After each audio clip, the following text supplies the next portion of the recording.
They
say this is a big rich town. I just come from the poets part. Hey man, we in the Mo zone. Hey man, we in the Mo zone. I know y'all say I'm an asshole. I know y'all say I'm an asshole. So this weekend we Here's tuning my in the power. secret. Here's my secret. And I'm dropping all the spoilers. What up, what up? Welcome back to the channel. I'm Monet. We are locked in. It's Friday. We on the clock. Episode 1 of Ghost. Oh my goodness. It's lovely. It's lovely. Now, I apologize for the time. We are 15 minutes late because for some reason, my internet went out earlier this morning. And when I got online, my whole thing reset it as if I was in the States. So when I picked the time for this evening, it said it was going to be 3 in the morning. I said, what the hell? We not about to be on here no 3 in the morning. We straight killers, yo. But go ahead, rate the episode. I said tonight we're gonna be on a little bit of drinky drink. And if you don't know what that intro was, if you were around on my channel in 2018, that was my original intro to Power. When I first started doing my recaps, that was my original intro right there. It only makes sense that we bring it all the way back. You know what I mean?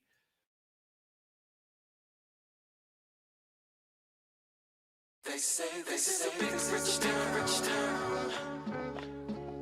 I just come from the poets part. Hey man, we in the Mo zone. Hey man, we in the Mo zone. And I know y'all say I'm an asshole. So this weekend we tuning in the power. Here's my secret. And I'm dropping all the spoilers.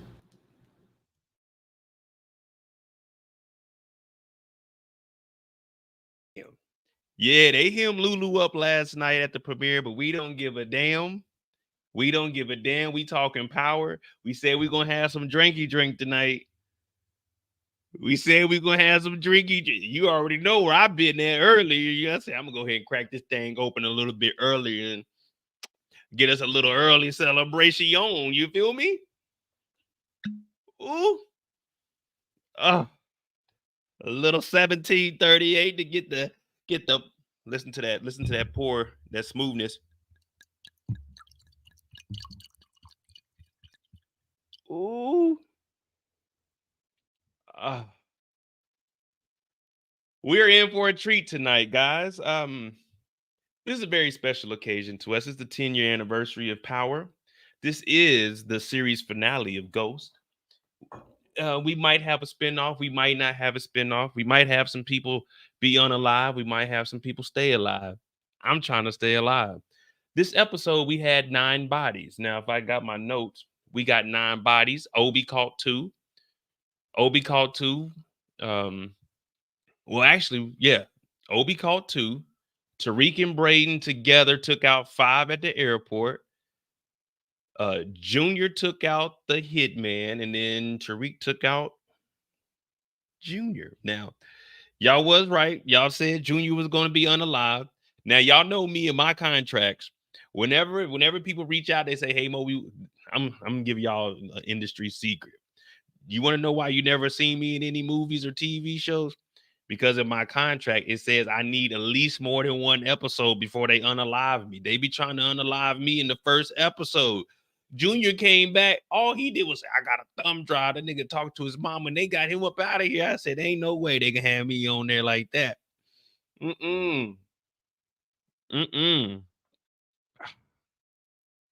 Nah, this ain't my 10-year anniversary. Was this 24? January 2018 is when I started YouTube. I was doing skits, but then whenever episode 1 of Power season 5 dropped, that's when I did my first recap. So for me, I've been on YouTube about 6 years, but I've really been taking it serious these last 3 to 4 years. Oh yeah, tonight is brought to you in part by Yeezy. We got the whole Vultures outfit on. You know what I mean? We got the whole Vultures. It finally came in. This shit baggy as hell, but it's comfortable. You know what I mean? We got the Vultures shirt. You know what I mean? Then we got the Vultures pants. You feel what I'm saying? Now we got some of the pods upstairs, but I wasn't about to put them on because they like come calf high. So we just got some, you know, saying some Nike ankles on. But we relaxing tonight. You feel me?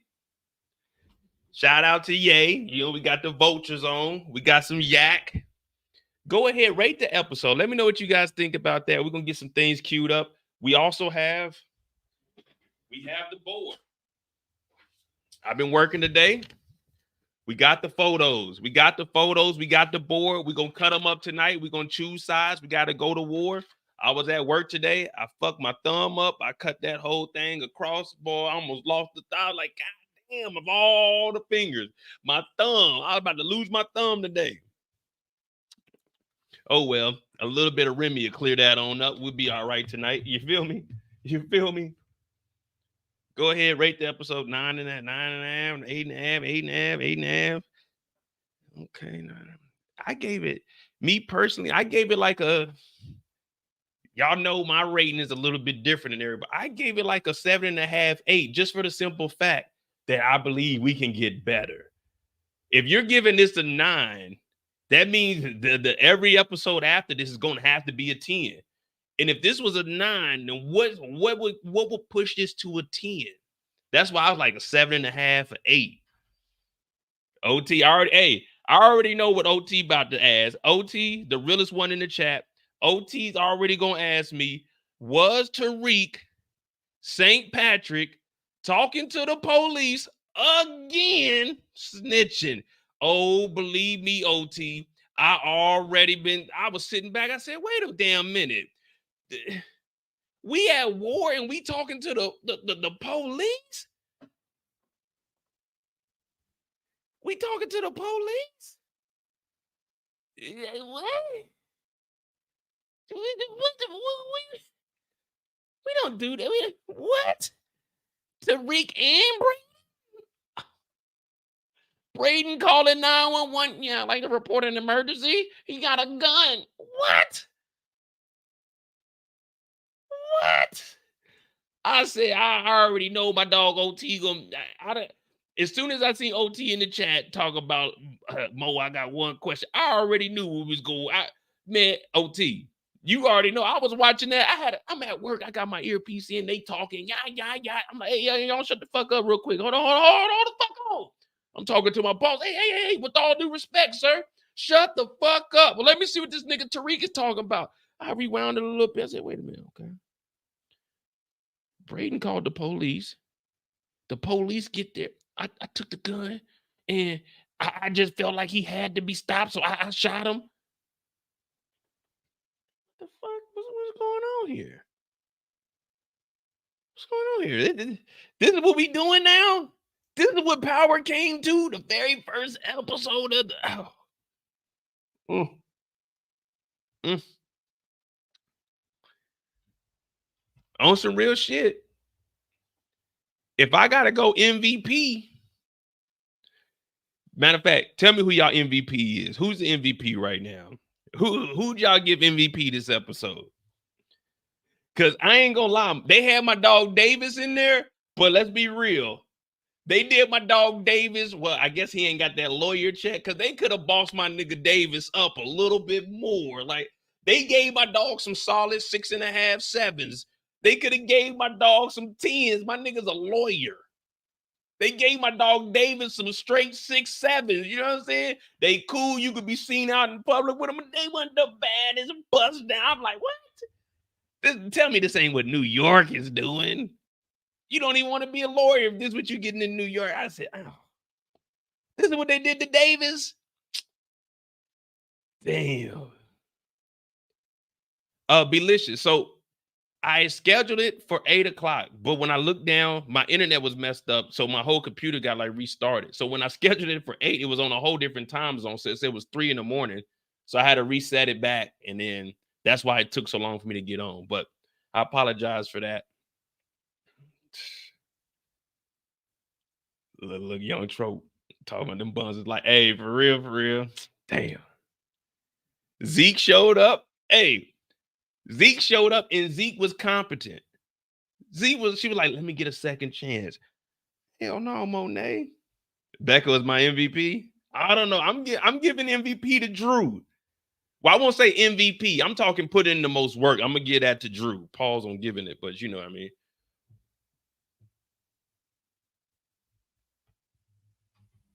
Freaky Zeke. They should have had Zeke say, I didn't lie. You did. You lied. We had my dog Lorenzo back. We had Mecca back. Zeke back. Damn. Yeah, the reason I say Drew is because Drew bossed up.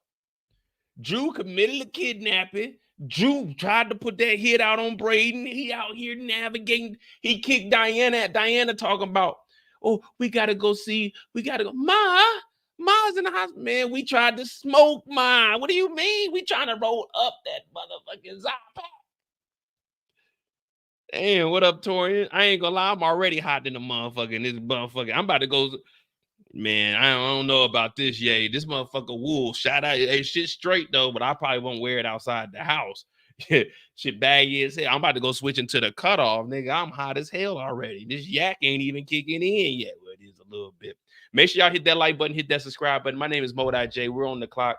Right now, we usually talk a little bit of shit to about 20 minutes just so I can, I get nervous when I get on here. I'm a very, very shy individual. So it takes me a little bit to get warmed up. So just let me, let me get the jitters out. It's been a while. I was like, if we being honest, I was carrying BMF on them lives. Power, they did their job.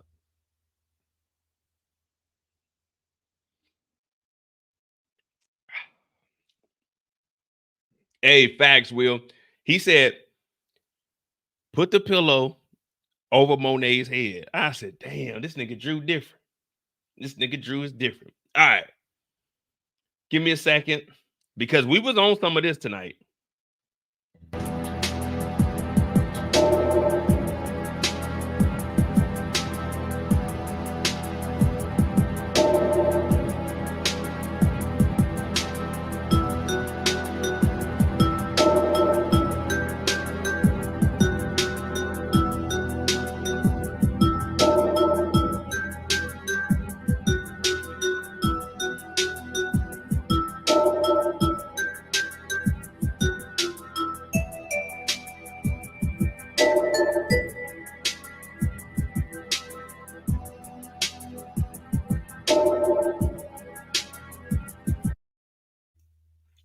All right.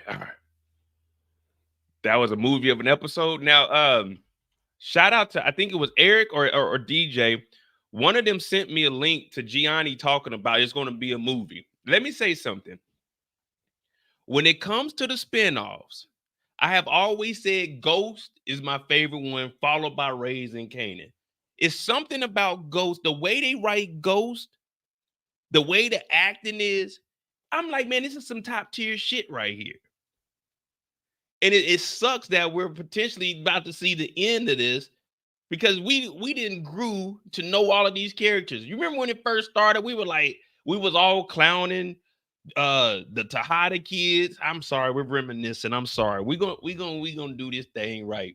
But you remember when it first started, we were all clowning. Oh, Kane, Drew, Diana, them ain't Monet's kids, them ain't Lorenzo's, and then it started growing on us. We like, man, them the Tejada kids. We know them as the Tejada kids. I'm hot as a motherfucker right now, but we knew them as the Tejada kids. Now we looking at them, it's like, okay, we low-key hate them, but we love them. You know what I mean? It's like a love-hate relationship. I told this one woman, she said, she was joking around. She was like, you hate me. And I had to tell her, listen, if someone can't hate you, then they don't have the ability to love you. You got to see both spectrums. And now we're looking at the Tejadas like, man, they low key. This nigga Kane stepping on shit. Drew stepping up. Diana, she's regressing. She's starting to go back to Monet talking about, oh, Ma, I missed you. Do you not forget that Monet choked you up? She was about to jump across the table and hit you with the rock bottom, Diana. Do you forget all of that? Fuck Monet. I knew you was gonna let that nigga hit you. Tariq, we raised you better than that, Diana. Damn, dog. 4 years with this, and we like all the characters. We like, okay, Effie gotta go. Maybe Drew gotta go. But it's like, damn, why the fuck I was talking some shit like, okay, they can't do anything else with this. I don't want to see him in college no more, but I want to see him on TV some more. Come on, man. And it just hurts because you know after this, Michael Rainey, we gonna see him around. Gianni, we're probably gonna see him around because him and Michael Rainey gonna be cool. Kane, Woody, we gonna probably see him around, but it's like everybody else, we gonna be like, who the fuck? Who the fuck are these other people? Oh, that was Drew. You remember Drew? They were like, no, we don't remember Drew. And it's gonna suck because like Drew's a decent character. At first, remember Drew had a very minuscule part. We like, who the fuck is Drew? And they were trying to build Drew's character up. Drew should be the next in charge. And everybody like, oh, hell no. Now we seeing Drew finally boss up in the fourth quarter. It's like, come on, why? Why would they do this to us? 3 months ago when they were talking about this is it, I was like, man, you know, it's cool. You know what I'm saying? Like, okay, the story can't go no more. But the story can go on. There was once a song that I heard when I was a young boy. You guys may join in if you know this song. Some people started singing without knowing what it was. This is the song that doesn't end. Some people started singing. When I heard that when I was a kid, I was like, damn, this is a cool ass song. And now I'm watching this and I'm like, damn, 4 seasons, that's all we get. That's all we get. That's it. The Shy getting 7. This is it.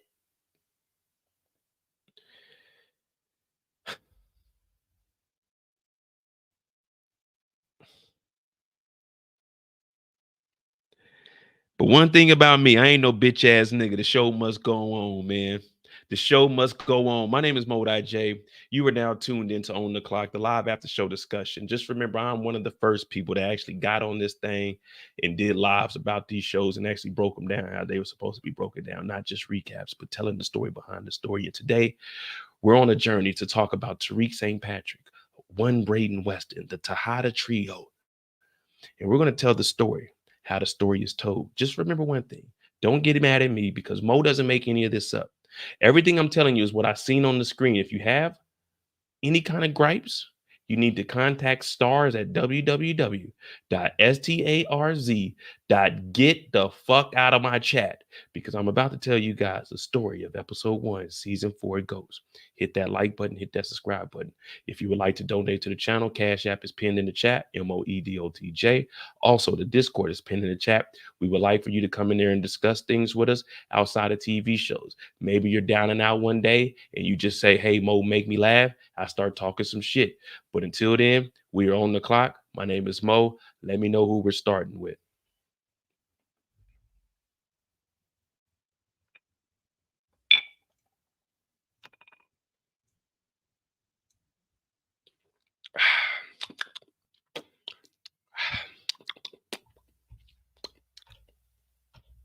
Case of 5-month-old Jemiah Julius. You are not the father. We straight killers, Joe. All right. We're officially about to get on the clock. Matter of fact, real quick, let me bring up the Google Docs. I didn't see anything in this episode that I could call out for you guys, you know what I'm saying, to try to point out. But let me see if I can cancel this.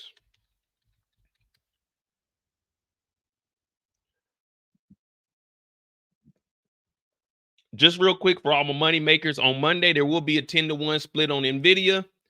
Woo-hoo-wee! Now, this ain't no financial advice, but I'm about to drop, I'm probably going to drop like 10 bands on it. You know what I mean? But let me see. Go to forms. Where's my form from yesterday? Oh, June 6th. Let me close this one on out.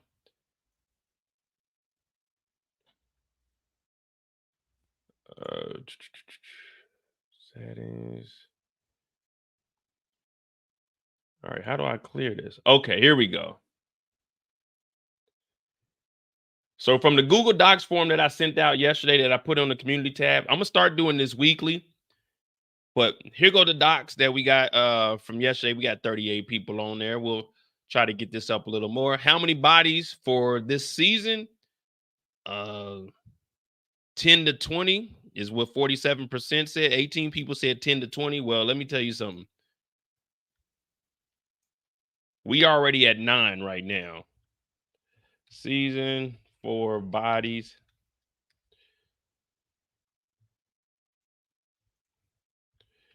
Obie.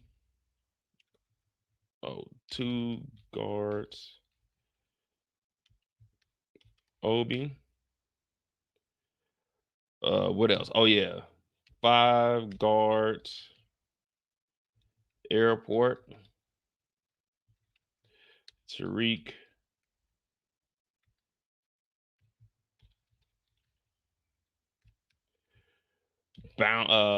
Noma's hitman. Junior.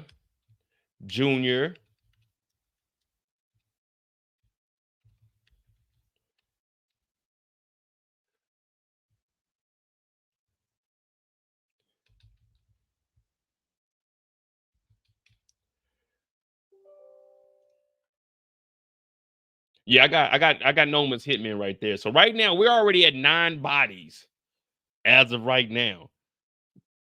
9 bodies in one episode is I was wondering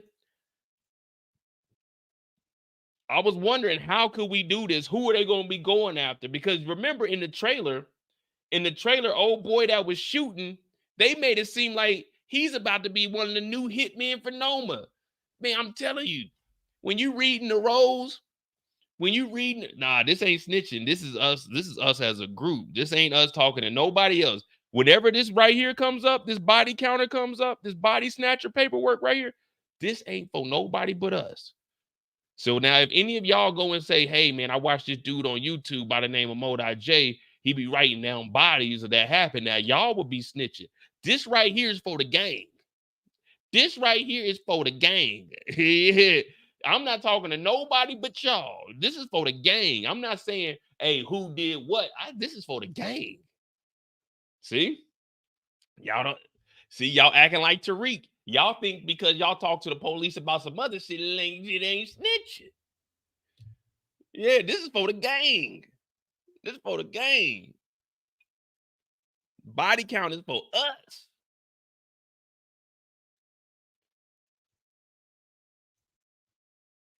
Let's get back to it. The crazy thing is, guys, it's going to take at least 3/4 of a bottle for me to get on here and be fucking up. Right now, 2 glasses in, I am 100% sober and on my A game. It's going to take a little bit more than this for me to be fucking up and giving the law that information. Now, of course, I will give you guys when we're on the administrative team, when we're talking on Junior's story, when we're talking from that perspective, and we're talking from Pies' perspective, then we can go ahead and talk freely. But right now, we can't just be telling people who did what. Come on, man. Come on, man. All right. So 10 to 20. Orange is what? 21 to 39 bodies. So shit, we already halfway there pretty much. 40 to 50. We got 4 people that said that. How many bodies in episode 1? That's what we need to see. So 7 people said over 5. We had 9. I probably should have went all the way up to like 8 plus or something like that. So we had 7 people say plus 5. What up, Walter? See, me personally, I was in the range of like 3 or 4 bodies. Who made the best moves? Diana. Oh, this is Tariq. I was about to say, okay, Tariq made. Wait a minute. What moves did Tariq make that were good?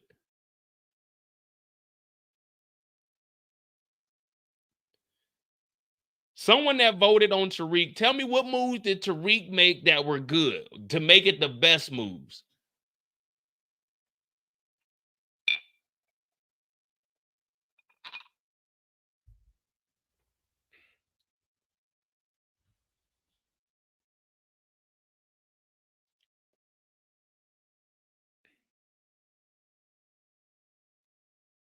Calling the truce?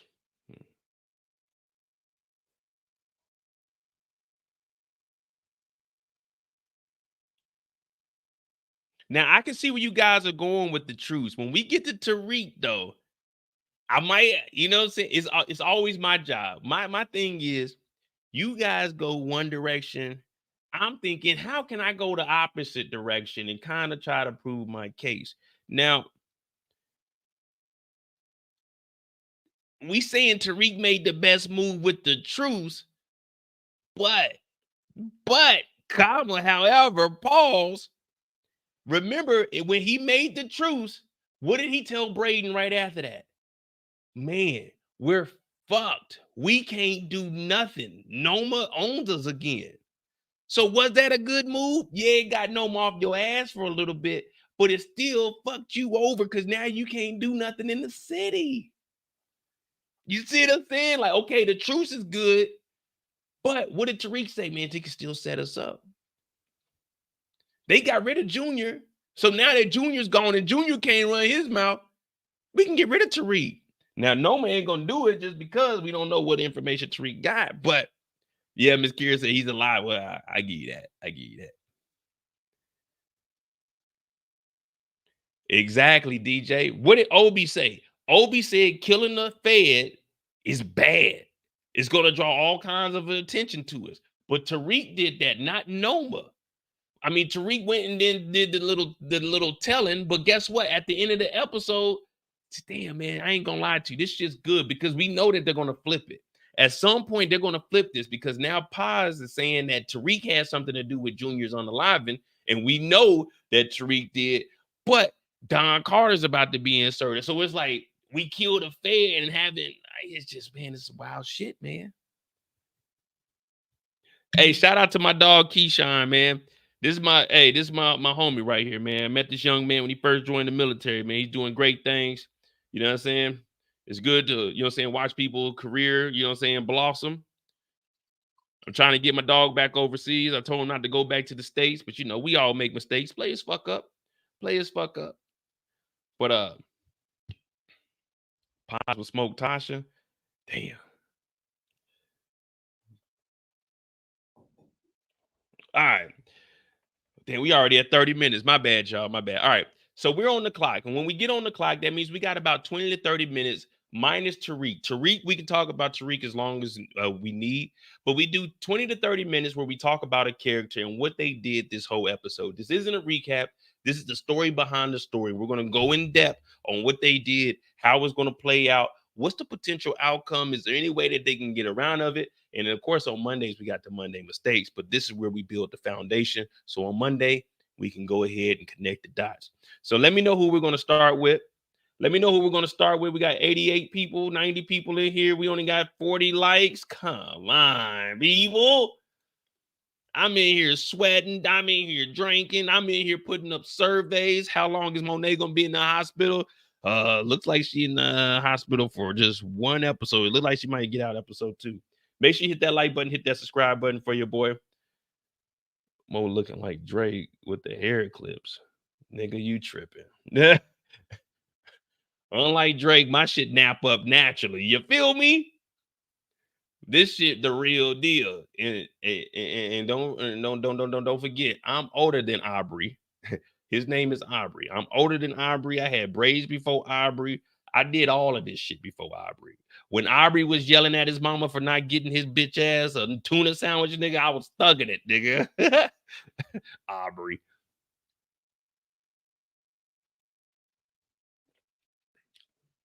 All right. All right, let me know. Spam who we gonna start with so I can, I can get prepared, get myself in the mental state because sometimes I be tripping, I be bullshitting. What we got for my slideshows? Effie, Junior. All right, so it's got to make sense. So if we talk Junior, well, Don Carter didn't run into anybody, so Don Carter will be part of Junior. Junior, Paz, and Don will be a story, and we'll just go down that. Effie was with Kane all episode, so it'll be Effie. Effie would take us to Kane. Kane could take us to either Drew or to Tariq, but if we go Kane to Drew, Drew to Brayden, Brayden to Tariq, we'd have to tie Monet in and then Paz. Okay, yeah. All right, we'll do Drew, Diana. We'll talk Drew, Diana, and then from there we're gonna go ahead. Yeah, okay. We'll talk Drew, Diana. From there, we're gonna go over to the kidnapping of Becca, and that's gonna take us to Brayden. From Brayden, we're gonna jump into talking about Tariq. Brillo should jump on the live, and when we talk about Tariq, then we'll spin over to Noma. And from Noma, we'll go to Kane, and then from Kane, we'll just jump and do Paz and the whole shebang bang, the Valdez family, or something like that. Remind me in an hour. I ain't gonna lie to you, I'm gonna forget after we start talking about this. But all right, we about to go on the clock. We got Drew and Diana because they're stepping up, and they made some good plays last year. 35. Drew, Diana. Give me a second. We're gonna find out where that is. Drew, Diana. The first time we see Drew and Diana, well, we don't really see much of them here, but we'll start here.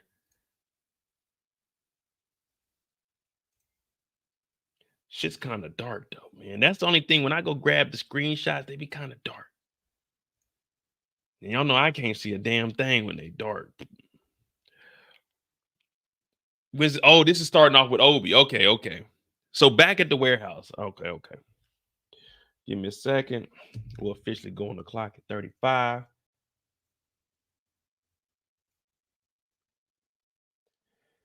Drew and Diana. Diana and Drew. Some people call them twins.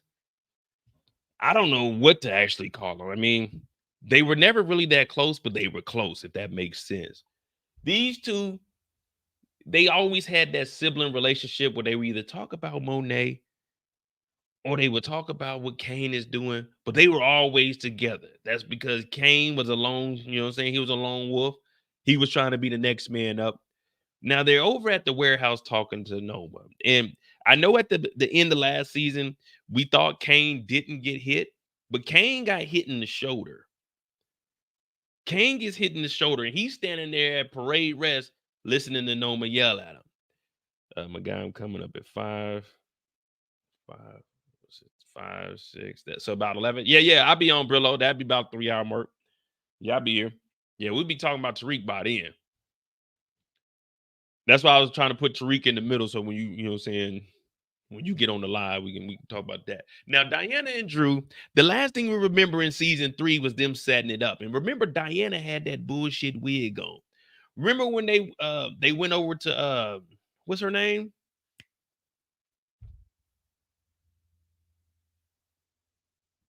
The fuck is Tommy's mama name? They went to Tommy's mama house, man. I'm sorry, I can't remember.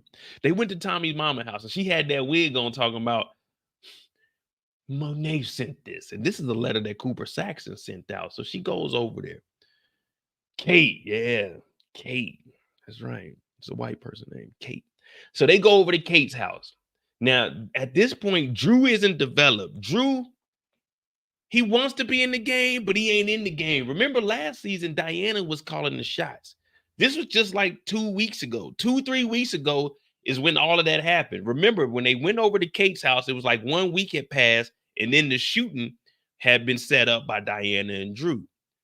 At that point, Diana was like, nah, I'm gonna handle this. Don't worry about it. I already talked to Ma. I seen the letters. We're gonna go do it.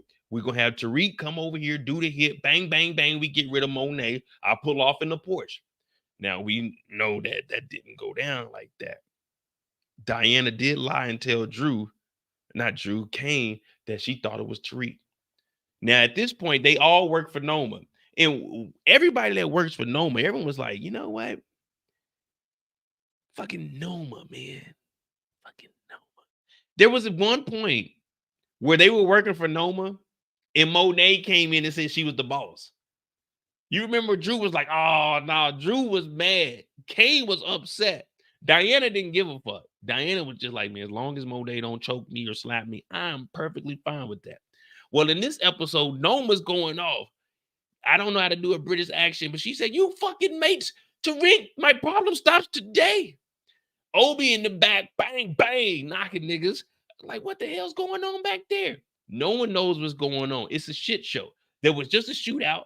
All the power went out. A white boy came in here bucking, pop, pop, pop. Diana and Drew, they both hiding. Diana and Drew are going to probably tell their story together for the rest of the time. But Noma's in here yelling. She said, listen, Effie, I want you to take this weak-ass nigga Kane to the condo. Drew, Diana, I want you two knuckleheads to go to the school. I want y'all to find out what Tariq St. Patrick is. Now, I'm looking around because I'm in the back. Remember, I was doing security that night? I'm in the back. I'm about to get on the forklift because Noma told me that I got to get the crate of guns down off the third shelf. I got to take them down, load up the van because Tariq was supposed to be moving the weapons, but they ain't here to move the weapons no more. And, you know, if you want to get paid, you got to get to work. So I'm in the back and I'm listening. She talking about Diana and Drew. Y'all know where he be at on the campus. Go find them. Go get in the streets. I'm like, this is the two weakest individuals that you want to send out there. But I ain't saying nothing. I ain't saying nothing because she talking about sending Drew and Diana. Think about it. Your whole operation. I want you to put a 1 in the chat. If you were Noma and your whole operation depends on getting Tariq up and off the streets, are you sending Drew, Mr. in Diana in the streets to find Tariq St. Patrick? The nigga that just had his white homeboy come in here and buck this thing up, dip out on 18 security guards. No one can catch him. Are you about to have Drew and Diana in the streets finding these niggas? Hey, Drew, Diana, go get Tariq. Excuse me? She like, fuck it at this point. And this is where we start to see Noma getting exposed. You remember last year, I was like, okay, it would be cool to see like a spinoff. The way they building Noma's character up is like she's about to be super powerful. Noma in one episode, man, you know what? We ain't even gonna talk about that right now. But in one episode, we realized that Noma, I'm not even built like that, Tommy. That ain't even me, yo. Noma ain't got them security guards. Put them up. Put them up. If Noma ain't got them security guards, she ain't scaring me. Noma ain't got them weak ass security guards with her. Noma ain't stepping on nothing. Remember first episode we seen Noma she cut her hand off. Man, she cut off a 72-year-old woman's hand. Man, you don't get no brownie points for that. We started to expose Noma. We were thinking, oh, Noma, she big time, man. She overseas. She got snipers. Man. Noma's going to turn out to be one of the weakest bosses we got in the Power universe, man. One of the weakest bosses we got in the Power universe. But we talk about Drew and Diana. We got to get in the streets. My bad. Let's continue on, man. All right. She was 35. I mean, I don't know, man. That lady was old, man. That lady was old. Matter of fact, I'm about to go back and find her. Let me see. Someone go back and show me what that old lady looked like. Episode 1, season 3. I'm sure that was an old woman. That was an old woman that they didn't chop their hand off. An elderly. I thought I thought in the game, the mob, women and children were off limits. Man. All right, she wasn't 72. She was 71. Okay. My bad. She was 71. It's an old woman.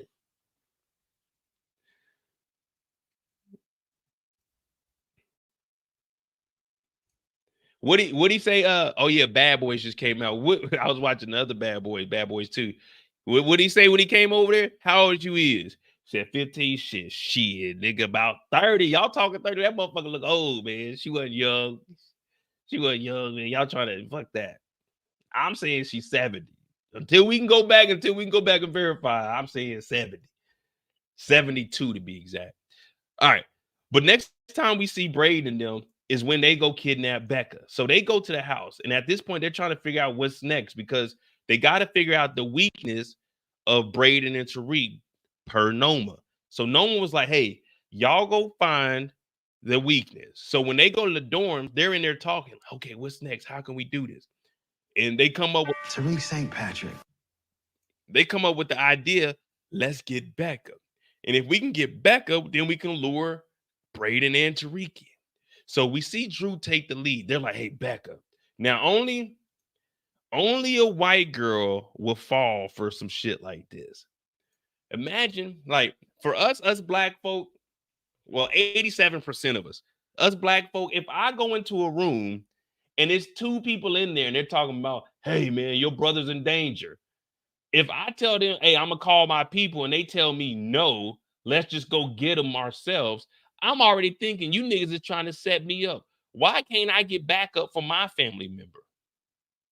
My family member's in danger and you're telling me I can't call my family to go get backup for this nigga? Let's just go get them ourselves. So Becca was just like, okay, fuck it. I'll ride with you guys. Hell no, not a nigga like me. I'm like, where y'all going?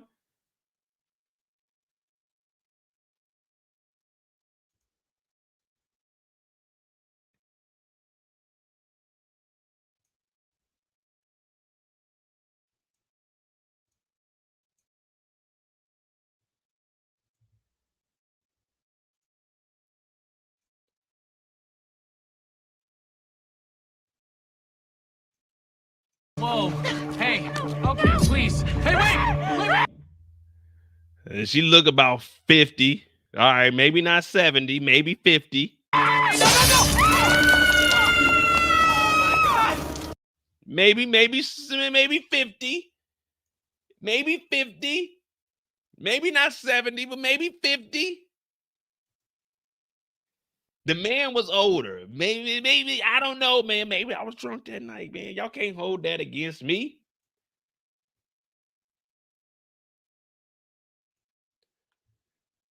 But they get into the car. Now, Drew's on the phone.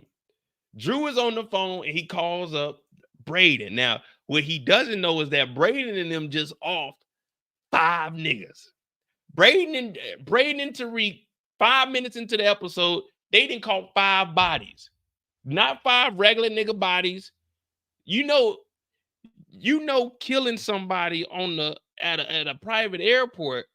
You know, once you get onto the airport, that's FAA. That's going to turn federal. Like, they just left bodies out there, but Drew doesn't know none of this. All he knows is we got Becca, the whitest of white names. We got Becca, and you need to show up to Pier 90. Did you hear that? And if not, we'll kill her. We'll kill her. Look at this guy right here. Look at this guy right here. Hey, what movie is this from? Deception, disgrace, evil and plain as the scar on his face.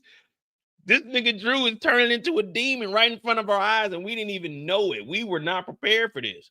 No one thought in season 4, Drew would be pulling kidnappings, talking about, man, I'm laying people down. Laying people down.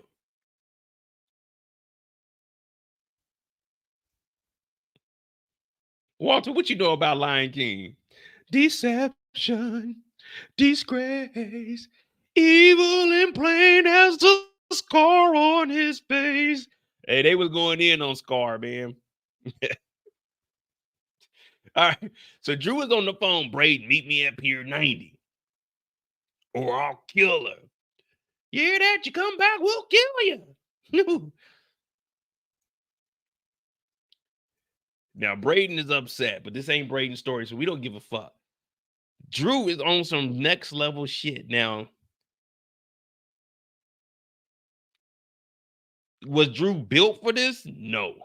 Was he prepared for this? No. Drew is more of a behind the scenes. I got the play, y'all execute it.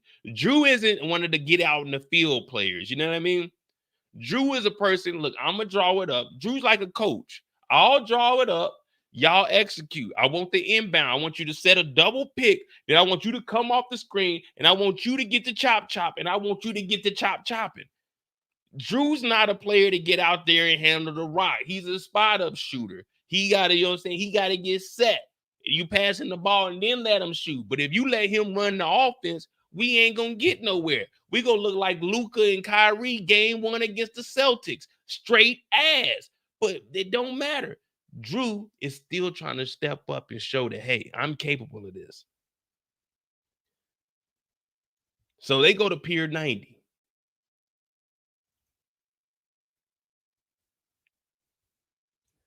But when they get there, things aren't as easy as Drew thinks. When they get in the car, Becca's in the back because he kicked Diana out. Remember, they were supposed to be getting rid of Monet. She's talking about, hey, Monet might be waking up. Well, no, there's a complication in Monet's surgery. We got to get to the hospital. Drew said, fuck that. I'm not going to the hospital. I'm not going to the hospital at all. I'm going to the pier. If you need to go up there, then you need to get out and catch an Uber. So Diana gets out. And when they get to the pier, Becca's in the back. She tries to make a phone call. Now,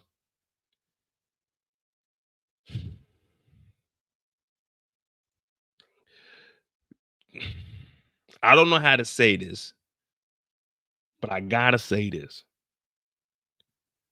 It just looked bad with Drew fighting with this white woman in that back seat because you know from a distance, look at that nigger with that innocent white woman. He's trying to grab the phone from her. At this point, it's all bets are off because this is kidnapping. It's got to be the M word at this point. But she has a can of mace on her. She let that thing go. Drew's in the front talking about, ah! Now, I've been sprayed with mace, and I ain't never got to yelling like, ah! I'm like, fuck, what the hell? Me personally, I would have got sprayed with that mace. You would have seen me run and jump off the side of the dock. I would have been in the water. I ain't gonna lie. I would have been I can't swim, but I would have jumped in the water and I would have been close so I could like hold on to the side of the dock or whatever. Because I can't swim. I don't know how to tread water. But I would have been like in the water or something. This nigga talking about, So she ends up running. Now, one thing you got to understand, when you run from somebody, we learned this at an early age. 1991, there was a movie and there was a gentleman that had a scratch-off ticket. Now, this gentleman was one of the fastest people we ever seen on television besides Forrest Gump. But when the Thule got drawn on him, he made one fatal mistake. He ran straight instead of zigging and zagging. Now, she doesn't know anything about zigging and zagging because when you grow up in a rich house and your family owns the Weston Holdings, then you're not really running from people. But she's running off. And Drew, we already discussed that Drew is not capable of being a on-the-court player. He's more of an assistant to the assistant coach. So he's driving, my eyes. Brayden pulls up to Pier 90 because now the whole plan is soiled just for the simple fact that she done sprayed your ass up. Now, Brayden's like, man, what the hell? See, ladies, if you're running from somebody like this, hit the corner. Look, it's too much open space. Hit the corner. This nigga already can't see. I need you to get over here behind this truck. Dip out back that way. Don't be one of those people that think that you can just jump in the back of a truck and hide. In real life, niggas is searching everywhere. Niggas is not stupid. Well, they are, but they ain't stupid. You need to get over here on the side of these vehicles and you need to dip. He's in the car. His eyes is red. It's throw up on his shirt. Mom spaghetti at this point. He don't know what the fuck is going on. Now Brayden sees him, and now Drew's pulling up. You know Drew ain't about that action because let me find the photo for y'all. Because, you know, I watch everything and I see everything. Give me 1 second. Any links to watch the episode? Well, you know, I can't tell you no links on the line. You know what I mean? I gotta be respectful. I was really trying to keep it PG.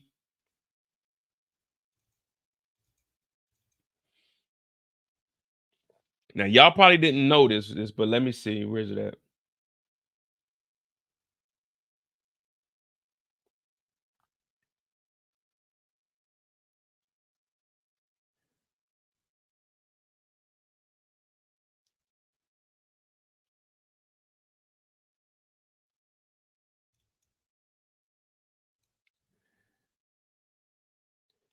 Now, if you remember when Drew, this is how you know Drew isn't prepared for the life.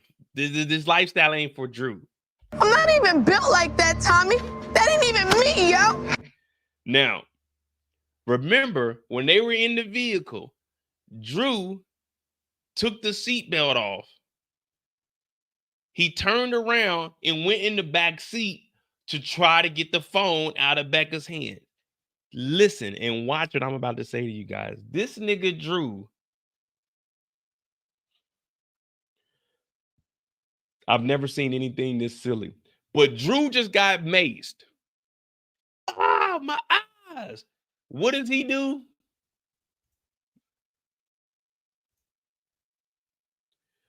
Drew, when he starts to chase after Becca, he puts his seatbelt back on. Nigga, if you don't get in there and try to get Becca, this nigga put his seatbelt back on.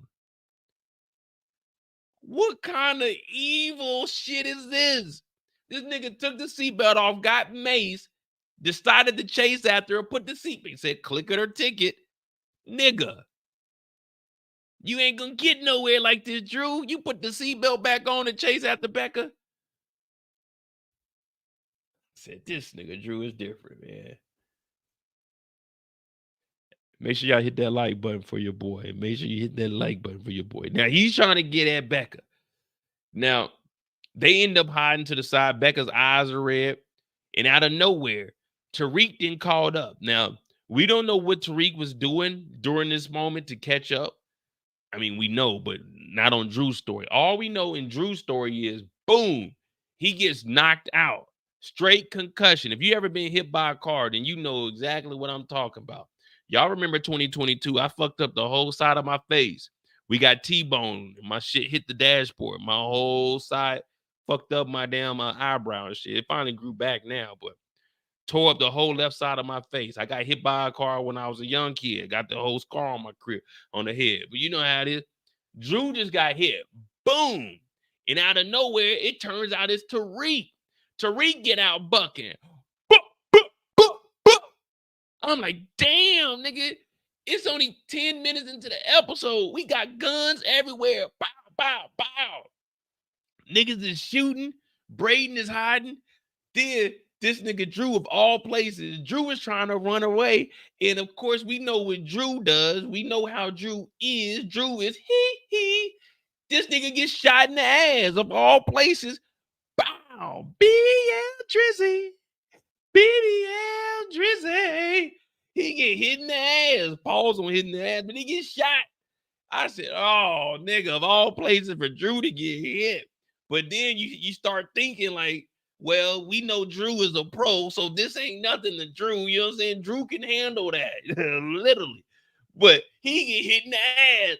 Oh, shit. The only other person, there's only two other people I know that got shot in the ass. Forrest Gump and off of, what's the other movie where he was sitting there eating ice cream, got shot in the ass, the black dude. What the hell, what movie was that? But anyway, Drew get popped. Bow! My goddamn ass. Shit.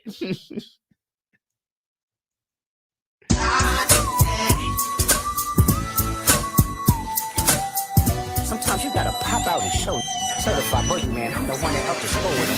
Down the whole time, I know he got some hold on him. Extortion, really the phone him. Drake, I hear you like I'm young. You better not ever go to cell block 1. Say OB ho. Say OB ho. Step this way, step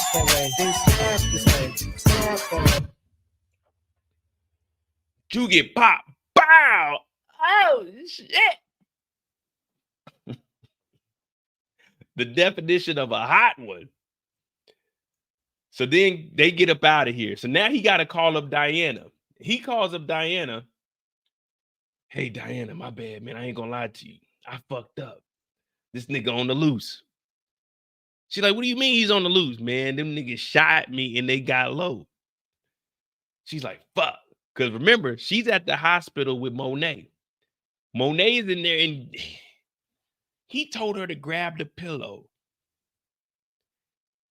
He said, grab the pillow, put it over her head, and, you know, let her breathe in that pillow. You know, the other side of the...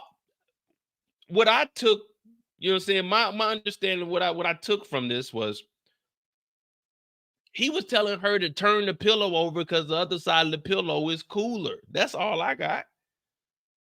But Drew got a bullet in his ass, and this nigga's on campus. Well, he ain't on campus yet. He's talking about, man, he got away. So Diana's upset. Now, at this point, Noma and them got shit going on behind the scenes. We're going to kind of speed it up because we're about to get on 30 minutes. But behind the scenes, we know that there is a bounty put on Tariq and Braden. And the reason we know that is because there's a text message. Excuse me, there's a text message put out. Let me see. Did we got? So we got the text messages. We got Tariq's school ID, Braden's school ID, Tariq St. Patrick and Braden Weston, 100,000 per head. Go to Stansfield now. Targets on campus. Messages will be deleted in 30 minutes. What they got? The goddamn go gadget? This message was self-destruct.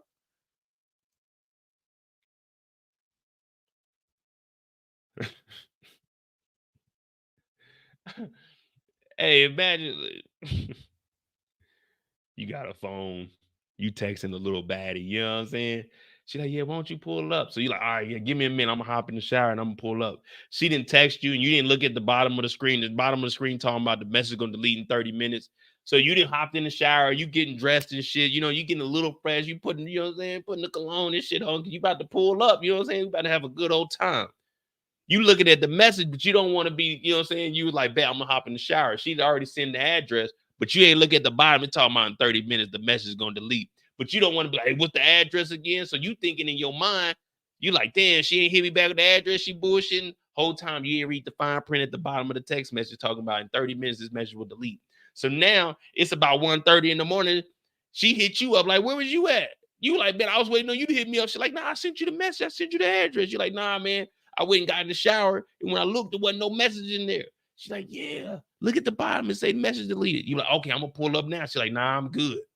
You're like, damn, you just wasted your whole night, man. You gotta be focused, man. You gotta be focused. Now, I'm not saying that's ever happened, but I'm just saying you gotta be focused in case some shit like that do happen. Gotta read everything. And if you've been on my channel, hit that like button, hit that subscribe button. Whenever I see any kind of words on the screen, I always try to get a screenshot so I'm able to read that shit. I want to see what the hell is going on. Did any of y'all notice at the bottom of this message, it says message will be deleted in 30 minutes? Did any of y'all see that? Imagine you looking for Brayden and Tariq. You pull up on campus. It took you 25 minutes to get there, but you got the message 5 minutes ago. It took you 5 minutes to get ready, 25 minutes to get to Stansfield campus because you're using GPS. You don't know where to park. Now you up here. What you gonna do? Text back? Hey, can you send me a picture of what they look like again? No, we can't. We can't. You're supposed to be prepared. You're supposed to take a screenshot. When somebody hit me up on screenshot one day, and I mean not screenshot, on Snapchat one day, she hit me up and she sent me something. And I like a screenshot. I guess Snapchat tells them that you screenshot. I said, what you screenshot for? I was like, oh, you sent me something. I screenshot the shit so I could remember what the fuck it was. She got mad at me. I never heard from her again. I'm like, shit, I'm old. I got a screenshot. I don't use Snapchat. I don't know how that shit works. A screenshot shit, man. If y'all send me something, I'm a screenshot it. So when I go to sleep, I can wake up. Oh, shit. I check my screenshots. That's my notes. I'm sorry.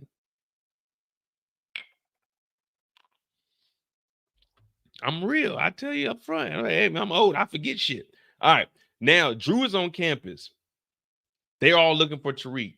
Now, we know what's going on with Tariq and them.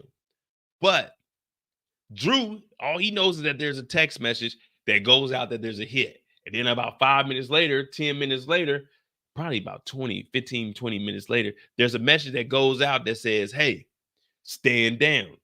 Now, the next time we see Drew, because they were short-lived, is at the end when he pulls up to his brother Kane. He's like, hey, Kane, you got to stand down, man. You got to stand down. Noma said, no good. We're not doing this. He's looking at his face like, damn, what the hell happened to you? He's like, man, don't even worry about it. But the reason Drew and Diana, they were trying to get to Tariq because they didn't want Tariq to tell Kane that they were the ones that actually set up Noma. I mean, not Noma, but Monet. So that's the reason they were like that. They were like, oh, stand down, because they don't want to, you know what I'm saying, give away anything.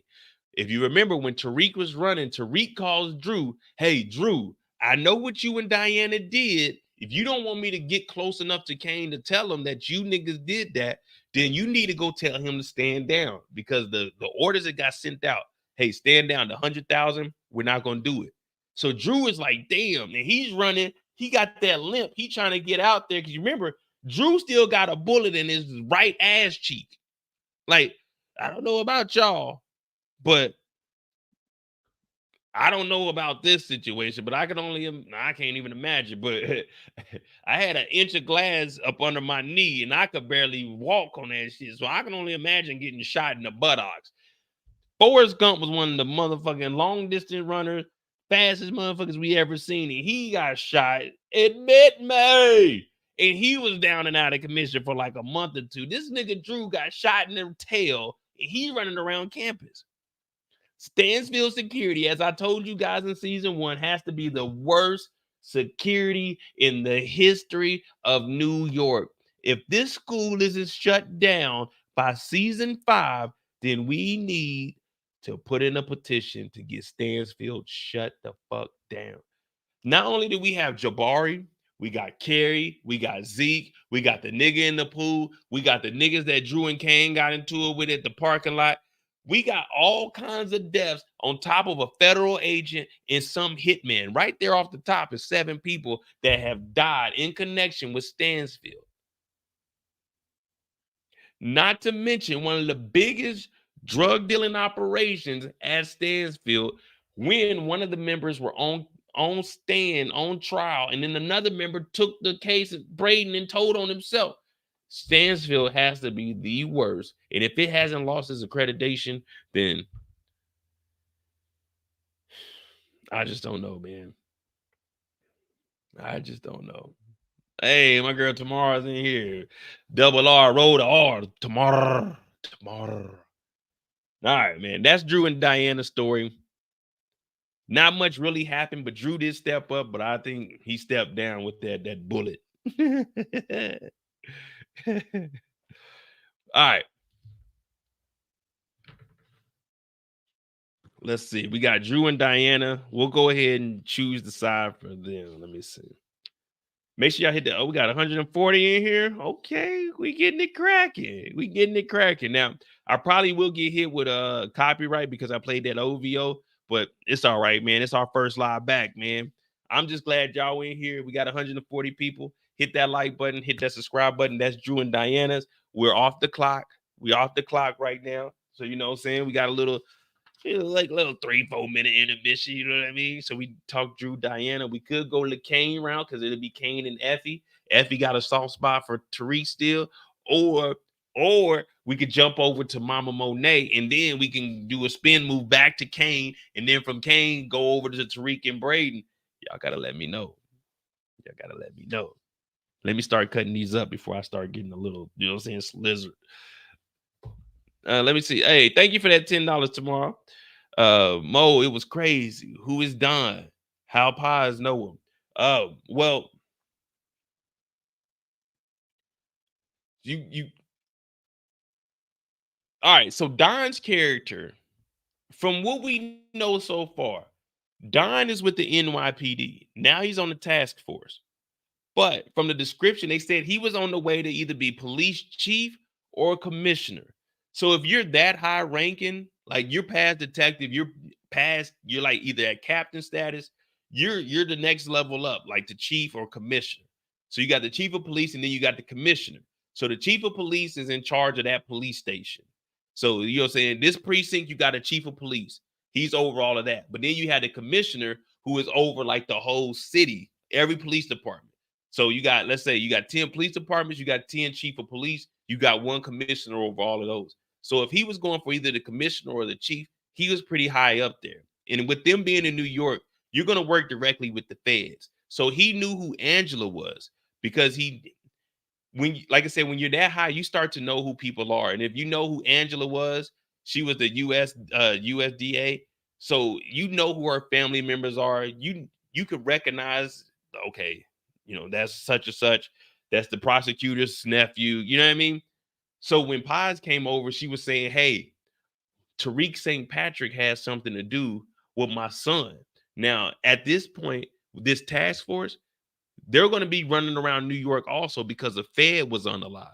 So once Junior got killed, everyone's antennas is up. And that's what Obie was talking about. Once a Fed goes down, it's different than, first of all, if a police officer is unalive by somebody, everybody's on your ass. The feds are going to join in just because. But if you kill a Fed, that's when it's taken to a whole nother level. If you just look at like the cartels, they'll kill police officers quickly. But the cartels always feared unaliving a U.S. Fed, whether it's CIA, DEA, FBI, because once you kill a Fed, it's over with. Everybody, the feds have unlimited money. It's not like the state. The feds, they can exhaust as much money. So when she came in there, she was saying, hey, Tariq St. Patrick has something to do with my nephew, with my son and Angela Valdez's nephew. So she's giving him information about the Fed being killed that same night. So that's where the connection comes from. I don't think she like personally knew him, or they might have some kind of connection because she did go up to the church. I don't know how she just found him at the church, unless she went to like the precinct and was like, hey, who's in charge of the task force? You know what I mean? Because maybe Junior told her there's a task force out there, but Jenny got cut out the budget. Hey, man, Jenny was throwing that monkey. Jenny was throwing that thing back there, man. You know you can't throw that thing on the clock.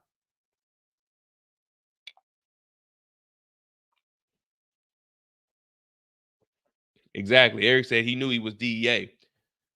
And that's why when she was like, my son, Tariq had something to do with it, he was like, oh, Angela Valdez. Because remember, he even said, oh, he just graduated from the academy. So he knew who he was. He knew who he was. DeMarcus said, this is like a Tubi movie. Now, I don't know, man. Tubi movies ain't writing a story like this. Tubi ain't writing the stories like this. All right, so we got Drew and Diana. We're going to go ahead and put Drew and Diana on their side.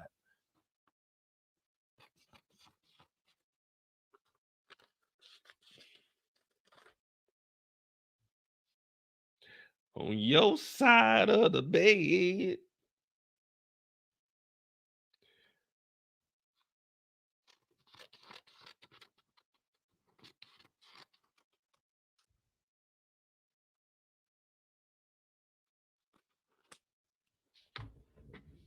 Damn, where my other camera? Oh, that motherfucker all the way back there.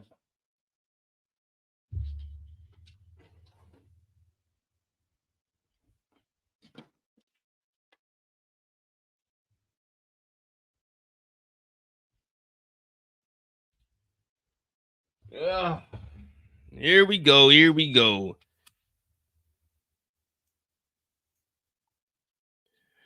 I gave the episode a 7.5. I mean, people were saying like it was a 9. I gave it a 7.5. It was a straight episode. I mean, I like it. I like where the storyline is going. You know what I mean? I'm not gonna say it's like the best episode because I feel like they definitely gonna get better than this. But you know, I'm pretty fair in my judgment. You know, most of the time when I give a judgment of something, people will call me a hater, but that's fine with me. You know what I mean? You can call me a hater. One thing though,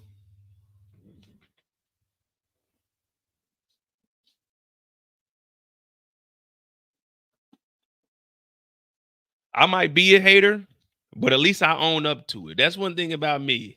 If I say something, I'm gonna stand on it, man. You know what I mean? I'm gonna stand on it.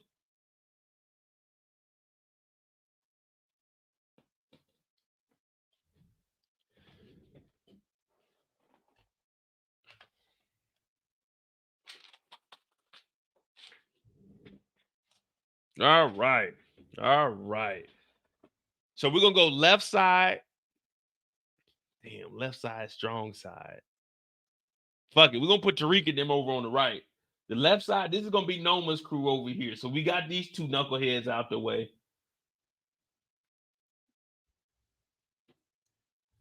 DeMarcus, thank you for the $5. What do I think about the ghost of Zeke? The ghost of Zeke was competent. He was like, nah, you should have just left me where I was in North Carolina. Hey, how old is Zeke now? 30? Because he was what, 23, 22 at that time? Yeah, Zeke about 35, 40 right now.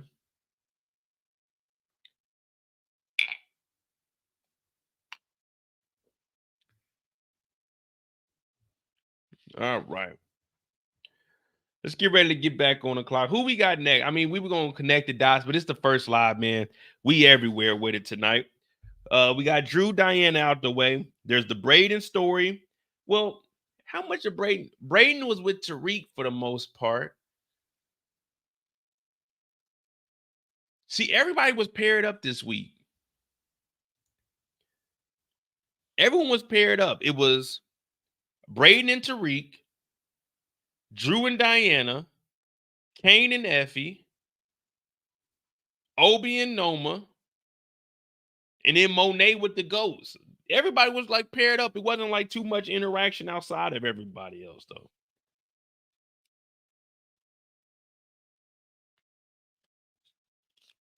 Oh, well, come on, guys. Like, so that's another thing. When I say like something is a 7, I'm comparing this amongst all like the Power. There hasn't been the first 3 seasons of Power. I haven't seen any episodes of any spinoff that's, you know what I'm saying, that's like that good. So that's why I say like I'm in a 7.5. A 7 is good though on the main scale, because you got to think we're talking major networks. We got to compare that with like the HBO shows. You see what I'm saying? That's why I'm like a 7.5. That's straight. 7.5. That's good as hell. People just hear like a 7 and they think a C, but you can't look at it like that. Because if you judging movies and you get like a 1 or a 2, you just didn't fucking try.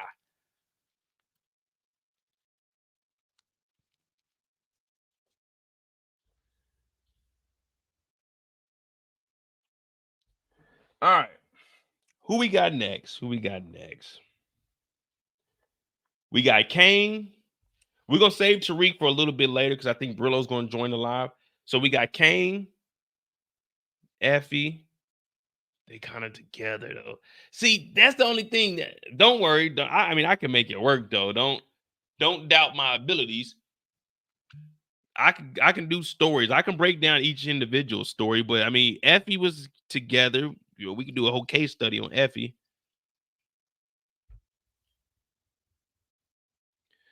Kane and Effie. All right, we can go down to Kane and Effie story. AOT. Tonight's story is brought to you in part by Remy Martin, not Martin, Martin. Cognac, fine champagne.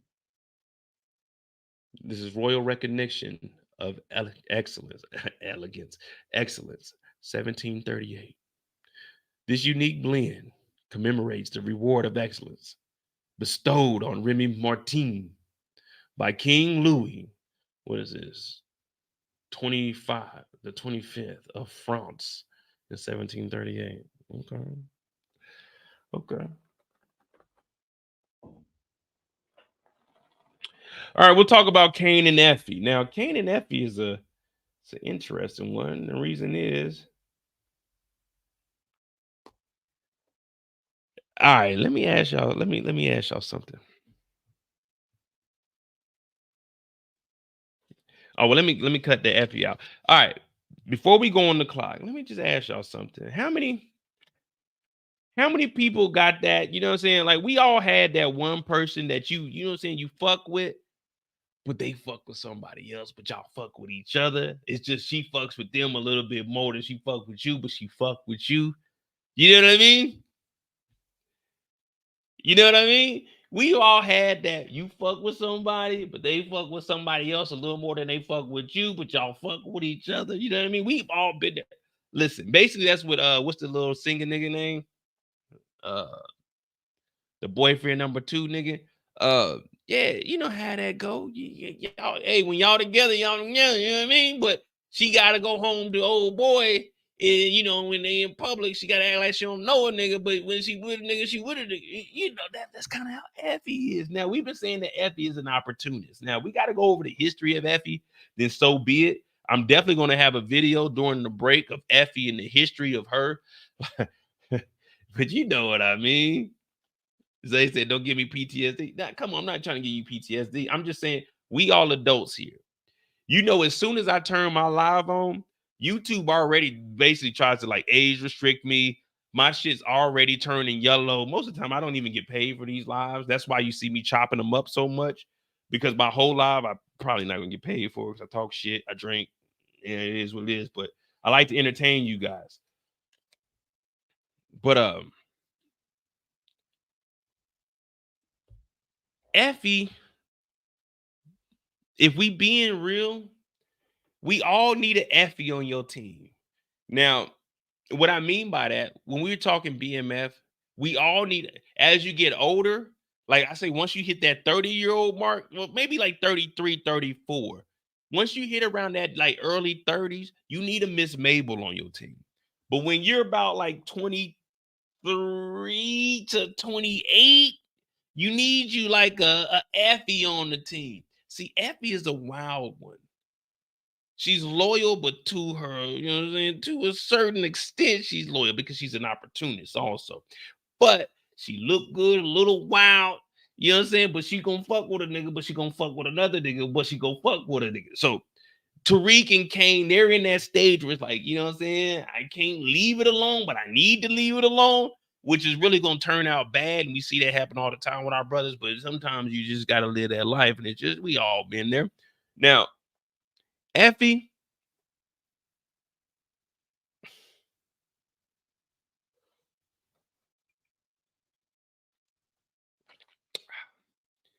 she like my cognac straight. Lovely. Tasty, too. You know Effie, well, see, that's the thing. When I tell you Effie a little wild, we know about Dirty Foot Effie.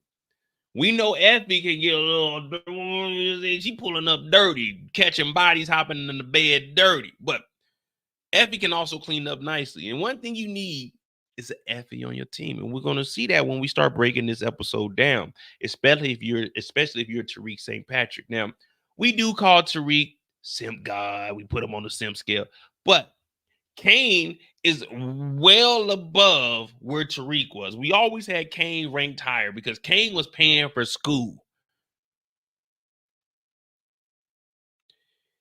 You be lucky.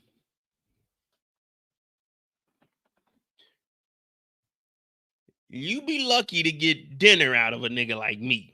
Hey, Mo, let's go do something. We could do something, all right? We could go sit on this patio out here and gaze up at the stars. We not going out to eat every weekend. But all right, let me go ahead and get this thing started. The first time we see Kane and Effie, we got to take it all the way back. We about to get on the clock, man. Get this thing going, man, because they think Mo is bullshit. Like, I don't know what I'm talking about. All right, where we at? Give me a second. 122 is when we going to start.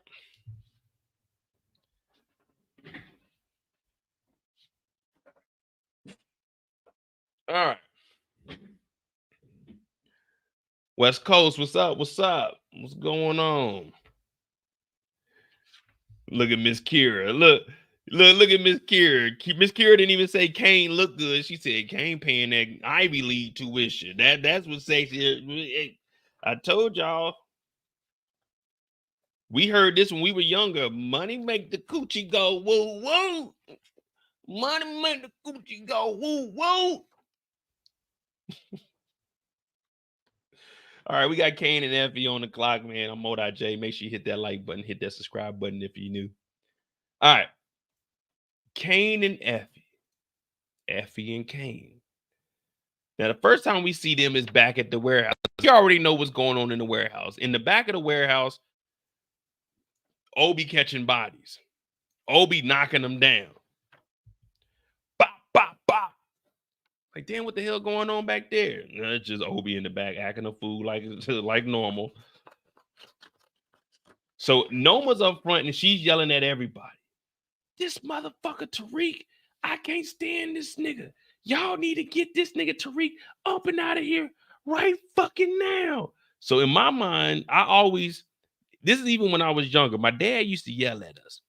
And if someone's yelling at a group of individuals, I feel like they're not yelling at me. Unless you yell and say Mo, then you're not yelling at me. You're yelling at the group of us, meaning it's not me individually. Because I feel like if I mess up, you need to tell me straight up, hey, Mo, you fucking up. If you don't tell me, Mo, you fucking up, and you say y'all, I'm like, okay, when you say y'all, you mean you all, not Mo and all. You talking you all. So Noma going crazy right now. Oh, my Tariq problem needs to end right now. Y'all need to get out in the streets. Now, we already know that the two knuckleheads, their job is to go find Tariq and find out where his vulnerability is, find out where his weakness is. And we didn't already went down that route. We know that Juden got shot in the ass later on.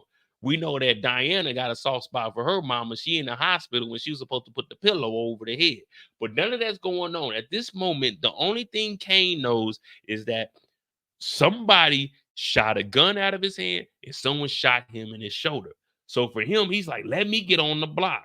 Now, you know, when people try to go above and beyond, you go to work, you looking at somebody, they done got hurt on the job. They supposed to be getting workman's comp. They still trying to come in, go above and beyond. You like, hey, bro, chill out, man. You done already got hurt. Well, Kane got a goddamn bullet in his shoulder. And Kane talking about, nah, man, let me get out on the block, man. Let me go get, you know what I'm saying? Let me go get him, man. They got to pay for this. They shot my mama up. Noma's looking at him. Goddamn, got bugs in here. Noma's looking at him talking about, dude, you shot. Go to the condo and there'll be a doctor there waiting for you. Now, as we mentioned, Kane, at this point, he wants to prove that he's tough guy. Me personally, I ain't never been shot, but I've been shot at. And after I got shot at, I wasn't on the block for, you know what I'm saying, for the rest of the evening. That I was out the next day, but I went home after that because at this point, I'm not sure if they were looking for me. Well, my car got hit twice. One time they were aiming at me, but the other time it was just, you know, saying some shooting going on. But I went to the crib.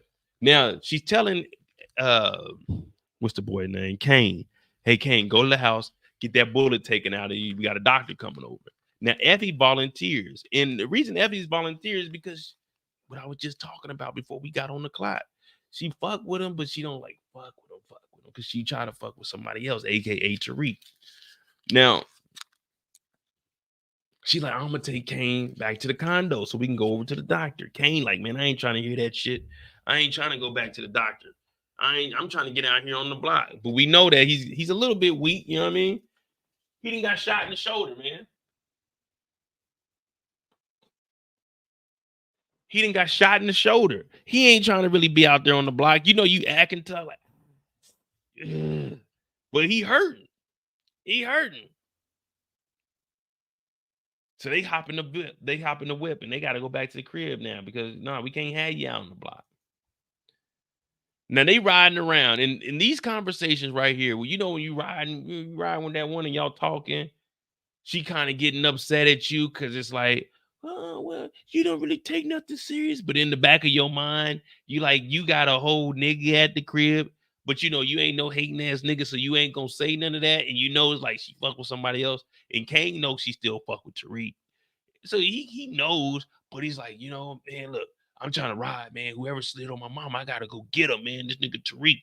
And you can start to see how she's talking. And she's like, well, I don't know, man. Maybe we should go to the house because you've been shot up. And he's looking at her like, Effie, come on, man.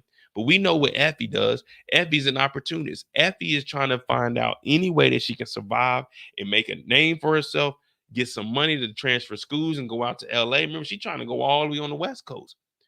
Effie, she different. But you need that on your team, man.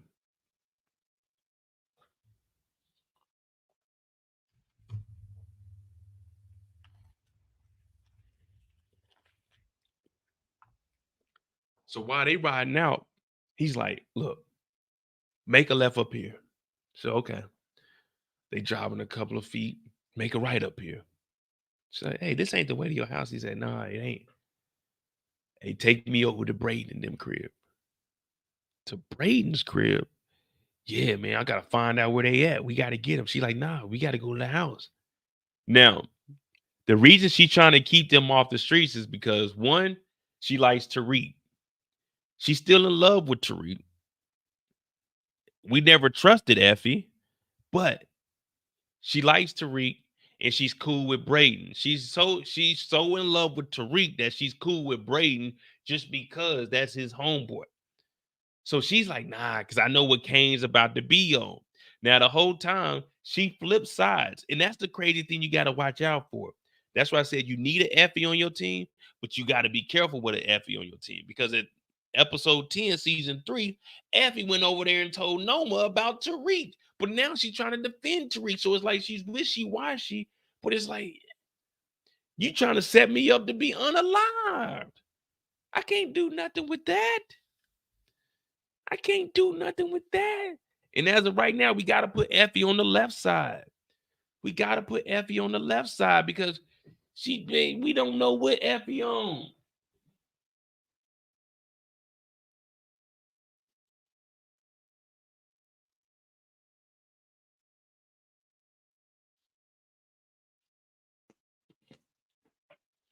Until we see Effie commit over to the right side, we got to keep her on the left side because she's riding with Kane, and we know that she's kissing on Kane. Ain't no telling what they doing when the cameras ain't on.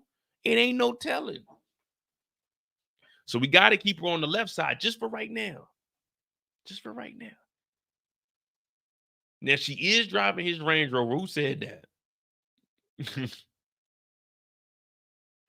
Someone said, oh, Darnell, she driving it. Exactly. She in his Range Rover. She had that little, well, she had a car, but remember, does anyone know where Effie's car is? I know where it is. Does anyone know where Effie's car is?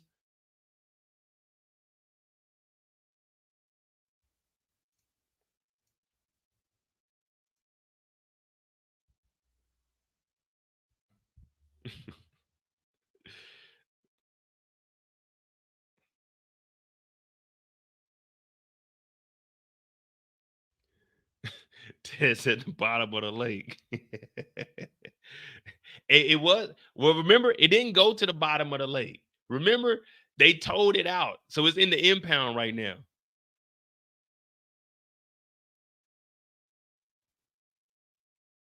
Nah, remember, they towed it out. That's how they found Lauren. Come on, y'all.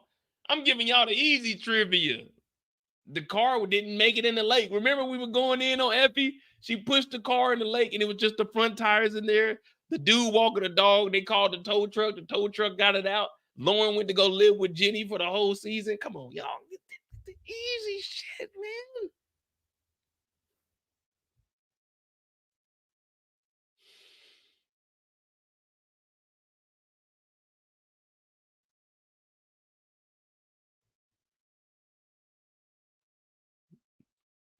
Bo, you ain't working hard enough. You're not working hard enough, Mo. There's no reason they shouldn't have known that car got towed out of there.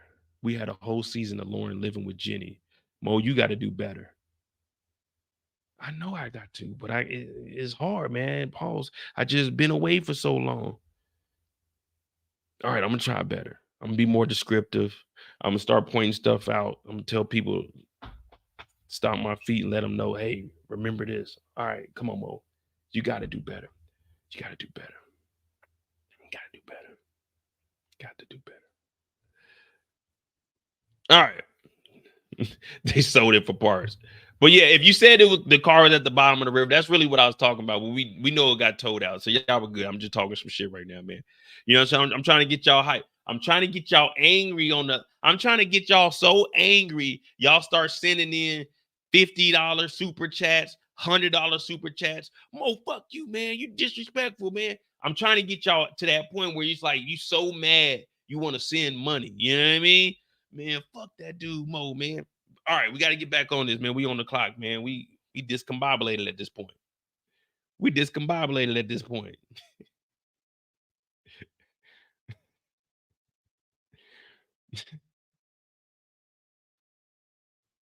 I'm just trying to get y'all to the point where y'all open up them pocketbooks. All right, back to Effie and Kane. All right, her car's in the bottom of the river, so she got to drive the motherfucking Range Rover. But we know that the Range Rover is actually taking us to the Weston's home, but it ain't taking us to the Weston home. So Kane hops out. Shoulder just a hurting.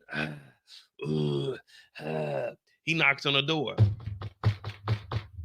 For some reason, no one ever looks out the window. My house, I just buzz them in, but I look, if I'm upstairs in the living room, I look out the window and I can look down on the bottom floor and see who's out there. Or I can get on the phone, hey, who is this? And then I can buzz them in.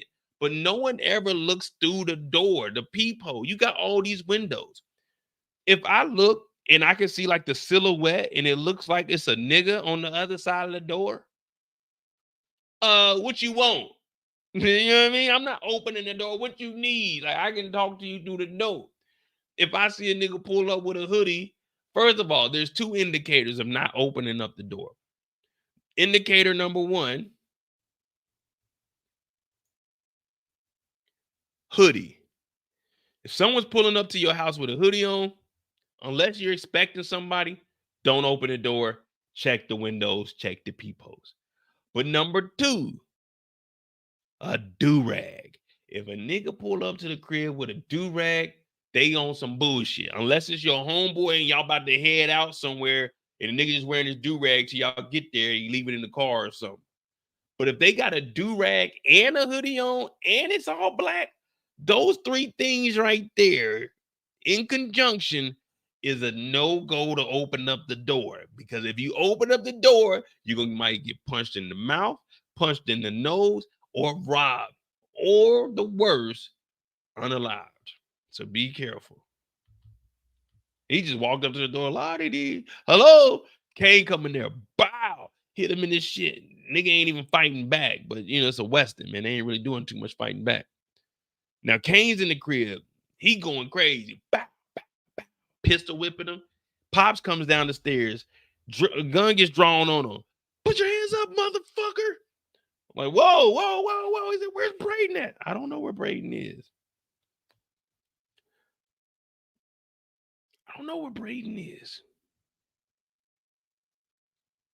Now, Effie's, I was going to say she's sitting in the car, but remember, he hopped out the whip. I don't know how close they were, but he hopped out the whip and she drove over there. Now, he's whooping the hell out of Trace. I'm talking about like on some real shit. I mean, I get it why you're going after Trace to try to get Brayden, but to me, this is, don't get me wrong. From the TV show perspective, I'm like, yeah, we need this. But in real life, it's like, come on, man. If you, like, Trace ain't did nothing to nobody. But Kane over here, and I'm talking about brutally beating him. And I was kind of thinking, how do you come back from that? Your little brother gets into it with some drug dealers. You getting pistol whipped for his fucking problems. Like, your face is damaged. You got broken nose, a broken jaw, your fucking eye socket. Like, man, he whooped the hell out of Trace over some shit that break. Like, I don't know, as an older brother. Well, I mean, as an older brother, like my brother got into it with some dope dealers, and you know, they whooped my. If they whoop my ass, man, I'm crashing out. Like, if some shit like that happened, it's like at that point, it's like, fuck it. But it's like, man, you did this, but your little brother is saved. But I couldn't be around my little brother. Like, if I'm Trace, I'm like, dog, nah, I can't be around you. You know what I mean? But he pulls the gun on Pops, and Pops is like, man, I ain't got nothing to do with this. Effie comes in the door, and Effie's like, Kane, we gotta go. Now, initially, I was thinking, nah, Kane is only 21, 22. Zeke was 23. Kane is 22. Effie is like 18, 19. Well, no, they about 20 years old now because in season 1, Tariq turned 18. Tariq turned 18 in the OG Power, and then he turned 18 again in season 1 of this. So Tariq, this is like Tariq 23, 22, 23 at this point, because they're supposed to graduate 2024 according to his door. But yeah, he's 1 year younger than Zeke. Zeke was the firstborn at 23. Kane was 22. Drew was 21. And Diana was Drew was 21, and then Diana was 2 years after. Well, I mean, come on, guys. Kane is 30 in real life. Woody's he's 30 in real life, man. But don't nobody ever play their age. If they put me on the show, shit, I'm 38, 39. They gonna probably have me playing like a 28-year-old. They're like, man, that nigga Mo like 40. That nigga Mo like 40. That nigga be drinking cognac like an old man.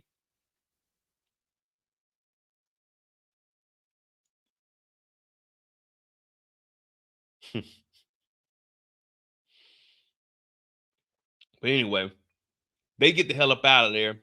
And at first I was thinking, you remember when she came in, she like, Kane, we gotta go. But we gotta remember the Westons already know who Kane is. Kane showed up with Monet, so they know exactly who he is. So it's like, man, okay, Effie showed up, and it is what it is at that point. But they dipped the hell up out of there. It was a solid ass whooping. Make sure you hit that like button, hit that subscribe button if you're new. Let's get like 10 more likes if you haven't hit that like button. Get 100 likes in here, please. All right, so they end up dipping up out of there. Now we know what's going on campus. No. They leave here and they go back to the house. 22. So they go back to the house. Has anyone ever been shot? Put a 2 in the chat. Has anyone ever been like shot for real? I want to know, if you've been shot, would you allow someone to like really pull the bullet? Like, if I'm gonna be honest with you, if I ever got shot, even when I was doing reckless shit when I was younger, I'm going to the hospital. I'm going to the ER, and I'm not going to somebody's house and they talking about, hey, bro, I can get that mug out. Hell no. I'm gonna go ahead and go to the hospital. Like, the most I got, the worst injury I got from, like, getting into it with niggas, my car got hit twice. One was, I was targeted, and then the other one was just, some random shooting.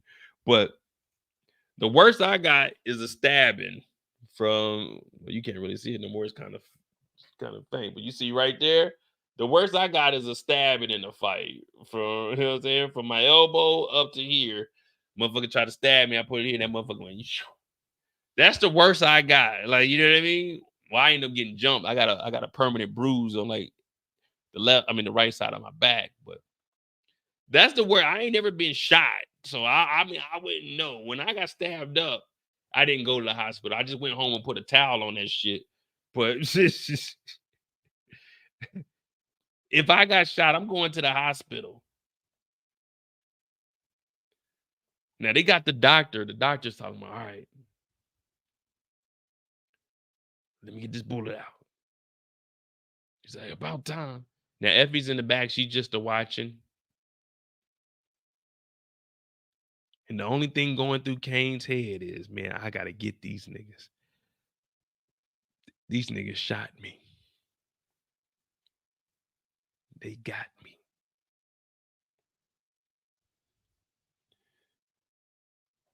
Now, you hear Effie, and Effie's like, well, your lies don't match your face. And I'm like, man, what is she talking about? Your lies don't match your face. He's saying one thing, but he's lying. The lies don't match up. Now, see, women observe that. Me personally, like, when I get the line, I get the line. And y'all know that 90% of the time, I'm going to bullshit you. 10% of the time, I'm going to keep it real with you. But 1,000% of the time, I'm going to keep it player. I'm going to keep it G. You know what I mean? You're going to know when I'm bullshitting you. But Effie, she looking at him because she likes Kane, but what she's doing right now is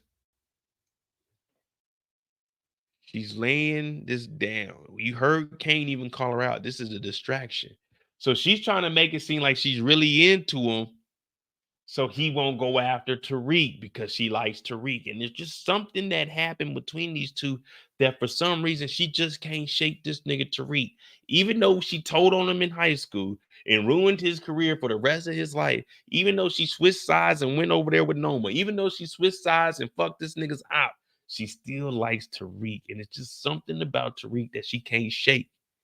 Kane knows this, but Kane is one of those lames and he don't want to, you know what I'm saying? He don't want to face the harsh reality. So she ends up kissing him. He's like, what's that for? He's like, you trying to distract me. And what does he think? I got to go get Tariq out the way because he knows that as long as Tariq is walking, living on this earth, breathing, wearing a mirror, wearing Versace, F.O. Sachi, wearing the Gucci, wearing the Louis, wearing the Prada, wearing the Christian Louboutins, wearing the Fendi, she's always going to run back to Tariq. Sometimes it be like that, man. Sometimes it be like that. But she's an opportunist, and we've been knowing this for years, y'all. For years. We've been trying to downplay it. These two, they hop in the whip, though, because job not finished. Job not finished.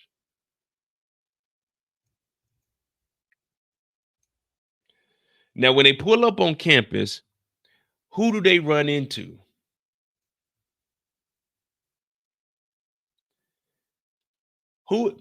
Who is this lady that got everything cracking?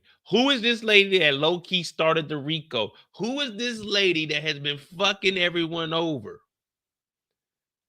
I know everyone's been saying, oh, Tate's gonna mess with Brous Andre. No.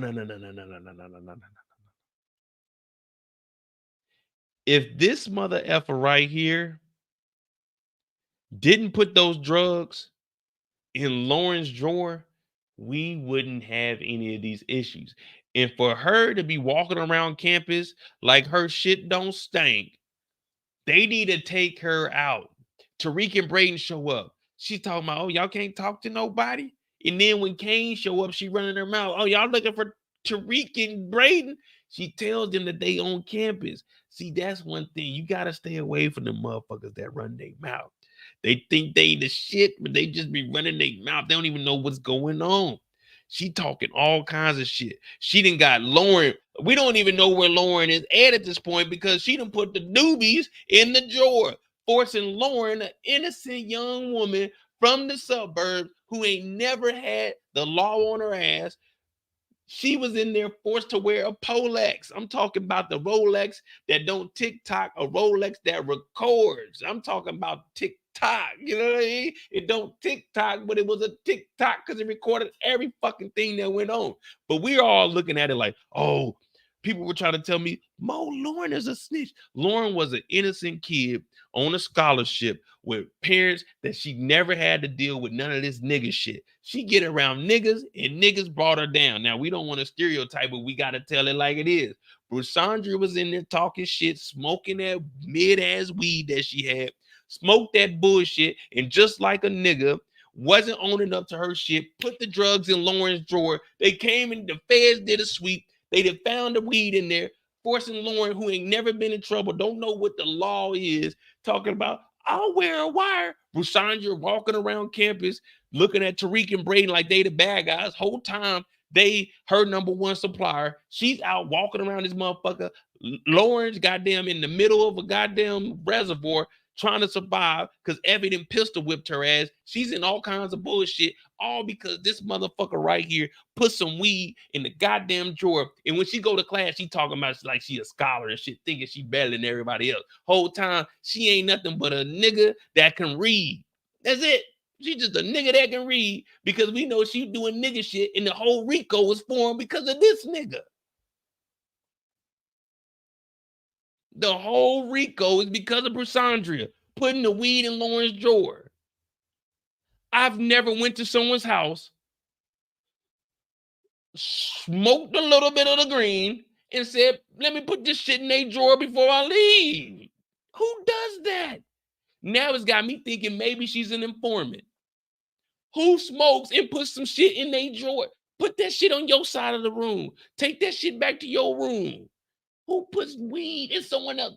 Nigga, this is a motherfucking snitch right here. This is a rat. This right here, this police type activity.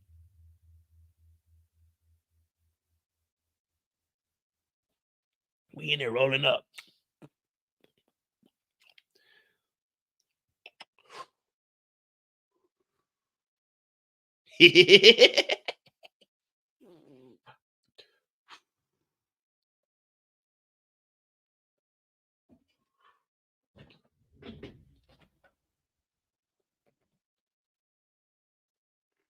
Who does that? Why would you put your drugs in my drawer?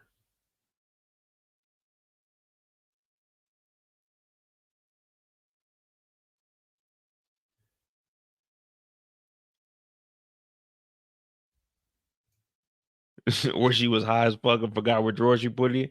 She was sitting on Lauren's bed. Look, this. See, y'all don't be analyzing shows like I do. First of all, she wasn't Lauren's roommate. She's not Lauren's roommate. But she was in Lauren's room on Lauren's bed. You don't sit on someone else's bed unless they be like, oh, yeah, you good. You sit on the bed. She was sitting on Lauren's bed. That wasn't even her room. They didn't share room together. Remember, Tariq was going over there and knocking her down because old boy from DC showed up. They didn't share rooms. That wasn't her drawer. What are we talking about? She had a room with the other girl.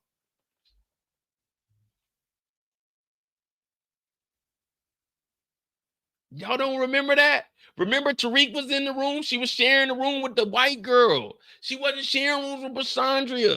Brous Andre was sitting on her bed, had her funky ass by her pillow, sitting there rolling up because Lauren came in like, what y'all doing? They in there smoking. She put the drugs in the drawer. She set Lauren up.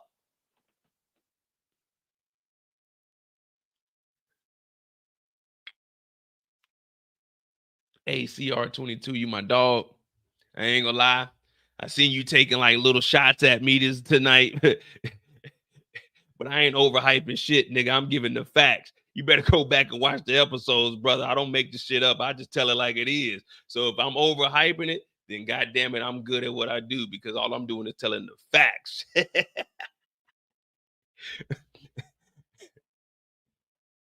If I'm overhyping the facts, then goddamn it, I'm gonna overhype them. But one thing I ain't doing is overhyping shit.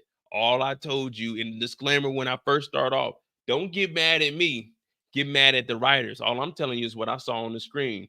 They didn't share rooms together.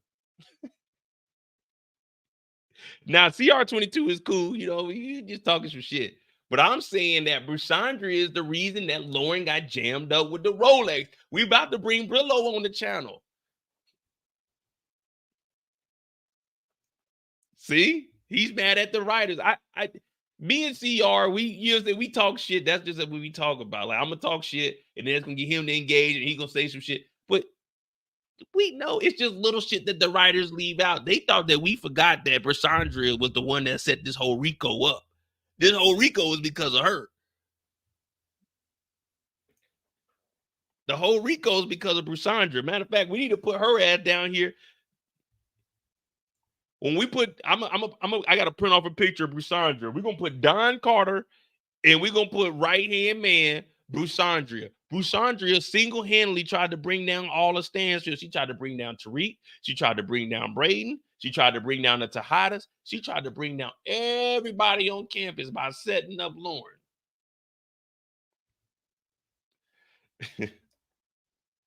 All right, let me get back on the clock. Where we at? Okay. We about 20. Yeah, we about 20 minutes. All right, we good. We good on time. So y'all want me to speed up, slow? You know what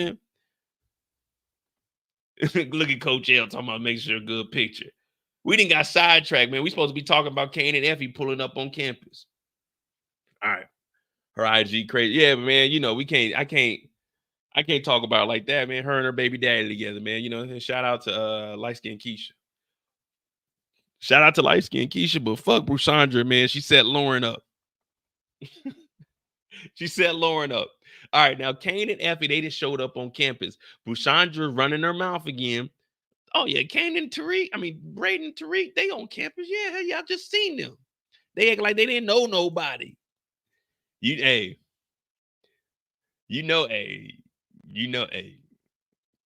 Whenever you go out somewhere, and you know what I'm saying? Well, whenever it's one that you're attracted to, whenever it's a woman that you're attracted to, she see you, oh Mo, you act like you don't know nobody. Now I know who you are. You know what I'm saying? I know who you are. You just bullshit me. That's why they always say that you don't know nobody. Like if it's a woman you're attracted to and they say that you don't know nobody and you like walk past them, it's probably because they were talking to a nigga at one point in time and you don't know that they stopped talking to him, but now they single. So now they talk about, well, you don't know nobody. No, I know you. Last time I knew you, you was with a nigga. That's why I wasn't fucking with you, because you was bullshit. But, oh, y'all don't know nobody? Well, guess what? Brous Andre was asking Tariq, oh, you don't know nobody, because where's Lauren at? Where's Lauren at? Why Brous Andre talking about, oh, y'all can't speak? Y'all don't know nobody? Lauren is gone. Brous Andre set Lauren up to get her up out the way so she can holler at Tariq, Mr. Club True, Mr. Walk Around with $1,000 shoes on. Oh, no, she didn't. No, she didn't. No, she didn't. Brous Andre set Lauren up to get at Tariq. When Tariq came on campus, what she say? Oh, you can't speak? You don't know nobody now? When was she ever talking to Tariq? Remember, they used to be in class. She used to talk bad on Tariq. She used to talk bad to Tariq. Now Lauren gone. She, oh, you don't know nobody, Tariq? I'm telling y'all. Now, I didn't get the college experience. I used to just go up to the colleges and shit. I know what the fuck is going on, but this is Effie and Kane's story. Let's continue on. Now, Kane, he got that bullet out of his arm. He trying to find this nigga Tariq. Yeah, she was feeling Kane after Tariq didn't talk to her. After Tariq turned her down, she was like, oh, you Diana's brother. Come on, man. At this point, she high right now. She trying to see what the fuck she can get in on. You know what I mean? I got you, Brillo. I got you, Brillo. We about to bring Brillo up, and we're gonna finish the Kane and Effie story. Make sure y'all hit that like button, hit that subscribe button. I'm gonna do it so you can stream it on your channel too, Brillo. Man, y'all show some love to my brother Brillo, man. This is the first person I ever collaborated with, and man, it's the finale, man. This is it, man. This is my dog, man. So Kane is over here. He goes and kicks in the door. Now remember, this is Stansfield University. This is supposed to be the top of the, you know what I'm saying, top notch, top of the I don't even know what you would call colleges. Top. Well, it ain't Ivy. Well, it is Ivy, kind of. It's like a mid lower Ivy. You know what I'm saying? You got like middle class. Yeah, this is like a middle Ivy League. You know, it ain't the real deal, but you know, it's the real deal. This nigga Kane kicking in the door. Like, come on, man. Where's the hall monitor? Where's the floor monitor? You know, when you live in the dorms, there's somebody that like monitors all this shit. All you hear is boom. A nigga kicked the door in the dorms. First of all, we need to be on high alert. All of the, like, anytime a loud noise goes off on Stansfield campus, the police need to be notified immediately. We've had too many bodies. Dog, we had Mecca, the biggest snitch in the power universe. He snuck into the campus. We got Kane on campus. We got 2-Bit on campus. We had Monet on campus, Tasha on campus, Effie on campus, Tariq, the whole Tejada tribe. Like, nigga, this is the most dangerous campus in fucking United States, bro. This shit right here might as well be a college penitentiary, all the crooks they got on this motherfucker. This shit's wild as hell. Shout out to my dog Willow. I think you muted, bro. Oh, I was setting it up. You know what it is. Come on, man. Hey, we gonna because I'm almost done with their story. We're gonna finish Kane and Effie, and then we'll go into some free time. We, you know what I'm saying, we'll see what you gotta think about. I just want to finish this one up real quick. So they didn't kicked in the door, Brillo. Like at this point, what are you thinking about Stansfield? At this point, security needs to be on high alert at all times, don't you think? Stansfield should be closed, man. Like, what? Why is it still a campus? Like, come on, it has to be closed. Security should be at an all-time high. Like, so many people have perished at this school. I mean, like, what is really going on? The body count is getting astronomical at Stansfield. And hey, Brillo been up at the college campus. He said astronomical. This is ridiculous. It's crazy. It's crazy. So why they here? Not only that, look, there's an APV put out, nigga. There's $100,000 on 2 of the students' heads right now. Go get them, man. It's all kinds of hitters we ain't never seen. Show it was a girl, it was a dude, some other random dude. I'm like, who the hell are all these random characters? Noma just knows around the city. I was thinking, if Noma knows all these people, why didn't she have them moving the drugs for her instead of 4 college kids? No, because those are cold-blooded assassins. Man, these niggas is cold-blooded trash, man. These niggas ain't catch no bodies, man. Well, Tariq was a pack till she called it off. One of them was gonna get to him. Well, the person in the garage got unalived by Junior, which they probably could have just waited. Like, I know they've seen that badge that Junior had. Let me continue on before we start talking. We'll talk about that. So right now, Kane and them were still looking for Tariq and Braden because Brous Andre ran her mouth and said that they were on campus, and now we know that this 100,000 is out there per person. Now, we know that Kane doesn't run into him, but he does see Tariq at the end. And remember they were walking on the bridge, and it was him and Effie, and he was like, "Man, there go Tariq right there," and Tariq runs off. Got up out of there. Hey, my thing is, why was Tariq and them just walking around campus after they had the money? You supposed to get the money and get back to the car and get the hell up out of there.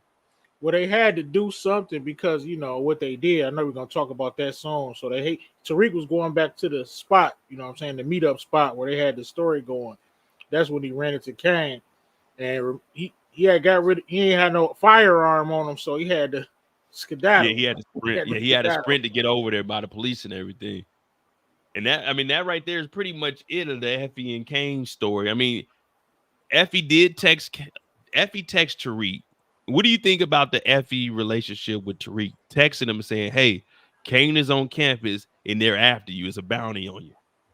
Effie, like, when you think you understand her, you don't. Like, I don't. Like, listen, it's not gonna work, Effie.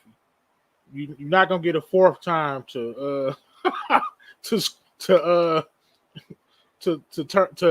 screw over my nephew. No Diddy. You're not gonna get a 4th time, right? So I don't have an idea why she would send that message. Probably because she knew like that it wasn't a good idea for Kane to do, because Kane's still moving stupid, bro. I thought he was gonna be moving better, but Kane's still moving off emotion, man. He can't think. He's so mad. Kane said, "I'm gonna act like I ain't see the text." Bro, right. Noma is gonna eliminate you, dog. Talk about you gonna act like you ain't see the text. Dude, yeah, Kane's still moving stupid. You see, he beat the brakes off the Weston, off of Trace, which was a dumb plan. They don't got no idea what Brayden up to. Like, yeah. I mean, he's wilding out at this point. But as far as Effie sending that text, I don't know how I feel about it. I don't know what to think about it, man. She's trying to play both sides, right? She's trying to maneuver herself so that Tariq feel like he can somewhat trust her. But if my grandson take this chick back, bro, I'm disowning him, dog. Live on live, I'm disowning him. If he takes Effie back. Now when you say take back, what you mean take back? Like if he forgive her and really like start trusting her and trying to build. Now, if he finessing the situation like she did, you know what I'm saying, make her think something, and then at this time, it's time for him to cross her, to do something to her. He's done nothing to her but been good to her. See, that's what I just wanted to clarify because I'm with you. Like, if he brings her in and he's like using her, okay, cool. But if he, Effie, we had all this going on, I apologize. Like, man, if he mean bro. it and he's sincere, like, I'm done. Go God level, man. God level simping. If he does that, that's crazy. That's nasty word. So but where would you put Kane at then? As of what Kane got going on right now? On the Kane, I mean, he really didn't. I liked how Kane was talking to Effie in the car. He wasn't trying to hear nothing she was talking about. Kane was about that business, man. And he told her, like, when she was trying to kiss on him and stuff, he like, what you trying to distract me? So he's kind of making good moves as far. I think he know how to play Effie now.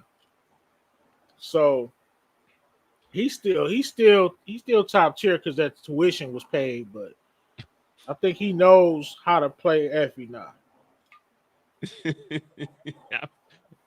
Hey, every time someone brings up the tuition, you like looking at chat, they'll say, man, he did pay for that tuition. It's like, damn, man. My thing is, Kane knows that she still fucks with Tariq. Like, she still likes Tariq. So I think that's one reason he wants to get like Tariq gone even more. Of course, he thinks that he's the one that got rid of his mom. But I was saying for Kane, I think he's looking at Tariq. If I can eliminate Tariq, did Effie, she'll fuck with me more because there's no more Tariq. Right. He don't really, at this point, he don't even need no reason to hate Tariq. And I think it was crazy that they just off rip said, well, yeah, it was a mistake. You know what? Tariq he didn't even do it. Like, what? Yeah, that was like, come on. Well, Diana said she was she made a mistake. And like Kane even said, Kane's like, man, so you mean to tell me that it was some other black guy, skinny dude with a peanut head? Like, come on, man. If someone shoots at you and you know who they are, you know who they are. You ain't make no mistake on that. Exactly. That's like me. It was Brillo. And then someone else asked me later on, oh no, it wasn't Brillo. Man, come on, man. Come on, bro. Hey, Mo, I got a quick little theory, man. I think Kane is gonna be the person that find out, you know what I'm saying, that they did it. Just like he found out about Lorenzo, just like he found out about Zeke. See, they try to make him move a little smart sometimes. So I think Kane is going to find out that, you know what I'm saying, Drew and Diana put that play together.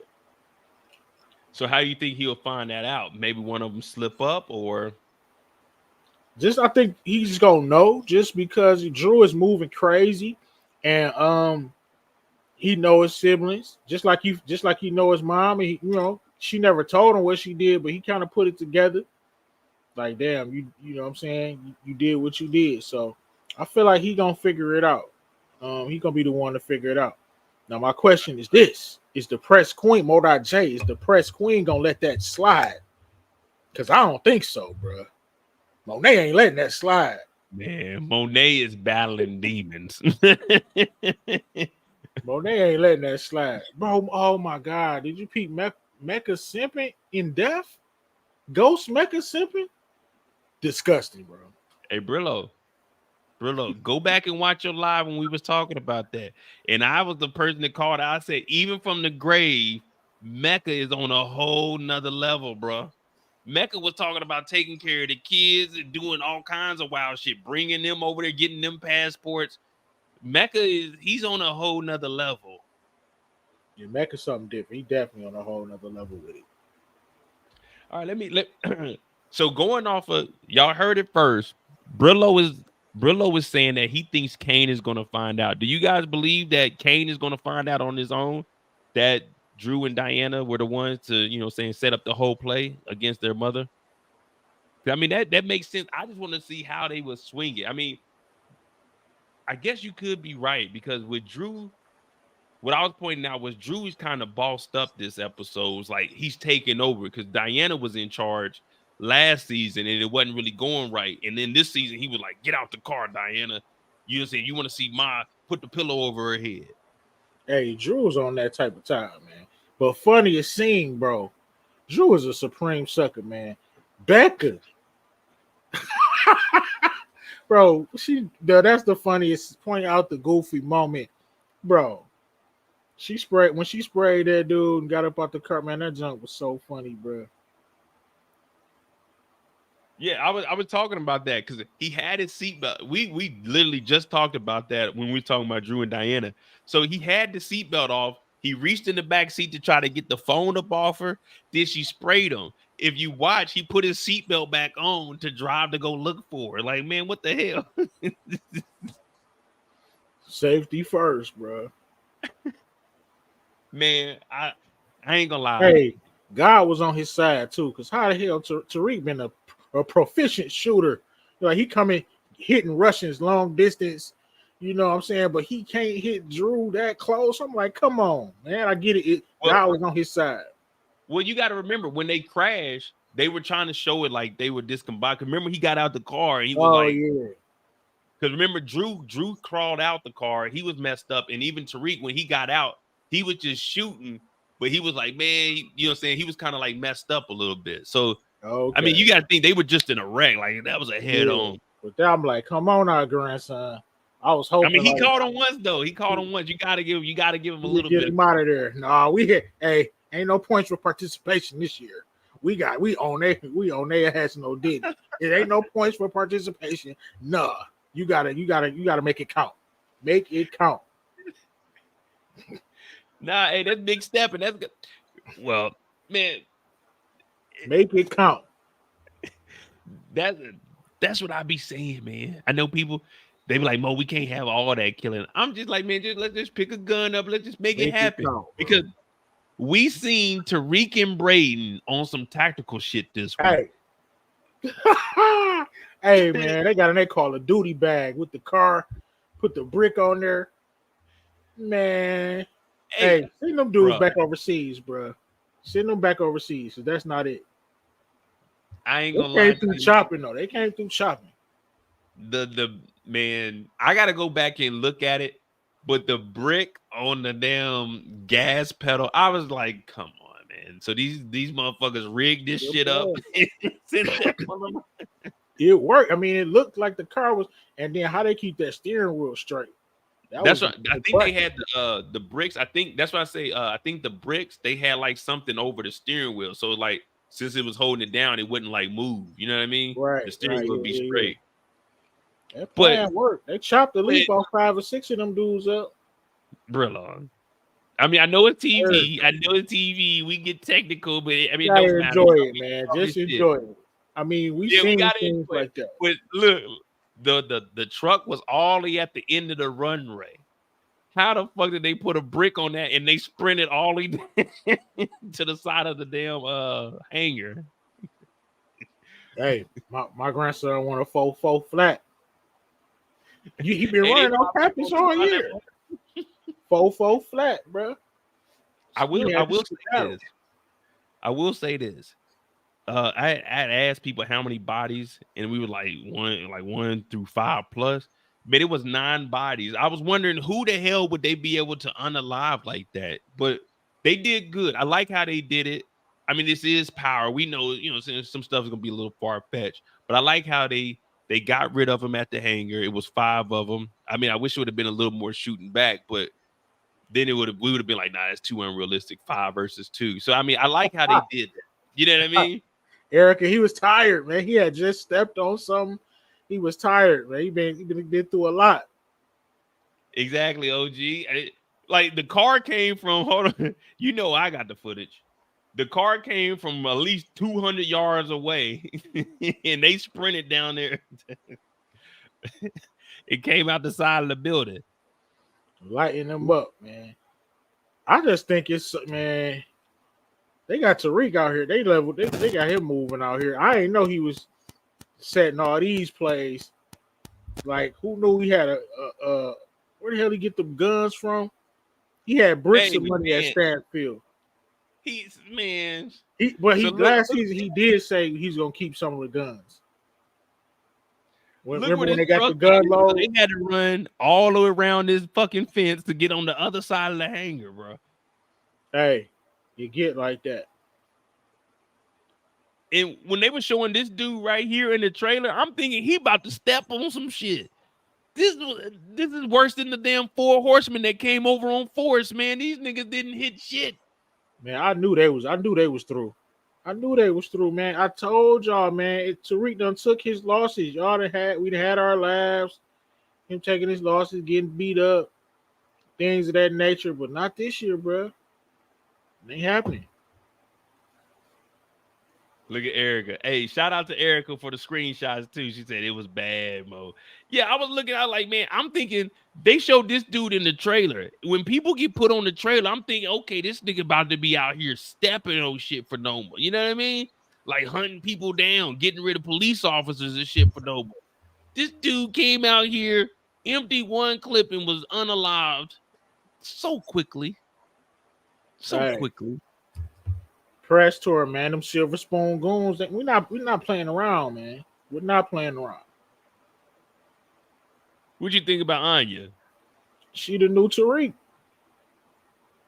Hey, did you hear how she was talking to Noma though? Just like a spoiled kid. She the new Tariq, bro. Watch, Tariq is gonna approach her. He gonna tell her his name Eric Stark, bro. Like, remember how Kanan said his name was Slim and all that? He gonna do the same thing. Tariq is Kanan and Anya is Tariq, bro. She not gonna know him as Tariq. She gonna know him as another name. Hey, she was going in.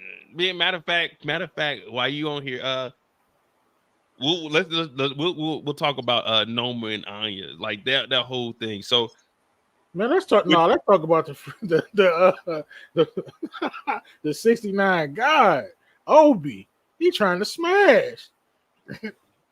Hey.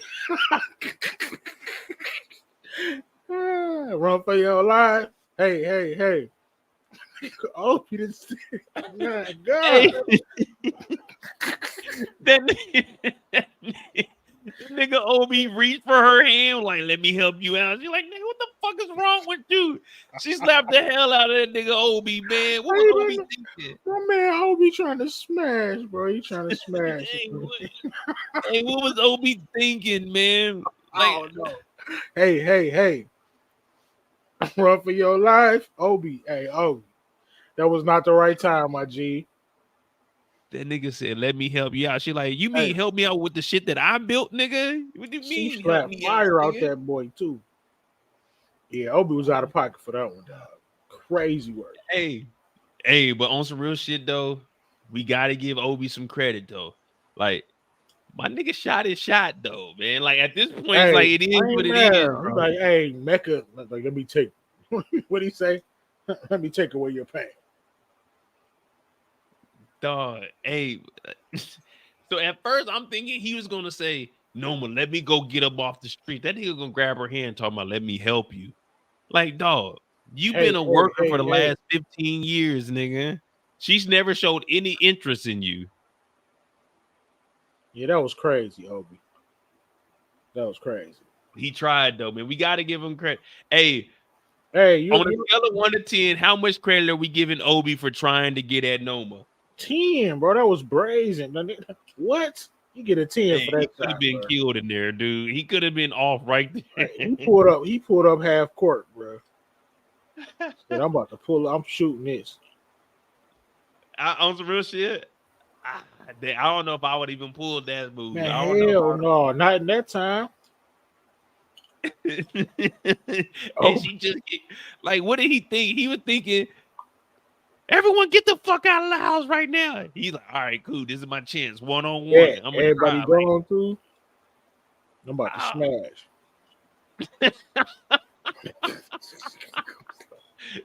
He couldn't have been thinking he was about to smash in this situation. He had, like, at the end of the day, he's still her right hand man. So he knew that Anya was still on the way over here. I don't know what the fuck was he thinking, but that nigga tried though. Quickie.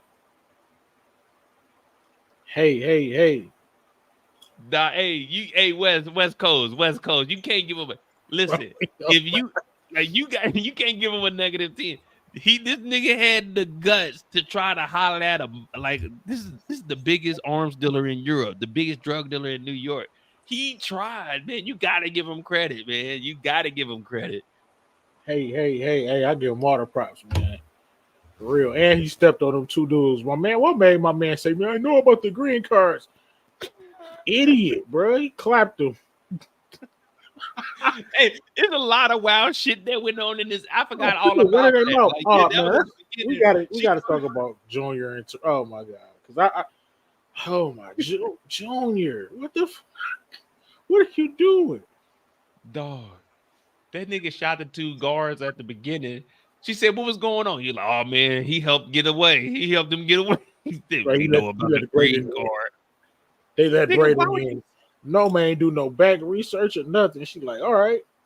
Hey, she said, all right. And then she went to go yell at the Tejada kids. Dog, this whole She told them they can't even go see their mama that just got shot up. You gotta go try to find Tariq. Man, like, I hate to say it. Remember when we first seen Noma in season 3, we were like, all right, they ain't really showing her too much. So she must be like, of course they got her built up as like a big boss, but we're starting to see like the layers being pulled back. She ain't really like as strong, as bossed up as we thought she was. Like her daughter is really dictating her life, talking bad to her. Obie, he getting the green card. He trying to hit on her. The Tejadas, they ain't paying no attention. They fucking with their mom still. It's like, man, Noma's really just out here, to be honest. That's Diana goofy show, man. Like what? Drew's still on that. Oh yeah, Drew like get the pillow. Drew like grab a pillow. Hey, that nigga said, when you go up there, grab a pillow. She's like, what? They like, grab a pillow and just finish it, man. Hey, man, Drew on that, man. Hey, I ain't gonna lie, this is a good season, man. We analyze and shit, we joke around, but overall, man, this is a good ass season. I mean, about when Drew, hey, top tier acting too, because when Drew was hurt and Tariq like, I'm gonna tell Kane on you. Hey, that nigga started limping. He started limping. Hey, it looked like he was really hurt, bro. I'm like, hey, the actor killing it, bro. The actor that played Drew is killing it, dog. I like the shit, man. This shit good, man. This shit good. All right, we're gonna jump in. We'll talk about we'll talk about Junior and Tariq, because I still got to go back and tell like Tariq's story. So we'll talk about that with Brillo on here. Oh man, Junior. Okay, 2 things, Mo, and I'm gonna talk about this. You know what I'm saying, on my live in depth. But bro, you got the flash drive, right?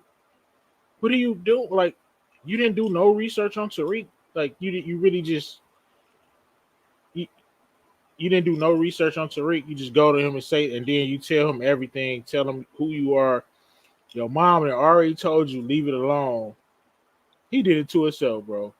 Plus, what I understand is if Tariq uploaded it and gave the info to Noma, ain't Noma go see them green cards on there? Unless he just uploaded part of it. Well, I think he did the research. I don't think Cooper had the green card part on there. I think it was just he did more research, and that's when he found out about the green card. You know what I'm saying? So you had the Cooper Sachs information, and then the green card information was him just doing his own research. You know what I mean? So Cooper Sachs gave him the thumb drive, and from there he found out about Tariq and did his research on Tariq. And then that's when he found out about Obie and them being connected to the green card on his own research. Okay, cool. But still, he ain't doing no research on Tariq. Like, what did he think was going to happen? This is crazy. And then Blanca told him, hey, no, don't go after it. Chill out for a second. His mama was like, Tariq St. Patrick, chill out. This nigga's like, nah, man, we gotta make moves. We gotta step on him. Like, dog, you not prepared for this. We've been watching this shit for 4 seasons, and let me tell you, this nigga Tariq ain't easy to catch. How he don't know that Tariq is dangerous, dog? Well, remember, he just got on the force, though, so it's not like he was DEA, so I don't know. With him being new, everybody doesn't work every case. You know what I mean? Right. So I guess, we got to look at it like that, because even Don Carter said, oh, he just got on, he just got on the force. Because what was he? He wasn't even really working the case when we first seen him. He was like just walking around, tagging along and stuff. Yeah, I remember him from, you know what I'm saying, he the one who found the storage unit, I mean where they was hiding the drugs in the cup for no cap. Yeah, Oh in crap. the trash can. Yeah. Junior just like Angela, bro. Overzealous, got stepped on. Shout out to But Tariq for that villain speech too. what Top villain tier. speech? When he told him like, yeah, that was my yeah, that was my pop's bitch. Hey, when he said that, I'm like, damn, so this nigga gonna get mad too. He like, "Ugh." And then the shooter gonna pop out the corner. The shooter gonna pop like, hey, what? That shooter was dumb as hell. I don't know what he thought he was. Or was that the girl? No, that was a dude. He should have waited. Yeah, that's what I was like, man. Unless he was gonna arrest him, like, man, pop him later. Let me see. Tariq versus Junior. So Tariq and them, they just casually walking around the garage. Man, we got this money. We gonna get up out of here. Hey, hold on. That was a lot of damn money too, man. He had bricks of money. It was like 3 big ass wrapped bricks of money. I'm like, okay. When he was getting it out the little ventilation shaft, I'm like, okay, he got a little bit of bread on him. That's enough for us to get the hell up out the city.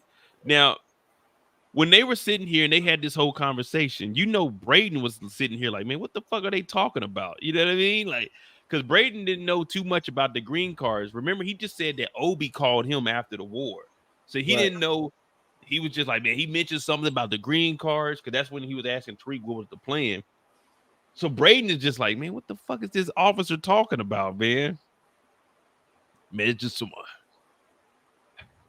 the shit just all over the place, man. Like at the beginning of the day, y'all got into a war, y'all done drove off, y'all done got into a shootout at the airport. Now you got the goddamn DEA up here.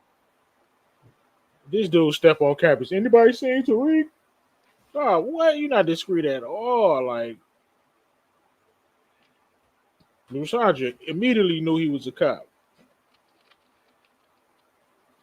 Man, I'm gonna reserve my judgment for her, man. But if it wasn't for her, man, we wouldn't have this damn RICO. Facts.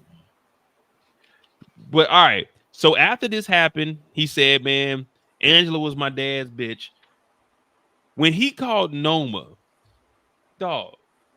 So he calls Noma. They call Noma up on FaceTime from the dude's phone, which is smart. Like, don't call her off of ours. Call her off of the shooter. So if anything, they'll connect it back to that. But dog, they just killed a Fed. Well, they didn't kill him yet. They were still holding him hostage. But the other guy was dead. She put them on hold. She in the house and her and Obie having a whole conversation. He's like, nah, we can't shoot him right now, man. We have a Fed unalive. We gotta, you know what I'm saying? We're gonna have everybody after. She's like, yeah, you're right. Then she takes it off of mute, like, okay, Tariq, you know, and what we're gonna do, we'll call a truce.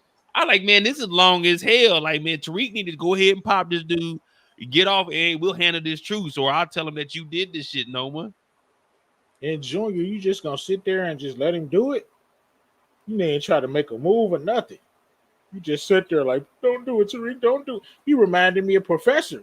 You're very clever, Tariq. You're very clever. Man, like, all right. So right now they temporarily got a truce, but remember, Tariq was like, man, fuck, man, we can't do nothing in the city now because they can't move. Dog, there's strict like stipulations. She said we got a truce, but you can't move no. You can't move no work. He's still gonna move work, man. They ain't gonna know it's him. He's smart. He about to get a new plug. He about to be pumping work on Stashfield. Effie might actually give him some work. I wouldn't be surprised. She trying to get back. What you know how she trying to make her moves, bro. See, and that's the thing, man.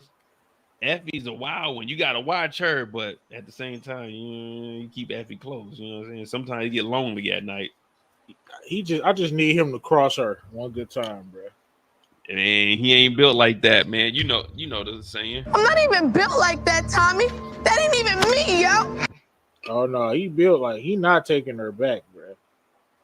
That's what I don't know, man. I don't know about Tariq. She had to save his life, bro. Only thing that'll make me not disown him is if she saved his life, like you know what I'm saying, like Brayden did. So that means she's gonna have to take out like Kane then, because I think Kane's Yeah, gonna be take the only one somebody close out. enough. Like that's like Tariq, you know what I'm saying? They got him dead to rights. He about to get smoked, and then Effie come through. That's the only thing. I want to see what the relationship between Noma and Effie is gonna be like, because like I said, they're Kane and Noma, they're gonna get close. I guess I think it's gonna be on some. At this point, Noma's realizing she might need someone else to like take over. You know what I mean? Like the walls might be closing in, and her and Kane, they're gonna get close though, man. Just remember that her and Kane are gonna get real close. Oh yeah. I think Obie got to be out the way for that to happen, though. Shit, I mean, at what point is Obie gonna go ahead and cross over though? Obie need to just go ahead and just start rocking with Tariq and Braden 100%. Yeah, that's what I'm saying. Like, when is he gonna actually cross over and help out? I guess when his family come, he gonna leave, bro. When his family come, when they touch down, he gonna leave, bro. All right, Brillo. Man to man. If I'm Obie, I'm not even like at this point. I gotta tell my family, y'all just got to chill, man. It's some wild shit going. I'm not bringing my family over here right now, bro. Like, hey, we just got to chill. Hey, his family probably way wilder than maybe. Man, you got to think they came on the scene with machetes chopping limbs off. Yeah, but I think when we talk about, I think it's his like wife and kids though. I don't think it's like I don't think it's like adult brothers or anything. I think it's his wife and kids that are coming over. Hey, chat. I think it's gonna be his wife and kids and his you know what I'm saying, some more muscle. Tariq got to get somebody on the squad. It just can't be him and Brayden. That ain't gonna work. See, that's what I was talking about. Like with the bodies, I was thinking, if we're gonna have all these bodies, who are we getting rid of? Yeah, we got rid of 5 of Noma's people on the tarmac, but who else are we gonna be getting? Like, it's only Brayden and Tariq at this point on their side. That's what I'm saying. That's why they need to bring in Obie people and 2-Bit as well. You got to get that damn car back some kind of way. Oh, he got that money. All you got to do is get 2-Bit some money, man. Tell him like you the muscle. So yeah, they do get the car back. So I wonder what the fuck. I know somebody said in the trailer. I don't know if it was in the trailer or not, but they said that they thought that they took a screenshot and they thought that they seen 2-Bit next to Noma. Now I don't know about that. I don't know. I didn't see that one, but yeah, yeah. Well, we got to get some people on the Tariq side because I mean they had a good episode, but right now they just college students right now with no type of motion. But they still got that money though. And to me, Tariq need to go give all that to Davis for not lining them up. Davis sitting up here calling him little bro, man. Davis then lost his brother and not. Dude, I never would expect Davis to turn down no money, bro. I mean, it is. I mean, we didn't see him turn it down. No, he was just saying, you know what I mean? He turned it down and called Tariq, bro. That I was not expecting that. And he keep calling him little brother. That's not for no reason, bro. He lost his brother in front of Tariq. Now he got some type of connection with Tariq now, bro. He really rocking with him, and I was not expecting that. I was expecting Davis to sell him out to whoever got the most money. Well, you know, in the trailer, you know, I try not to talk about the next episode while we on this, but in the trailer, Don is offering some bread too now. Yeah, I think Davis gonna stay solid. That's his little brother. And he called him little bro twice. Just because a nigga call you little bro, you know what I'm saying? What they say? Niggas don't even know you, but calling you big bro. Like, hey, just because a nigga calling you little bro, he just saying that because the phone, he know Tariq has probably got his phones tapped or something. So when he's saying little bro, he ain't mean to say that. Davis is gonna stay solid, bro. Trust. Davis is gonna stay solid, which is surprising. Hey, chat, real quick. If Noma pulled up on y'all for $200K, Brayden and Tariq, put a 1 in the chat. If Put a 1 in the chat if you think about the 100,000. Put a 2 in the chat if you turn it down. Put a 3 in the chat if you taking that 200,000. Put a 1 if you thinking about it. A 2 if you ain't gonna do it. Put a 3 if you gonna take that 200,000. Man, I better see all 2s in that chat. I better see some 3s in there. Who the real ones? Who the real ones? Why would you sell Tariq out though? For that little bit of change, Tariq done put more money in your pocket than Noma. Yeah, that money ain't coming in no more. Man, he know. Come on, man.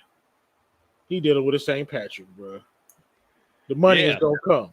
He dealing with a St. Patrick. Them motherfuckers will take the stand on you. Who he take the stand on? Tasha took the stand. Oh man, it was lies. Tariq told Tate, and Tate then told on the Russians. So they willing to tell. They willing to tell. Nah, not on Davis. And that we ain't doing that. DeMarcus say 3. Of course, DeMarcus, you don't like Tariq. So of course you'll tell on him for $100,000. Davis, it ain't no paper shortage over there. Davis got bread. You saw what Davis was on. I don't know, man. Davis has some mid over there in that shower, man. Davis might need that. Davis might need that 200,000 and go hit up Scarlett. You know what I mean? He might need to go. You might need that 200 and go re-up, man. Davis out there living like me on the regular economy. Davis over there shopping at H&M with your boy, man. You need to go re-up. He did lowball him. I don't know. He still could do something, but $100,000 is a lowball, bro. Especially for somebody who done put millions in your pocket. Yeah, but when's the next time he gonna put some millions in your pocket? And Tariq at this point, he gonna always need a lawyer. He know Tariq is a hustler, bro. But Davis ain't a lawyer no more, bro. That's not gonna last, bro. He about to tap dance on that. Nah, they don't got nothing on. They don't have nothing on Davis, bro. Nothing. Yeah, we don't know what Cooper Saxton gave up. Cooper Saxton may have broke down the whole case on how the brother took the charge for him. Bro, he gonna tap dance on all that. You never know, man. You never know. Hey, let me ask you this, Brillo. Are you up to some debates this season? There's some people that have been calling, and they've been hitting me up like, man, I'm trying to debate against Brillo, man. I know I can beat Brillo. So I'm like, man, I don't know, man.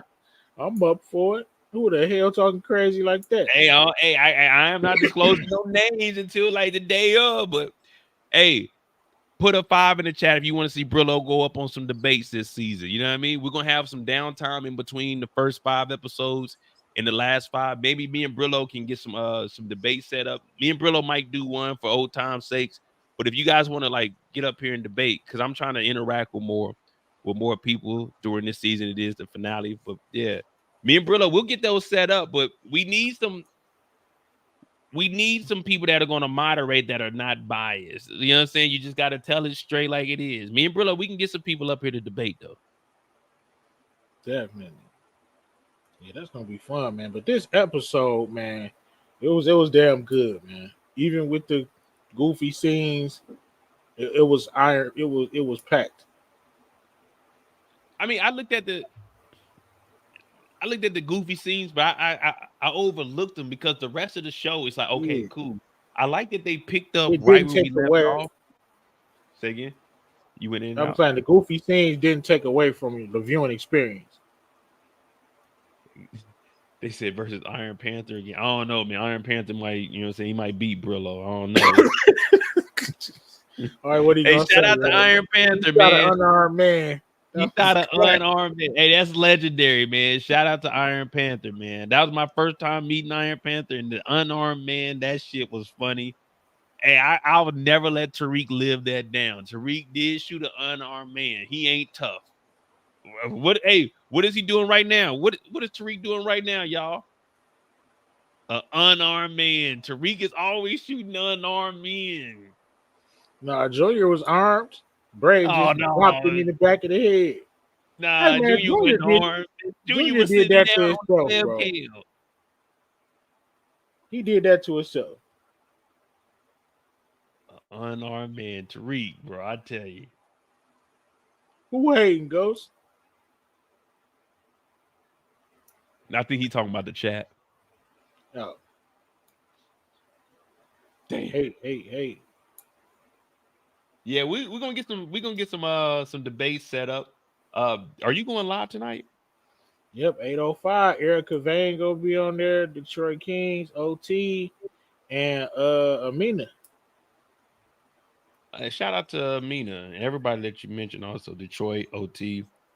Shout out to Mina. I know she hit me up. She wanted to do a live with me, but I was telling her, I was like, man, if you're doing it during the week, I probably can't get on because, man, y'all be going live at like 2:00 my time. On the weekends, I can do y'all lives on the weekend, but during the week, man, that's like 2 a.m. for me. Yeah, that time change. I'm just happy that this is back. Oh man, bittersweet, man. It's like it's bittersweet. It's like it lifted off your shoulder, man, because you know you're doing like BMF. We just doing like other shows, but it's like Ghost is back. It's like, okay, you actually got the energy that okay, I'm ready to talk about this shit.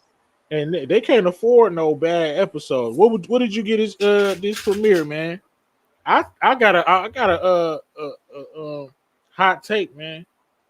See, I gave it like a 7.5, 8 because I know that they're gonna get better than this. So I don't want to be like a 9, and then we get episodes that are better, and it's like, man, we can't give it like 11 or 12. So I'm like, man, 7.5 for me. This was good. This was the best premiere. Oh, out of the 4 seasons? Out of any of the show? Oh, in the spinoffs? Oh, I could say that, yeah. I'm just saying, like episode 1, I would say that first episode of Raising Kane was top tier too, though. But all the first episodes been good, but I would say this one was just so much going on. It wasn't even the time to blink, man. It's like everything was just so. It was so the stakes were so high, like with every scene damn near. And that's what I was saying. I like that as soon as the show came on, we literally picked up them covering the car up, drove away from the war, and they got right back to it. Hey, what's the next plan? Tariq ain't got a plan. Let's go get a gun. I got an idea. We got to go get Anya because that's the last thing we were talking about. We seen Effie and them before the shootout started. Hey, Tariq is trying to get at your daughter. She the flip side. Shootout. Tariq and them, they go get the guns. They go try to get Anya. They go like, I like that. We picked right up. It wasn't no slow, like easily, gradually getting into it. Now, the whole Monet thing, if we would have like maybe just one scene of her talking about that shit, because I didn't need to see her talking to them niggas. Yeah, that's the only thing I would have cut out. Exactly. Hey, that's what I was saying. Like, that okay, was kind of whack. And then Zeke in there looking mad, talking about some. Shout out to Zeke too. I just seen him. He came to the graduation at where I work at. He used to go there as well, so he was speaking at the graduation. So shout out to Zeke. Yeah, he looking mad. Like one scene, you got Lorenzo. Like, all right, Lorenzo and Mecca, they come out, talk to her. All right, bet I was waiting on you. We talked to her. She turned around, like look at the body, turn around, and it's like Zeke, and that'd be it. Like we didn't need to keep coming back in there, listening. But I mean, she got that Wolverine in her too, as you can see. Hey, OT in the build. Man, hold on, dog. OT, cut, dude. Come on, he didn't start it already. Say what? Okay, just Monet. Can you please explain to me what is OT talking about? Because I missed that scene. Tariq talked to one cop and then he killed them. Why are we doing this? Come on, Mo. Come on, bro. Please. I mean, after that, he went and gave statements to the police, man. Come on, man. Y'all tweaking. Y'all trolling at this point. Bro, it was all right. Mo, that was part of the plan. He went to talk to the police about what happened, man. That was part of the plan. Y'all trolling. I ain't buying into it, OT. Nice try, bro. You got it. You got it, my guy. If you talk about him talking to the police, telling that crazy ass plan of a school shooter and him being a hero, if you talk about that being snitching, you got it, bro. That's crazy, but you got it. Y'all not about to rile me up, bro. Y'all trying to rile me up in episode 1, though. What? You got it, bro. Know what I'm saying? Hey, all OT is saying is street niggas can't even tell on school shooters. You just can't tell them. You can't talk. Making up a lie. That's crazy. Y'all really be delicious 20. Y'all really going for this in the chat too? Y'all different. This Y'all this different. ain't. Hey, hold on, brother. This ain't like goddamn. This ain't the Shy. This ain't like P Valley. Nothing. This is street shit. You can't talk to Bro. the police. You just can't. Mo.J, bro. That was a play, bro. What are we talking Yeah, about? and then the play was Who did he me. tell on? Hold on, Himself? me told the pilot to tell on the on Bryant, but just because it's the play don't mean it ain't snitching. Bro, he snitched on himself because he implicated himself. He the one who grabbed the gun. That was a hell of a plan too. Put his prints on the gun. He snitched on this stuff. We doing that? I'm gonna let OT cook at 8, bro. I'm gonna let you do your thing, but I'm not even gonna interrupt you. But you can have that, bro. You're not about to give me. You're not about to, not on episode 1. All I'm like he said, all we're saying is the rules are you don't talk to him regardless. What did Cameron say when he got on with Fox back in the day? I don't care if it's a murderer next door. I'm not telling. Tariq can't talk to the police. Who did he can't? Okay. In order to snitch, bro, you got to snitch on somebody. If you snitching on yourself, that's called a confession. He snitched on the school shooter. Okay, you got it. This is entertaining, but come on, man. We really doing this. I'm saying. Y'all, so hold on. Hey. What would you say? What would you say when Tariq told Tate to tell on the Russians? What would you say that is? That's relay. That's handing the snitching on. I don't even care about that, bro. Honestly. No. Tate ain't no cop. I don't care about it. What would I you don't. consider? I don't. Tate ain't no cop, so he just told somebody some information. Do it as you may. But as far as this episode, OT just hating because he don't like Tariq. But I'm gonna go in and let him explain. You gotta explain this. That's crazy. Now, the only thing I'll say about that is, I mean, the rules are the rules, man. Hey, you just can't talk to him. You got to let your lawyer talk to him. Like, hey, I don't know what happened, man. Talk to my lawyer about it. But I mean, it was a hell of a plan. It was a good thing. That's one thing we starting to see Tariq. You know, in the trailer, we heard him say we got to take the good and the bad from Ghost. He's thinking like he's on his toes with it. He's quick, like you said. Let me get the gun. I'll say that I did it. He fired off the shot so he had the GSR on his hand. Boom, boom, boom. Shot that off. So I give him credit for that. Of course, it's just us overanalyzing the show. I mean, I fuck with Tariq. Of course, he's my favorite character on here. R.I.P. to Cooper Sacks, my number 2. Then Davis is right at number 3. But you know what I mean? Fuck it, man. Tariq, my favorite character on here. Yeah, he don't have a lawyer. He's out there defending himself, or Tasha, or Vanessa. No, y'all called her Vanessa Edwards. Hey, brother, what you think about before you get out of here? What you think about Vanessa Edwards, Tasha? What we gonna see from her? I need Monet to find out that she the one who shot her up, and I need Monet to do what Monet does. And after a decade long of dealing with this half smart chicken head, she needs to be rolled and smoked. I'm not even built like that, Tommy. That ain't even me, yo. Let me ask you this, bro. Monet not letting that slide, bro. She gonna do Tasha in, bro. She gonna have Tariq thinking Noma did it. Would you put Monet's? Would you put Monet finding out about Tasha? Would you put that in the part of your theory of Kane finding out that Diana and Drew did that? Like, hey, Ma, it wasn't Tariq, it was his mama. Do you think that Kane would go tell Monet that? Yeah. Everything gonna come to the light. I just think they're gonna do it through Kane, of course, because Diana might confess, and then they do their own little investigation. See, I'm with you. The whole Diana situation where her going and telling Monet, I missed you. It's like she's forgiven her for everything that happened. And it's kind of like Diana doesn't really want to be involved with all of this. You know what I mean? At first, she was like, she wanted to, because the whole time when we first were introduced to Diana, she really just wanted to go off to school. She only got brought into the game because of Zeke. And then Zeke was unalived. And then she got involved with Tariq.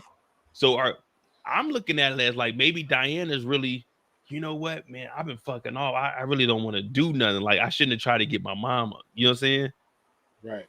Yeah, she having second thoughts. It's too late now. Once you jump off the porch, you can't get back on the porch. It just don't happen. Once you jump off the porch, you can't get off the porch.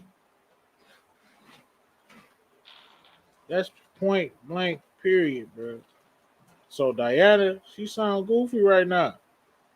Trying to feel sorry for her mom because of what happened to her mom. That ain't gonna happen. Moda, once you off that porch, it ain't no getting back, bro. See, and that's what me and OT saying. Once you get off that porch, you can't talk to the police, man. You can't corroborate your story. You just got to do what you got to do.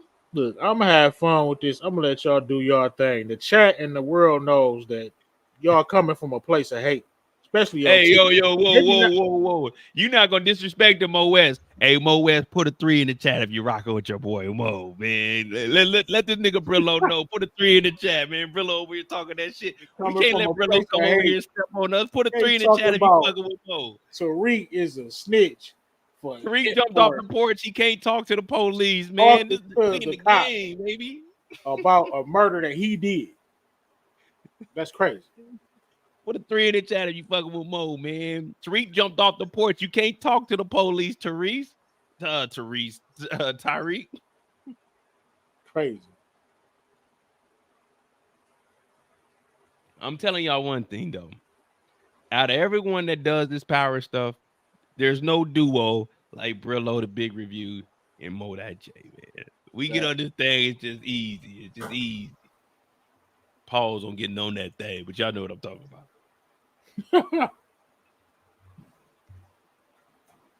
Yeah.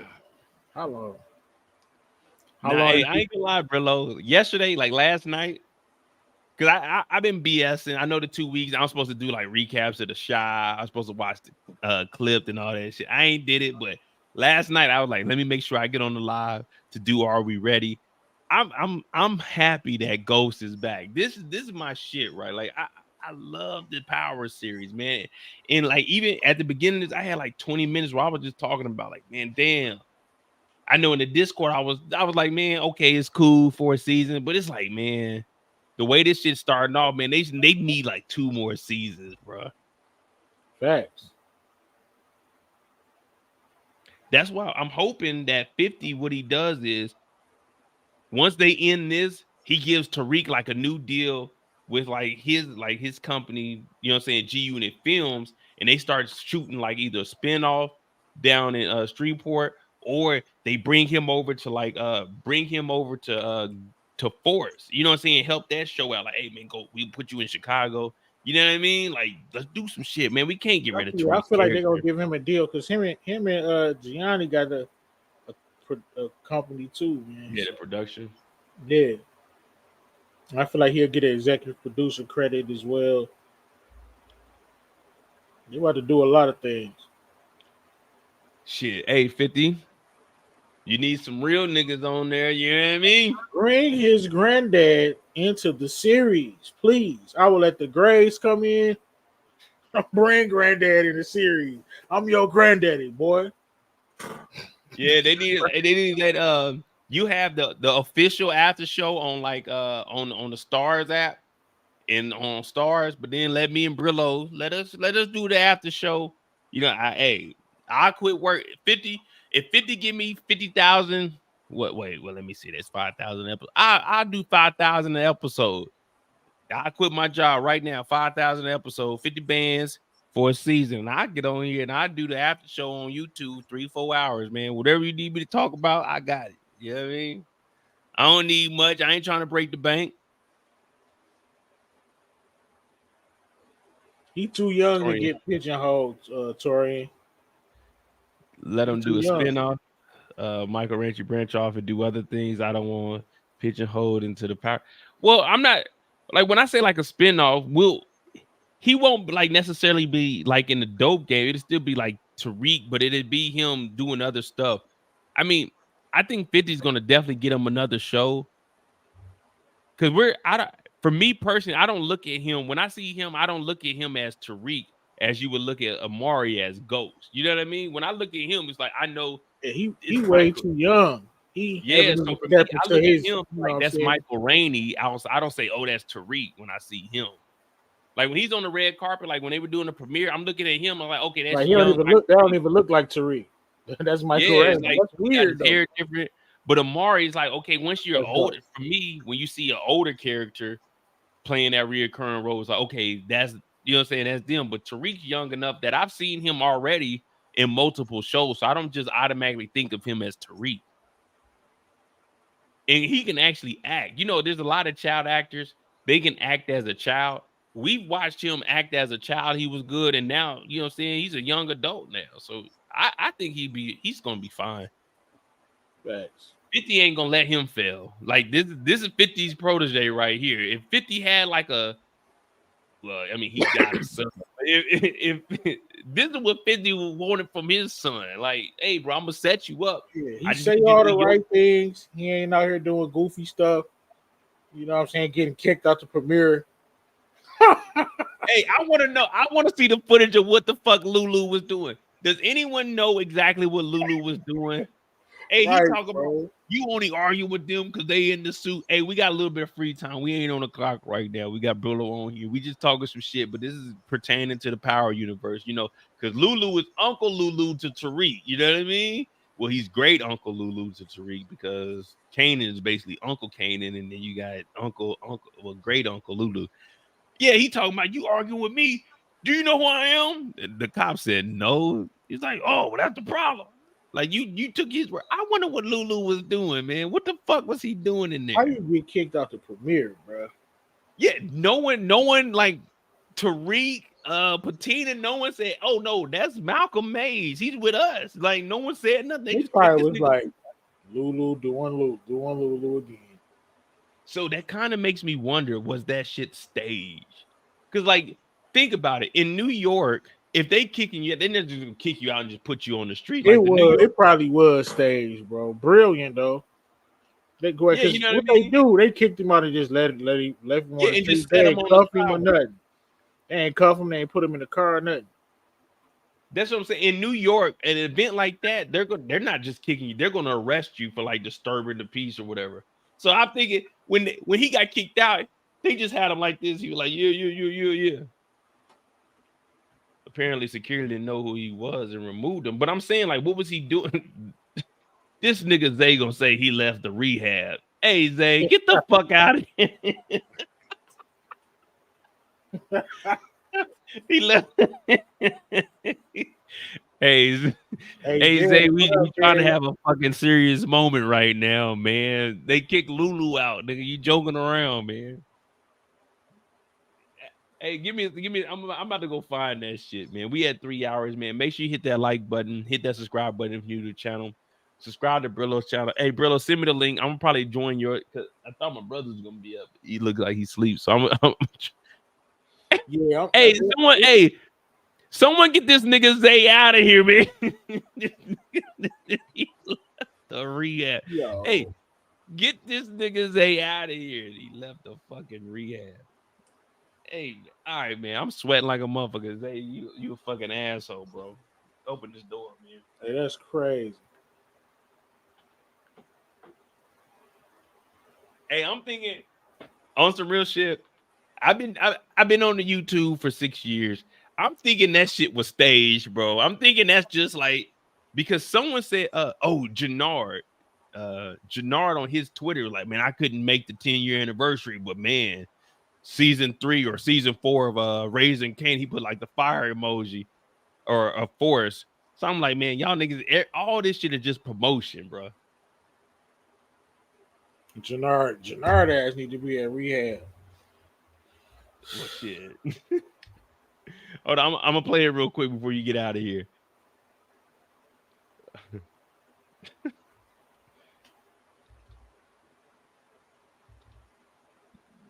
I can find it. Oh, there we go.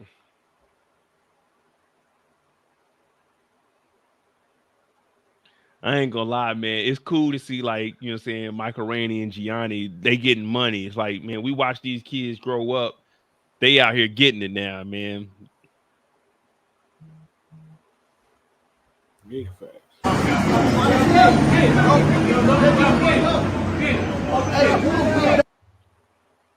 So this is Lulu getting kicked out the premiere. Don't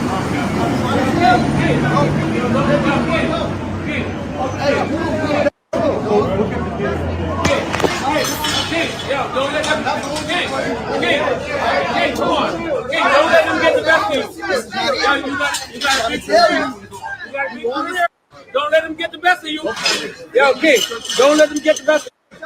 Don't let them get the best of you, man. King, don't let them get the best of you. Stay free, baby. It's crazy, bro. Stay free, baby. Stay free, King.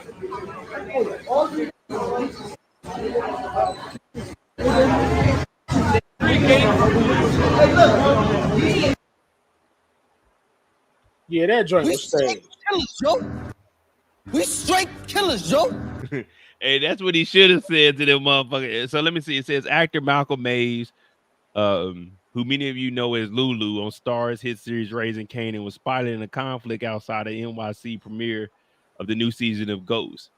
Details of what caused the conflict are not known at the moment. However, video footage from the incident shows the officers were briefly involved at some point before Malcolm was seen walking away from the situation. But if you look at how security is like holding his arm, man, get the fuck out. Hey, I'm not believing this, bruh. Hey, look what Gianni said. He was dead sober, so chill. Episode was too fire. In there, he just got mad. Weird number one. See, that's what I'm saying. Like, Gianni's basically saying, like, man, this shit staged, bro, because he was sober.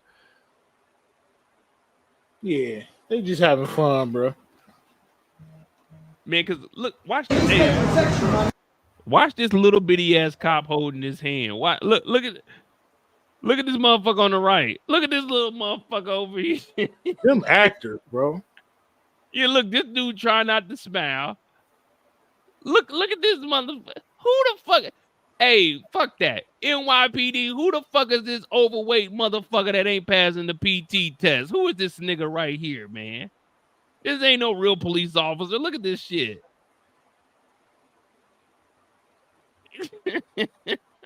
He like, hey, put him over there. Where Patina at? Someone come get this nigga Lulu. This nigga might be depressed though, man. They need to be arresting him. I ain't trying to be no snitch or nothing, Brillo. I ain't trying to be no snitch or nothing, but I mean, I'm hearing that this is just what the word on the street is. This ain't coming from me. I'm hearing that crown body might be connected to this nigga Lulu. I don't know who said that, but that's just what they said in the streets. Facts. I think that shit is like Torian said, and scenes. Like, okay, cool. Facts. Like, you know what I'm saying? They did this shit. This nigga Lulu went around the back. He went back in there and they hanging out. Him and I don't think 50 had anything to do with this. 50 is an honest businessman. You know what I'm saying? We relate with Trump because of the RICOs. But yo, man, I'm so glad this damn show is back, man. I'm gonna drop you that link. We going at 8, so in a couple hours. 4 is 12, so 2 o'clock. All right, cool. Damn, Detroit King said I was snitching out there. I'm saying I'm not saying that. I'm just saying what the streets are saying. But now, hey, that's one thing I respect about 50. No matter what, 50 knows there's no, like, just like Eazy-E said when we were watching the movie, there's no such thing as bad publicity. Promote everything. Now we got Malcolm Mays in here. So for everybody that didn't know who Malcolm Mays was, it's like, oh, Raising Kane. Let me watch Raising Kane. Who is he? What is he getting kicked out for? Why would they kick this actor out for? Now, like, at this point, you know me, it is what it is. But it's like, okay, it's attention. What did he say? Do you know who I am? You took the word of the white guy that was in the suit and you kicked the black guy out when I'm actually the one making all the money and I'm on the show. So all of this shit's just attention, man. But I'm not knocking them. You know what I'm saying? I'm not saying that this is 100% staged, but I'm saying it looked like it's staged. It might not be, but who knows, man? I done been kicked out of shit in life, man. Like I can give y'all 10 stories straight off the bat of me being discriminated against. I done already gave y'all 3. We got the getting pulled over in Reno, getting kicked out the club in Albuquerque, getting kicked out the club in DC. Well, getting racially profiled in DC with my brother, getting kicked out the club in Arizona. Man, we all got stories. It's just, it depends on how you present it. Facts. But I thought my brother was gonna be up. I thought we was gonna step out tonight. So I'm gonna probably do a 5-hour live because we still got to talk about Tariq. We got to talk about Brayden. Hold on, we got Drew Diana out the way, Kane Effie. We got Brillo on here. We talked about Point Out the Goofy. We talked about Noma. We talked about JR. We got Kane. Oh, we did Kane, my bad. We got Tariq, Brayden, and we got Monet. So I'm gonna knock those 3 out in these last like 2 hours. But I'm gonna try to get on Brillo's live tonight. So I want you guys to all subscribe to Brillo's channel. Appreciate you. We're gonna be over there. It's gonna be a panel over there. So we might have like a little debate, but they can't fuck with your boy. Hey, appreciate you for having me, bro. Hey, every week, every Friday, Brillo has an hour spot. He come over here. He talk about whatever he want to talk about. You know what I mean? That's my dog, man. So show love to Brillo, man. For real. Peace. All right, brother.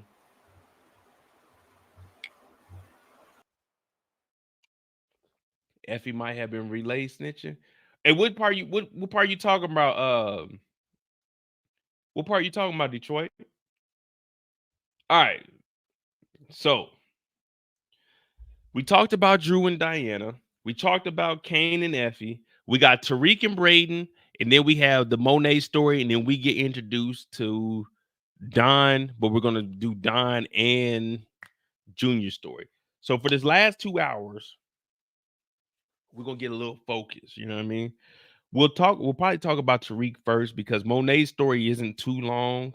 Don's story isn't too long. So we'll do Tariq and then follow that up with Braden's story. Excuse me. Ooh, wee.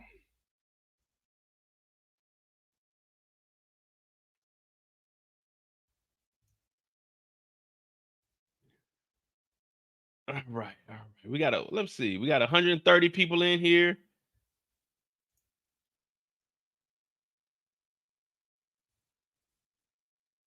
We got about 130. All right, we pretty good on the likes. Hey, first let me say I appreciate all you guys. I know you see me drinking all night, but I am sober. Well, when I say sober, am I tipsy? I'm in between sober and tipsy. I haven't got to the like drunk stage yet. If you see me drunk, you know what I'm. There's only been one time that I ever been drunk on a live, and that live is deleted. There was only 2 places that live was, unless somebody screen recorded. It was on my live in Brillo, but all of those are gone. But right now, I'm right at the right point to be talking about Tariq. So we got a little under a half a bottle of Remy left that we're gonna probably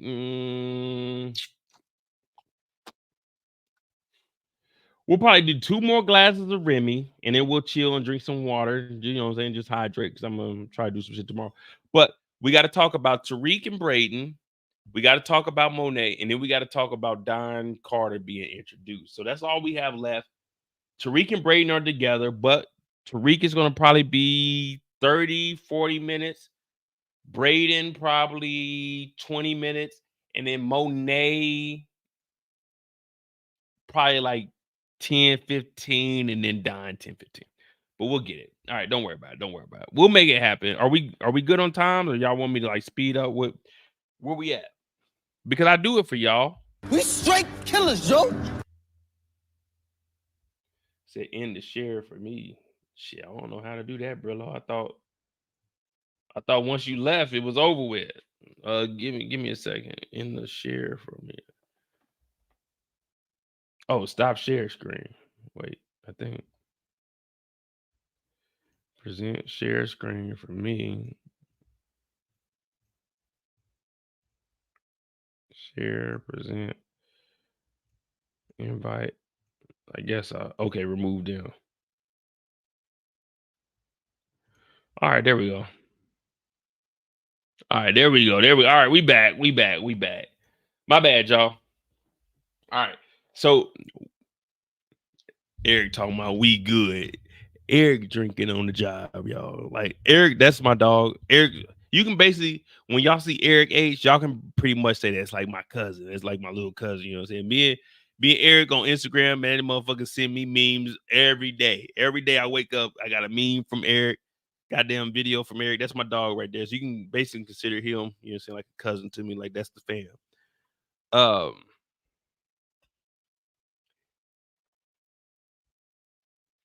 We got Tariq on. So do y'all want to do Tariq first? Tariq and Braden, or do you want to do Monet and then Don, and then we'll finish with Tariq and Braden? By the time we get to Tariq and Braden, we might be at the buzz part.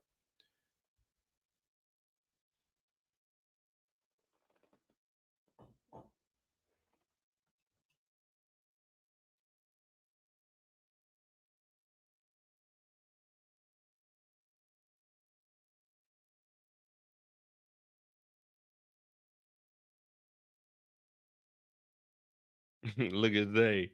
Hey, nah, fuck that. Hey.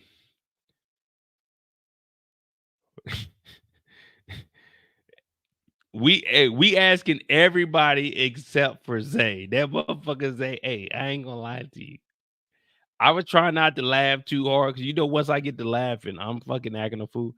When Zay said that nigga was leaving rehab, that come on, man. Like, nigga. That shit was funny to me. Cause you know me, I was already thinking that this shit was staged, but motherfucker talking it's fucking funny, man.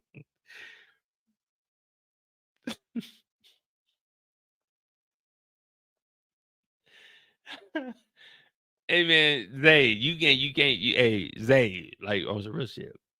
In 30 minutes, you can comment, man. Don't say fucking shit, man. The nigga is he leaving rehab mode. Hey man, shut the fuck up, nigga. Hey man, chill. Let me get focused, man. All right. All right, here we go.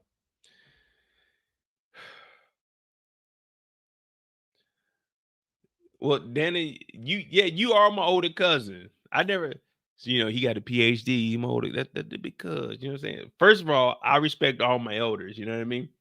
It's just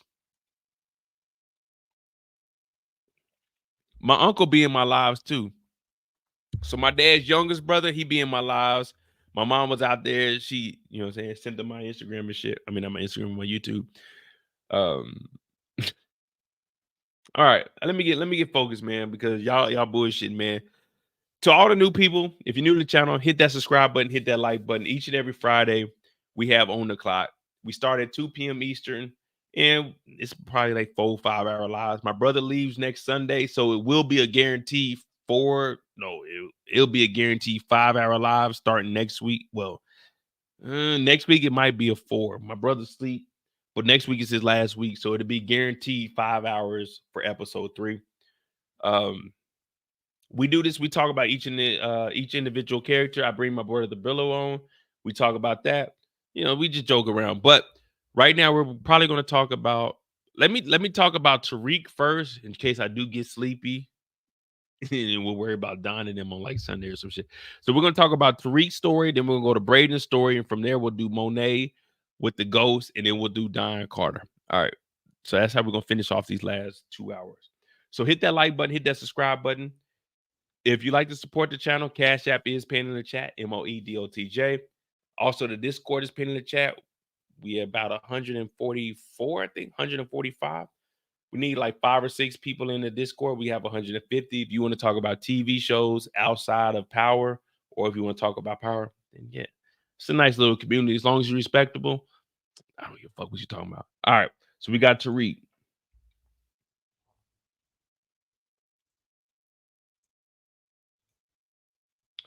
Tariq. All right, here we go.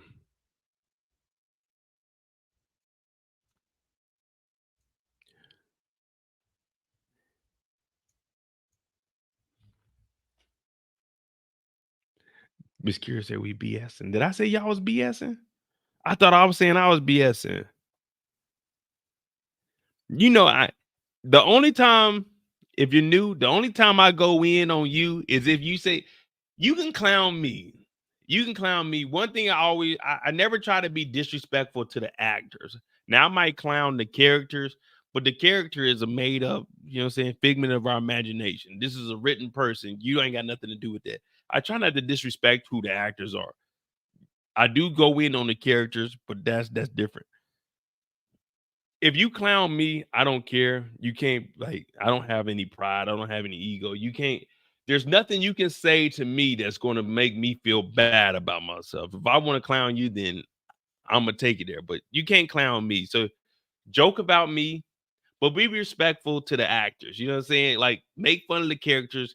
Don't disrespect the actors or anything, or the actresses. You know what I mean? That's my only thing that I say when we talk about these shows. Now, if anyone knows, what kind of Benz is this? What kind of Benz does Brayden have?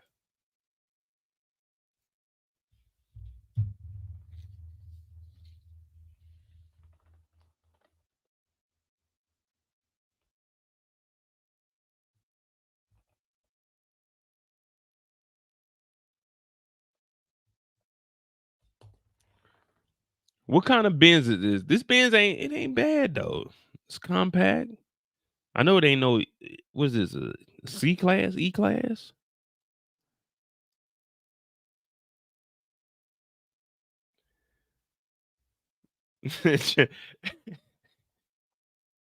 Hey, Trey, chill. I got some drink in the system, man. Chill. Hey, let's try not to be funny tonight. Let me get focused, man. I'm trying to entertain you all. Let's not try to be funny. Let me do the jokes. Trey talking about it's a dirty bit. Let me do the jokes, man. Let me do the jokes, man. Because if I read y'all shit, then I'm gonna be distracted. And when I'm distracted, the reason this show is called On the Clock is because I get distracted and I start talking about other shit for like 20, 30 minutes. So it's gone on the clock. I like, okay, I got 20, 30 minutes. Let me make the jokes, man. Motherfucker will say it's a dirty Benz. Hey,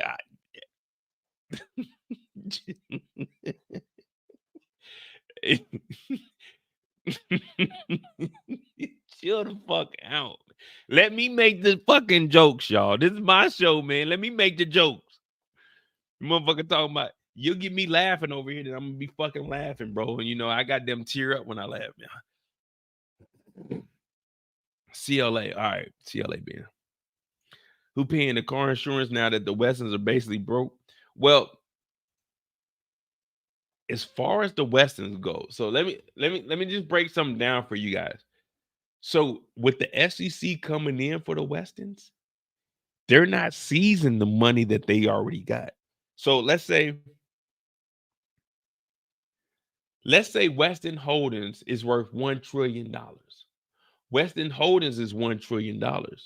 The Westons are worth $200 million. So when the SEC comes in and stops everything, the $200 million that the Westons are worth, that's what they're worth, unless it's tied into the stocks. So when you see a lot of the billionaires and like the upper echelon millionaires, they got real estate.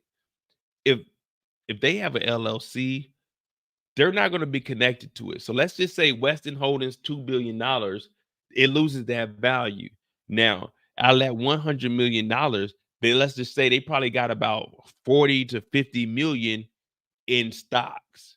So that's what that, they might lose that 40 to 50 million, but they still got 40 to 50 million from the real estate that they bought because they just sold shares earlier. Now the SEC, they can't go and seize that because they sold that legitimate, I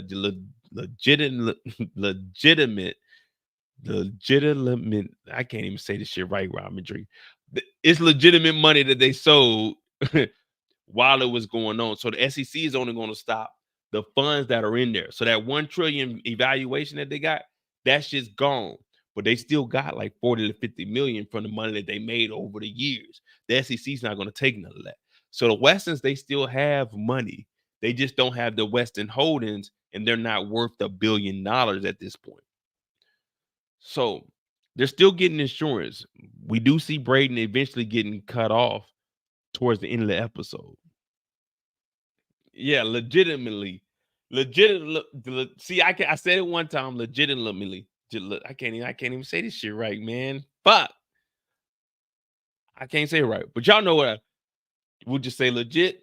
But anyway, everything I'm telling you guys is what it is. So the SEC, let's say it's $1 billion company. They were worth 200 million. Now they're probably worth 100 million. 100 million was wiped off.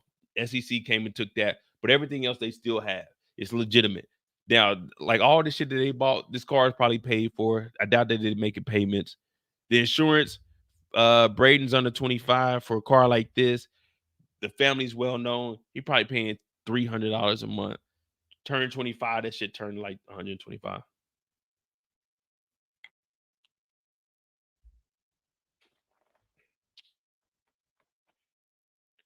All right. So this is one thing I was talking about with Brillo. When they pulled up, I like that it was legit. Right after the war started, they drove off. So now they're trying to figure out what's the next play. Now we're doing it from Tariq's perspective. And from Tariq's perspective, Tariq is like, man, look, but hey, we got to cover the car up. We got to figure out what's next. Now we know Tariq is eventually going to go to the warehouse. Now Brayden is saying, what is plan B? What are we going to do next? Tariq is saying, I didn't plan on us starting the war. Remember when Tariq showed up to the warehouse in season 3, he went to go talk to Noma about who? Her daughter. Now that's why we got to the shootout that's going to take place in 2 scenes after this. So Tariq is already thinking in my mind, all right, I went to the warehouse to talk to Noma, and I was going to tell Noma about her daughter. The only problem was Noma, she had talked to Effie. Effie flipped on us, and Effie was like, nah, you got a daughter, Anya, right? And Noma said, yeah. Well, Effie said, Tariq is trying to go after Anya. So that's why Noma took sides with Effie.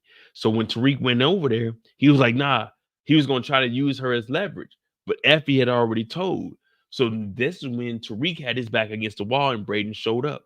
So when Brayden shows up, does the shooting, he shoots Kane in the shoulder. He knocks the gun out of Kane's hand.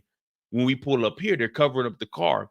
Brayden is asking, what is plan B? But the reason there is no plan B is because Tariq thought plan A was going to work and we were going to get Anya, and we're going to get Noma to bow out. But at this point, it doesn't work. So from here, they go to the warehouse. And the reason they go to the warehouse, Brayden's asking, do you have any money to get away from here? This is the first time Brayden asked this. Keep track of this.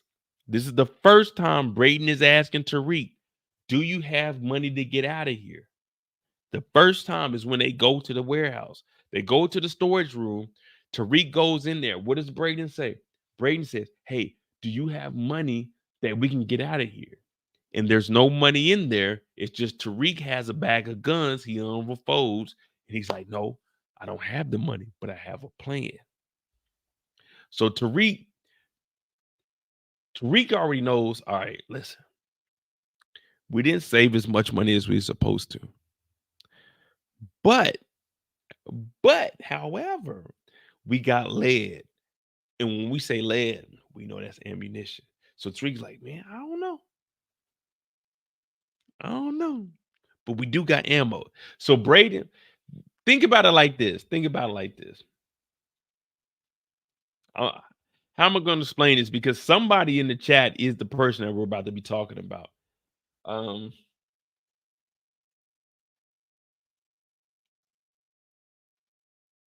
Hey, DJ, hey, have a good weekend, brother. You know what I'm saying? Anybody from Kansas City, I love y'all. Hey, have a good weekend. Be safe, man. Don't drink and drive, bro. Always have a plan.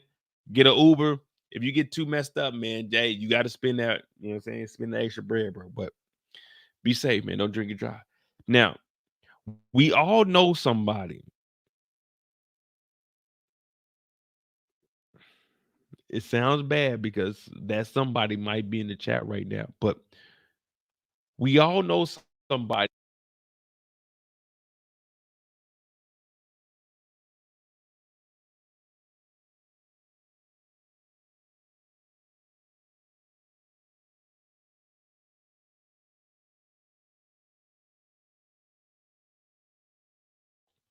Put a 2 in the chat if you know we all got somebody that they're capable of living, paying their bills, and making it happen. But like, let's say for a trip, they aren't good enough to look up the hotel, look up what's in the area, look up the flights for that.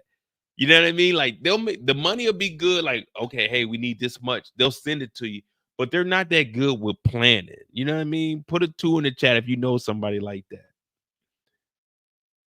We all know people like they can't plan a trip. So it's like, okay, I gotta plan a trip. I'll let you know how much it is and shit like that. I won't say it sucks. It's just that's not their strength. It's like, okay, if we go out somewhere, let me know how much it costs. But that's just how they are. And at this point, this is what Brayden is on. Hey, Tariq, what's the next move? Hey, Tariq, how are we going to do this? It's like, bro, we went to a war. I don't know what's next. I got to figure it out.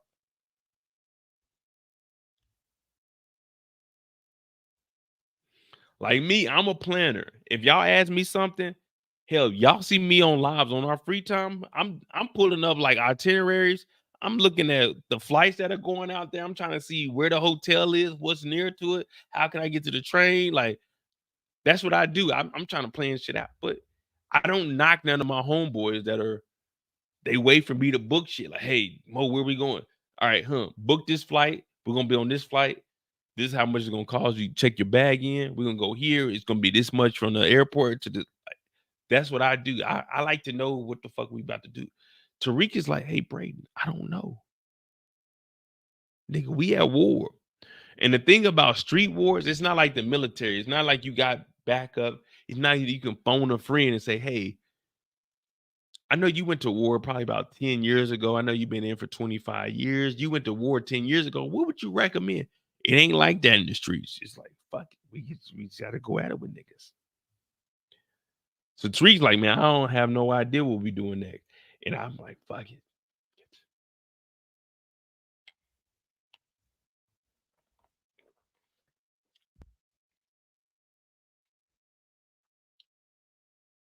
So we know about Tariq and Braden going to they went to the warehouse, the little storage house, and Tariq had some guns in there. He had some guns. He didn't have any money. That's usually how it is, but you don't keep no money in the stash spots. But you know what I mean? It is.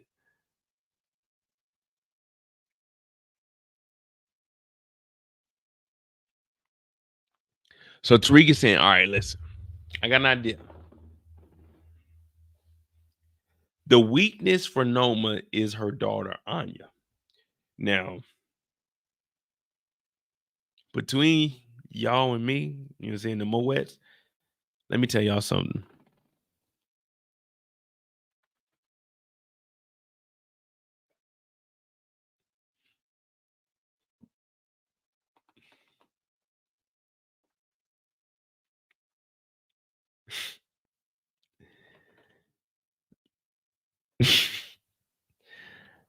I'm not going to war to try to get Anya out of here. What Tariq and Braden are doing right now, matter of fact, I'm gonna let y'all answer it. Put a 5 in the chat if you think that Mo is gonna suit up, go to the airport, and try to get Anya out of here. Put a 5 if you think I will. Put a 7 if you think that Mo, me right now, the guy that you guys known for the last 3-4 years, if you think that I'm about to suit up and go to the airport to try to goddamn get Anya out of here. A 5 if you think I would. Put a 7 if you think that nigga Mo ain't doing that shit. Cause I'm looking at this like, nigga, this don't sound right. Like, what?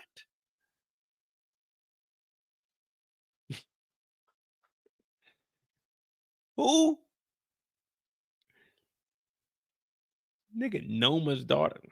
Who the fuck is Noma's daughter? Man, it's Anya Covington.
Anya Covington? Who? Nigga, I'm going to sleep. Nigga, I'm not going to war for Anya Covington. Who the fuck is Anya Covington? Nigga, they talking about, hey, Mo, we got to go get Anya Covington. Who the fuck is Anya? What's her name? Oven? No, Anya. Who the fuck is Anya? Anya Covington, that's Noma's daughter. Man, I don't give a fuck about no Oven. Nigga, please. You think I'm not... What we gotta do? We gotta go shoot 10 niggas? Who is she? Man, they saying that's Noma's daughter. Oh, nigga. Yeah, it's Noma's daughter, all right. It ain't my daughter, nigga.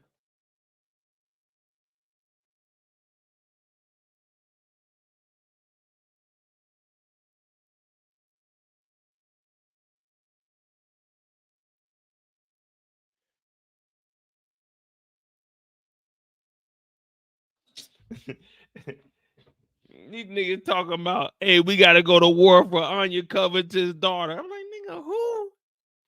Man, it's Noma's daughter, lady, nigga. We gotta go to war for. Wait, Tariq. Wait. Nigga, we gotta go to war with 5 niggas, and it's just me and you.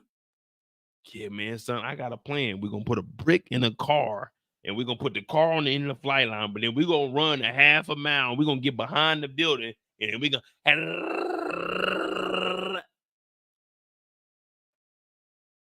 I don't know about that, Tariq. I definitely don't know about that.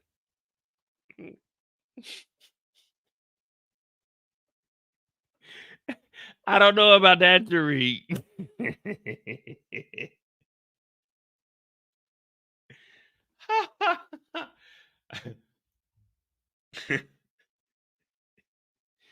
I don't know about that, Tariq. Hey, listen to that. Like, hey, on some real shit. We supposed to be we supposed to be telling Tariq's story, but let's be real. Let's be real. The story I just gave you, like, listen to the rundown. Hey, we're gonna put a brick in a car. We're gonna have the car go down the damn flight line. We're gonna sprint 2.5 miles to the side of the building, like, and then we're gonna save the daughter that's in an Escalade guarded by 3 niggas. Hey, Tariq, that don't sound like Tariq. That don't even sound like, man. What the fuck? No, man, dog. I'm looking at this shit like, man, there's no way that I'm ever like, you know what? First of all, I was environmental engineering when I was in the Air Force. I responded to Bestos. I responded to Ebola. I was the number 2 responder in the Ebola response. So when Ebola was a big thing in Europe, I was the number 2 nigga. So there was one person before me that they would call, and I would respond with that motherfucker because I was number 2. I was the assistant. But if number 1 wasn't there, I'd be the primary for any Ebola cases within Europe, from the fucking Atlantic Ocean to goddamn the Russian border. So I used to put in a lot of fucking work in my life. But let me tell you something. I'm not about to goddamn be sitting down here for Anya Covington. Who? Who is her mama? Oh, Noma. Man, what the fuck is a Noma, nigga? Who? Her mama's Noma. With all due respect, fuck Noma. I'm not doing that shit. These niggas, Tariq and Braden, these niggas put on all tactical gear. They like, we gonna go down to the airport right now. We about to get Anya up out of here. Now, mind you, this is right after they went to war with the goddamn Tejadas, Effie Morales, and Noma and Obie, right? This is right after the war. They covered the vehicle up, went to the storage room. Now they out here. Braden's like, well, what the fuck we doing? This nigga Tariq told him, hey, listen, trust me. We're going to take this truck over here. So they take the Toyota Sakura and they put that motherfucker on the road.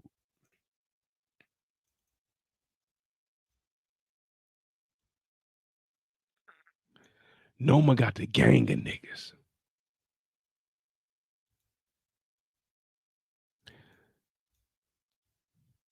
This is who we going to war for. She got them big ass Apple Beats by Dre's on. She ain't giving a fuck. Disrespectful as hell. She's sitting in here. These niggas somehow in a Toyota put a goddamn brick on the on the pedals, tied the steering wheel up, and sent this motherfucker out. Sequoia. Hey, it is what it is. Hey, you the only person that called me saying Sakura. But yeah, Sequoia. Hey, the words is, they slide a little bit. The words, hey, we had 3.5 hours here. The words gonna slide, man. It is what it. Do you see we've been drinking? At the 3 hour and 30 minute mark, my words are finally starting to slur a bit. But one thing you can't say is the story is legit. You know what I mean? The words might slur a bit at the 3 hour and 30 minute mark, but the story is legit. The words might slur a bit, but the story is legit. Let's continue on. It is what it is. All right. Well, they said the drink is kicking in. Let's get focused. Drink has just left the body. Now, Tariq and Braden, they put the brick on the vehicle, the acceleration. Ooh. Noma and the goons pull up.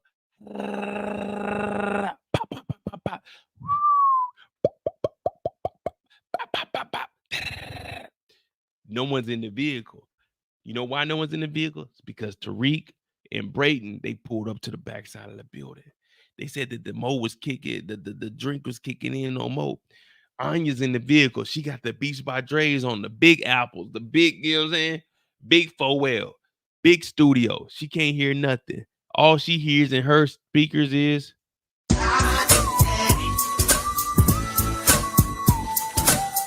Sometimes you gotta pop out a show, nigga. Certified boogie, man. I'm the one up going. Down whole time, I know he got some hold on him. Extortion, really that's on him. I hear you like I'm young. You better never go to Cell Block 1. Say OB ho. OB ho.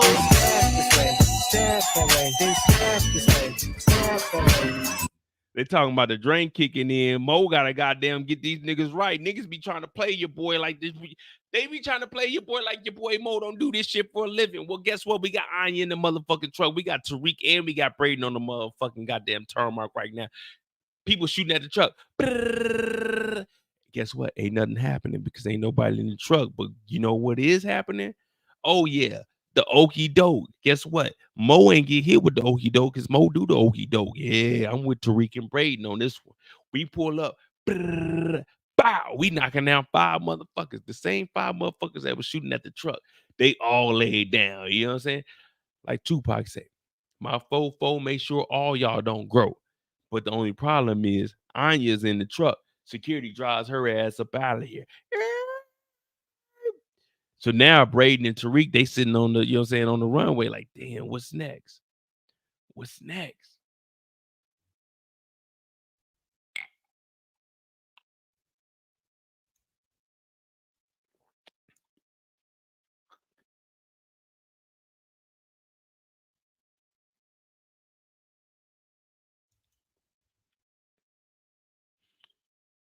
Wait, hold on. So the shootout. Oh, okay. And then this is when Drew ends up calling Brayden. Drew ends up calling Brayden. It's like, hey, Brayden, we got your sister Becca. Now, you just heard her on the phone. If you don't show up to Pier 90, then we're going to unalive you. Now, people have been trying to connect the dots between Tariq and what's going on with Davis. Now, of course, this is Tariq's story. Brayden gets the phone call. Brayden's like, hey, Tariq, they got goddamn my sister. Pier 90. So Tariq is like, all right, let's think it out. Let's call up Davis and see what the fuck Davis got to do. Now, at this point, when we see Davis, excuse me, Brayden has already left because this is his sister. Tariq is looking at it like, all right, I already got a retainer on Davis. Let me call Davis.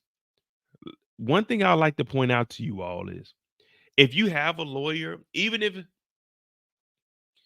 so, my lawyer, I told you guys, my lawyer was Cecil. Whenever I got traffic tickets, speeding tickets, I had me a lawyer. Now, was he on a retainer? No, I just like, okay, if I got a speeding ticket, I drop off $250. He'd go in there, he get the speed ticket, take it off my record. You got to always have lawyers on standby. Now, with Tariq and Davis is a little bit different. It's not like regular. Like Tariq was in jail for, well, he was on stand for fucking murder. He was on stand for fucking selling drugs. All of my charges have been like either driving or non-moving violation. But you still got to keep your lawyer. So not Brayden. Tariq calls up Davis. He says, "Hey Davis, what you got going on?" Now we know that Davis, he got two of them with him. Now, are they quality? I mean, it depends. I mean, at this point, it really depends on what do you consider quality. You know what I mean? For me personally, I was looking at what they gave my dog Davis, and I was like, man, they gave my dog Davis like some solid 6.5, 7s.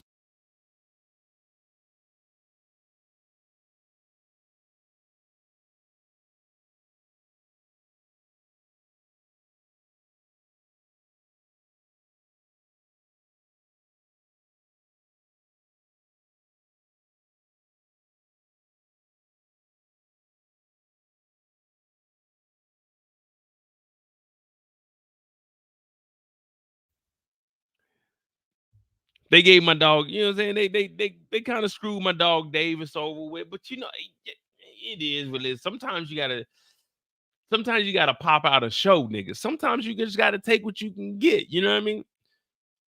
But Davis had a solid 6.5 and like a 7.5, so he was straight. That's a cool little evening. I don't even know where we was at with that. Oh yeah, we calling up Davis. Hey Davis, it's Tariq, man. What you got going on?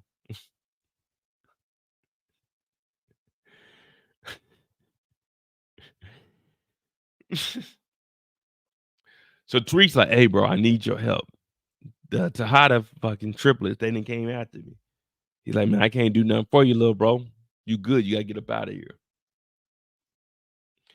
So after this, we don't see from Tariq. Now we know that Brayden, he has an issue with Drew because Drew done took his sister. Now, the next time we see Tariq is when he shows up and he hits the damn car. So Tariq hits the car and then he pops out and he's shooting fucking what's the boy name? Drew? Yeah, I think his name is Drew. I'm not for sure. I can't remember. But I think his name is Drew. Pop, pop, pop, pop, pop. So we all looking like all of us is watching like, damn, it's a lot of action. Put a 2 in the chat if you agree that it was a lot of action that you weren't expecting from the Power. You know what I'm saying? When we watch Power, we're not expecting a shootout followed by a shootout followed by a shootout. When we watch Power, we might get like one shootout here. At the end, we might get another one, but we never seen like multiple shootouts in the Power universe. We're watching this for the first time. Like, damn, Tariq got into it with niggas. Kane got into it with niggas. Tariq got into it with Drew. And then it's just a lot of fucking shootouts. I'm like, man, damn, okay. This is cool because y'all know I like action. I don't want to watch a soap opera. If I wanted to watch a soap opera, I'm losing my voice. God damn. If I wanted to watch a soap opera, I go visit my grandma in Virginia and I'll watch daytime television from 12 to 3. But I want to see some action. I want to see niggas get slapped. I want to see motherfuckers get pop, pop, pop, pop. Y'all know what I'm talking about. All right, well, let's continue on. Said drink some water. Okay, Belicious, we got some Henny. Well, we got some Remy.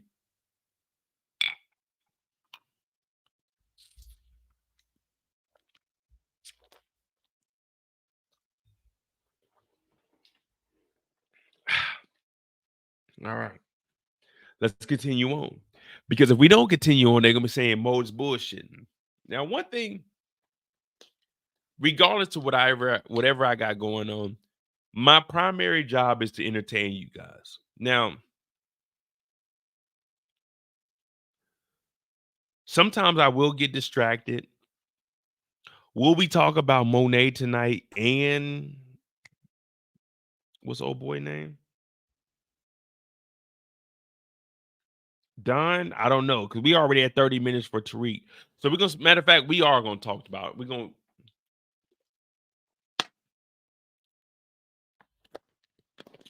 All right, let's pick it up a little bit. All right, Tariq is the shooting at motherfucking what's the boy named Drew? Bow, bow, bow, bow. He hit Drew in the ass. Bow. Drew got to get up out of there. Brayden is talking about, hey, get in the car. Let's get up out of here because we finally saved Becca. Now, what we about to do is we're going to speed it up a little bit, but we definitely going to talk about the last two characters, and we still going to have a grand old time, and it's still going to be good because I know a lot of people say, oh, that nigga more drunk. When I'm drunk, I'll tell you guys, and y'all know, like, I won't be able to function. But, all right, so Tariq is out here, boop, boop, boop, boop. He ends up shooting goddamn Brayden in the ass. Not Brayden. Brayden's on this team. Drew, he hits Drew. And we know what Drew's going to do. Drew's going to be limping because he's telling Diana, hey, I fucked up. Tariq and them got away, but we got to go ahead and cancel that for Kane. But that's just an overview for everybody. So after this happens, excuse me, Brayden has a truck. Brayden got Becca. He's like, hey, pull up with me. Tariq hops in. They go take Becca back to the house. Now, I don't have the screenshots of this, but when they get to the house, we start to realize that Brayden's dad really is racist, talking about jungle monkeys. I'm like, jungle, what the?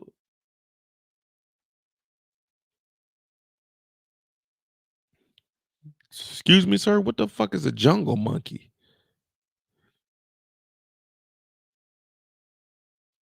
I'm like, y'all, I'm like, have I eaten them? Yeah, I ate probably about like 9 o'clock. I'm looking around like, what the fuck is a jungle monkey? You know what I'm saying? I'm not no jungle monkey. I'm a monkey in the woods. You know what I'm saying? I'm a monkey on the beat. You know what I'm saying? I'm a motherfucking food and I'm a hacker monkey, but nigga, I ain't no goddamn monkey. You feel me? But at this point, we realize what Brayden's dad is. And the reason they show us that, you remember, you guys remember what I forgot what the senator's name was. What they're showing us is everything that was going on when they were at Stansfield. What happened? What happened about Brayden's father and the senator? Y'all remember? What happened between Brayden's father and the senator? Y'all remember what happened?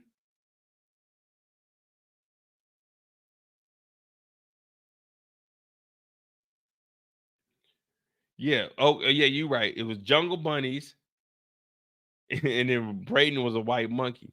But do you remember what happened in the yearbook? Brayden's dad and the senator.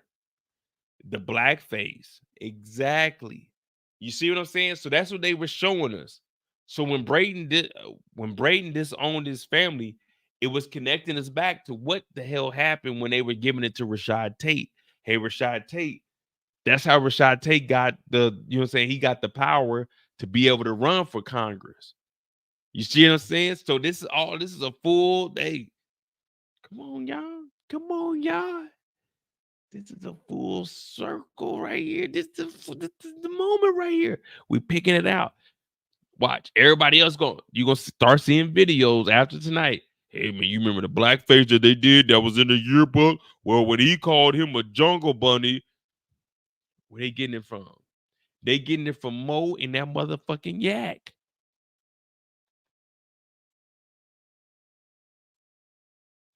They getting it from Mo and the yak. Now, they might clown. They would say, oh, Mo drunk. Listen, I know what the fuck I'm talking about. We'll continue to do this. Let's get it. I just wanted to point that out. It's a full circle moment right here. Full circle. We had the shit that was going on. Because remember, at first, we were thinking it was just a senator. But it turns out it wasn't just a senator. It was the senator and the fucking Weston. You see it? Remember, the first time they were just saying it was the senator in blackface. It wasn't, because remember what happened? Brayden's dad said, Well, Brayden was sticking up for his dad. Remember, Brayden was sticking up for his dad, saying, "No, it wasn't my dad. It was the senator." Turned out your dad is a part of that shit.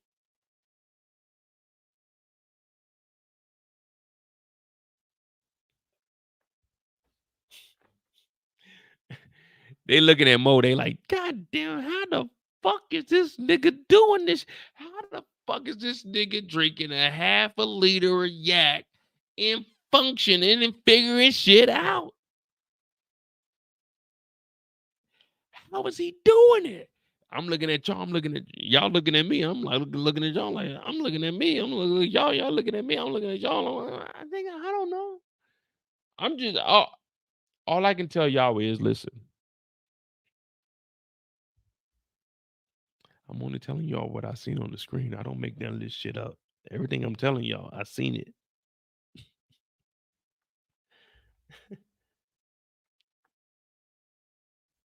Miss Kira said Unk definitely was on the same time.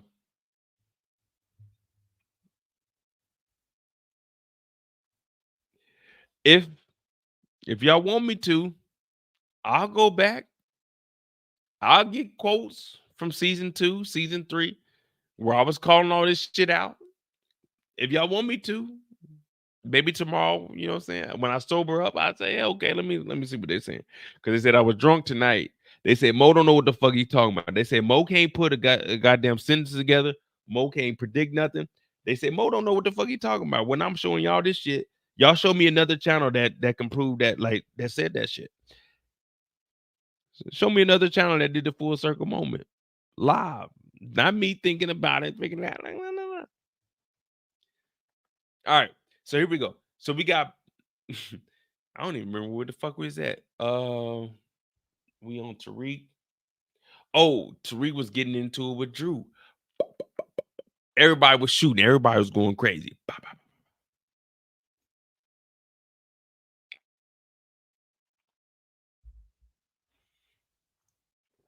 Everybody going crazy at this point. Like, bang, damn. You know, you trying to duck and dodge. You don't know what the fuck is really going on at this point.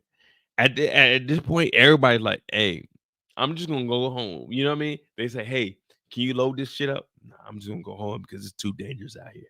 So we all go home for the evening. Tariq out here. Look how Tariq is shooting. Anytime you see a person with their scully down to their eyebrows and their mouth is doing this is what the barber says. Hey. So they can line your beard up, your mustache on top. Tariq out here. Bow. We like, damn, who the fuck he shooting at? But he's shooting at Drew. We know that Drew get hit in the buttocks. So we like, man, fuck that. We got to get the fuck out of here.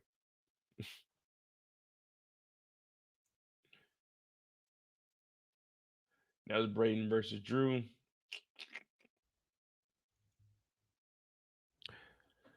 Tariq goes and gets his money. Now, if you can remind me, if anyone can remind me, do we remember Tariq putting his money like in one of these ventilation shafts? Does any of us remember that? Or this is just something that they show us? Okay, he had the dope on the roof. And after he got the dope, he was putting it. They never showed us the money in the ventilation shaft, did they?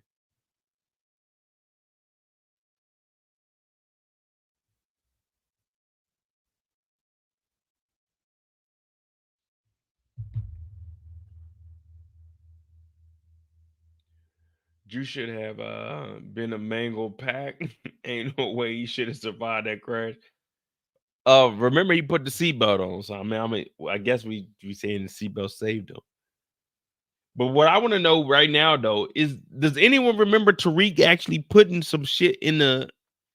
I don't remember this part. I know they had to work on the roof. You go up there, you scan your ID, and the false wall will open up. But I don't remember them. I don't remember them having like full storage rooms. You know what I mean? In the spot.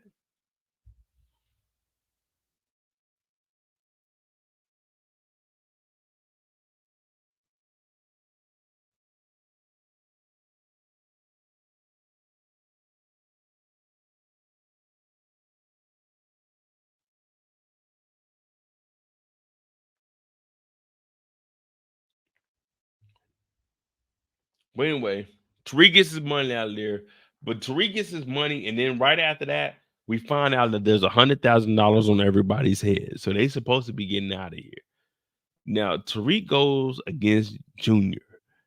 Now, when they get into this little warehouse, well, not the warehouse, but the parking garage, Junior shows up. And Junior is kind of aggressive. He's saying, hey, I got a thumb drive. Cooper Saxton already told me what it is. And I'm looking for you two, you goofy motherfuckers. So Tariq and Braden, they looking like us. We like, what the hell is happening? One thing. See, when I ask these questions, I don't know if you guys I don't know if you all, like, when you live life, like when you go out, I don't know how it is. Do you, like, as far as the women, do you guys actually get harassed? Let's say you're looking for women's clothes and you're in like Saarbrücken. Do you, I mean, in the States it's different. I can only go off of like what we got in Germany. But like for the black women, do we get harassed? I know every now and then, like, I'm not knocking what you guys got going on. I'm just saying, like, I know for black guys, and when I go into like even we going into, you know, saying to the outlets, it's like they looking at me. I'm like, man, what the fuck? Like, motherfucker, let me spend my bread. You know what I mean? Like, I'm gonna spend some money to spend like 200. I can only imagine them looking at me like goddamn fucking Junior. Like, one thing we seen about Junior, when we heard him talking to his mom, we heard him talking to Blanca.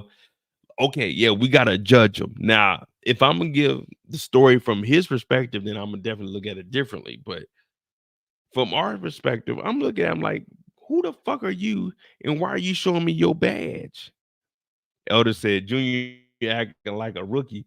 That's what I'm saying. Like, you pull up, hey, I know you guys, and you show me your badge. I'm looking at you like, who the fuck are you? Like, I ain't.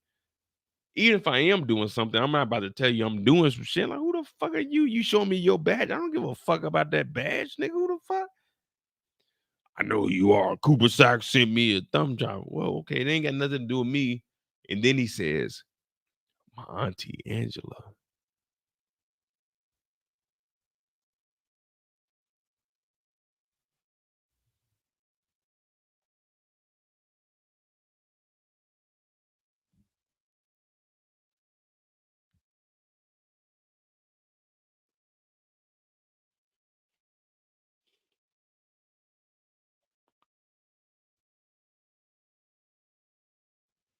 No disrespect. I don't give a fuck who your auntie is, nigga. Who are you? My name is Junior. I'm with the DEA. Okay, so what are you contacting me for? Man, no one's listening to this shit, man. I was in Albuquerque. I got kicked out the club for a fucking murder. I was in Chandler, Arizona. I got kicked out the club for a murder. I just put the handcuffs on. I took the, hey, take me over to the motherfucker, wherever you're gonna take me, go to my car, and you're gonna figure out that they got my work badge, they got my goddamn registration. Like, fuck all that shit this nigga talking about. Who you with, nigga? Who you with, nigga? So he's pushing up on Tariq. And the thing is, the only downside for Junior, he don't know that Tariq has been doing, like, this is Tariq's story, so we gotta be on Tariq's side. Tariq has been doing this shit. What is this? This is a 10-year anniversary. Tariq has been doing this shit for 10 years. Maybe the first 2 years he wasn't like really in the streets, but Tariq, what do we know about Tariq? Who was the first person that taught Tariq the game? Someone tell me who is the first person Tariq taught, like, learned the game from, that taught Tariq the game. You either say taught him the game or learned the game from. Who was the first person Tariq was fucking with? Let's be real. So for the police to pull up on him, yeah, I know me and Brilla, we were debating like the snitch shit. Who was the first person that taught Tariq the game or showed him the game? Like, let's be real.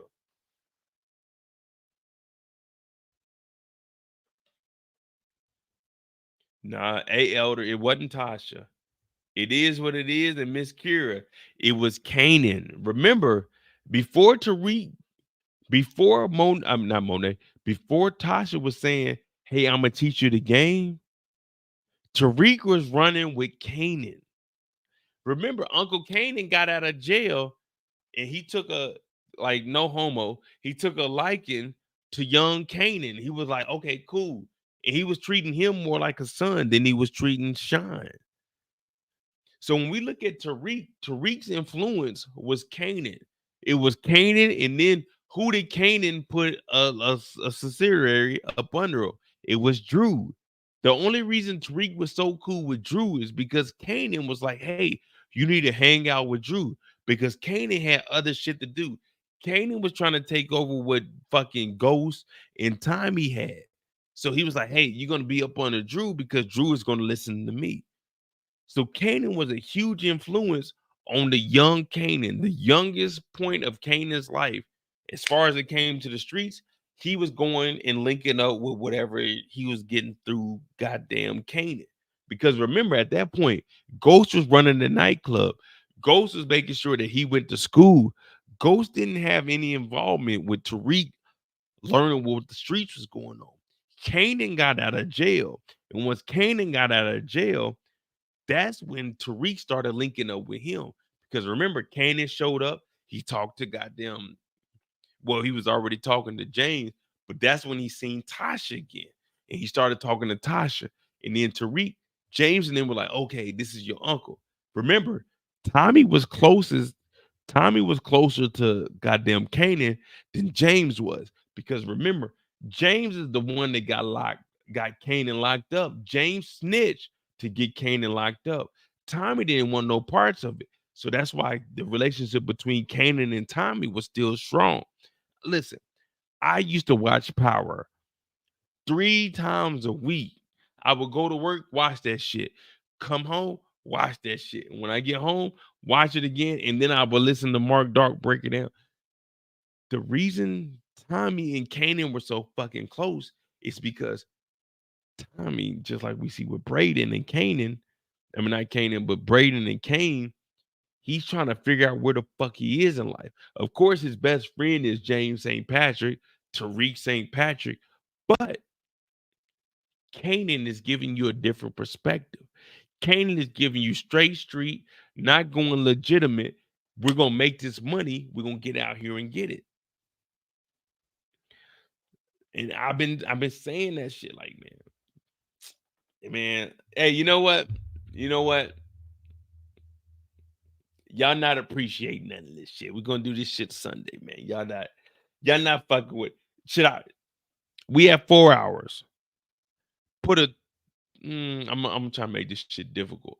Put an 8 in the chat. Should I continue, or put a 9 in the chat if you're like, man, Mo, just tap out for the night, man. You know, because I'm gonna give y'all the goddamn rundown. We still gotta finish up Tariq's story. I mean, we kind of finished it up, but we gotta loop up all the JR. We gotta talk about Monet.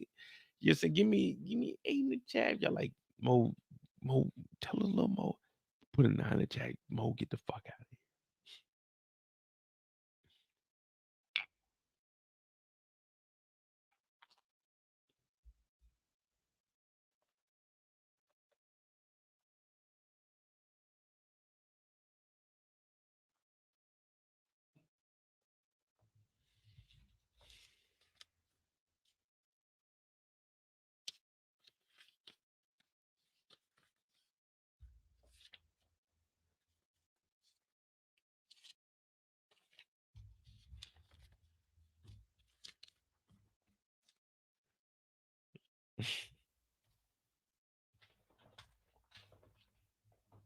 They talking about I gotta listen to Power Talk all day. All right, let me put Tariq on the board. We're gonna go ahead and end Tariq. I might be able to talk about Brayden. What time? What time is it? 12. All right, bet. We good. We on some time.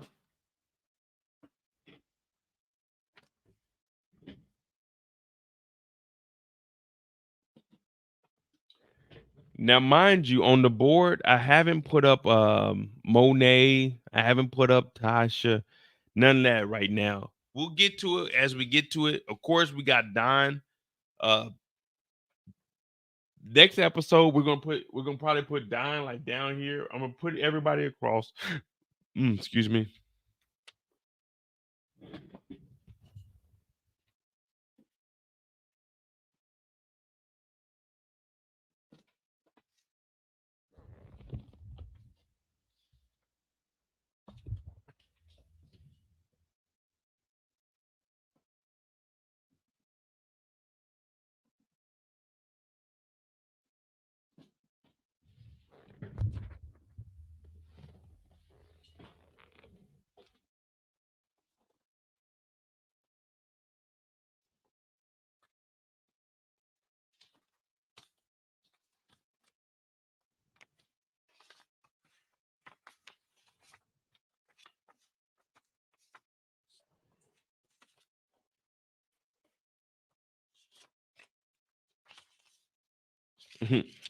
They talking about 8 more. Continue on, man. Look. All right, bet. I mean, we still got all right. So what I'm gonna do? Once I put this up here, we'll talk about the end of what we got. We got Tariq. Yeah, we about to have a fucking hour show on Tariq. God damn it. All right. So we're gonna pick up on Tariq. We're gonna talk about Tariq finishing off God. All right, I'm gonna break this in. Tariq got 2 parts. We're gonna do what I'm about to do. I'm gonna talk about what's the dude name? Junior. We're gonna talk about Junior, and then we're gonna break it off to do a Noma piece because we're about to be at an hour for Tariq.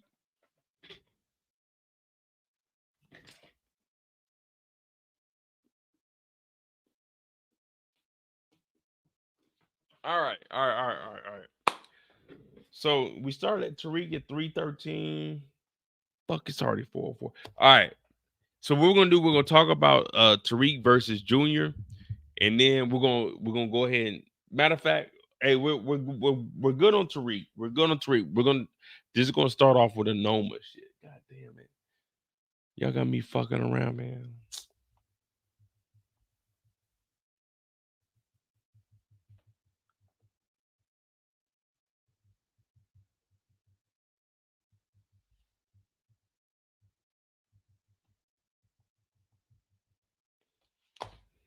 All right. West Coast said, me and my cousin watching Power on FaceTime on Apple TV. We're all about the show. All right.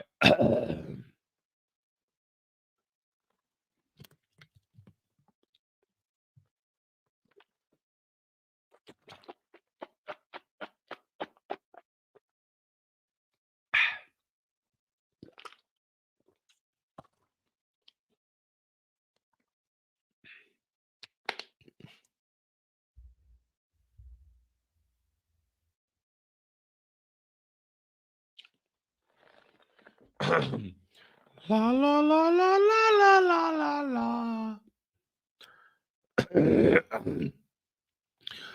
la la. Okay, there we go. Now I got my regular voice back. All right. So what we're gonna do from here, we're gonna talk about Noma's story with what the fuck is this nigga's name? All right, fuck it. We'll figure it out. We'll figure it out.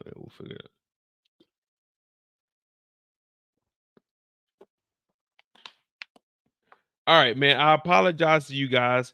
I lost my voice for a quick second. Excuse me.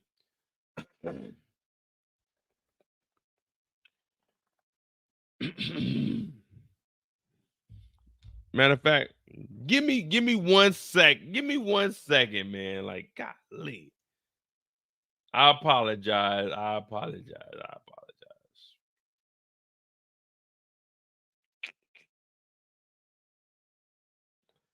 Where we at? New York? Oh, okay, yeah, we in New York.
right. Here we go. All right. So what we're gonna do? We're gonna talk about Noma's aspect from here, and then we're gonna finish it out. Damn, we didn't talk about Tariq. I didn't know we were talking about Tariq for a fucking hour, man. Hey, you guys gotta let me know when we doing these on the clock. Hey Mo, you looking at like 30 minutes. Hey Mo, you looking at like 40 minutes. Hey Mo, nigga, you at a 50 minutes, nigga. Hey Mo, you at an hour, nigga. Hey Mo, turn this shit off and go to another character, Mo. Y'all know, listen, I'm passionate about fucking raising Canaan. I'm passionate about Ghost. I can get off path.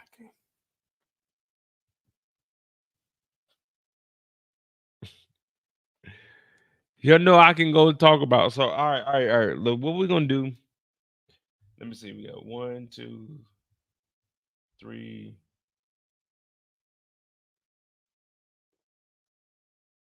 All right, we got Noma in 4. Fuck.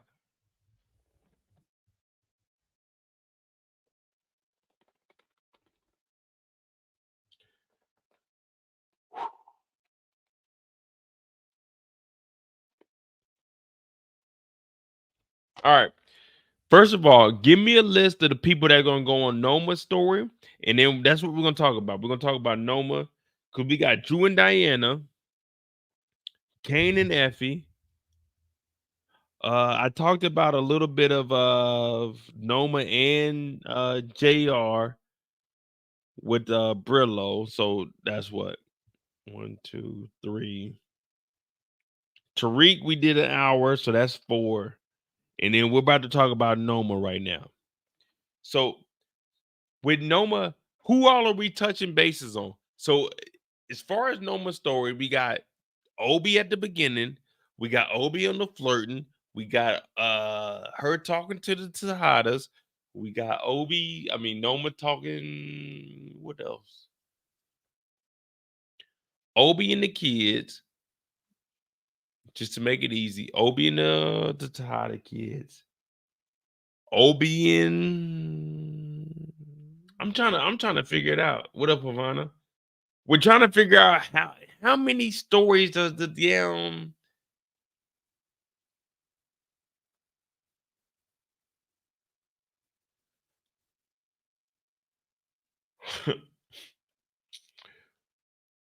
Obie and Anya. Okay, Obie. So we got as far as Noma's story. All right, we're gonna do Noma's story in like 20 minutes. We're gonna you know what I'm saying? We're gonna get through this. So we got we got Noma and Anya. We got Noma and Obie's story. We got Noma and Tariq. And we say Tariq, are we talking about Tariq and Junior?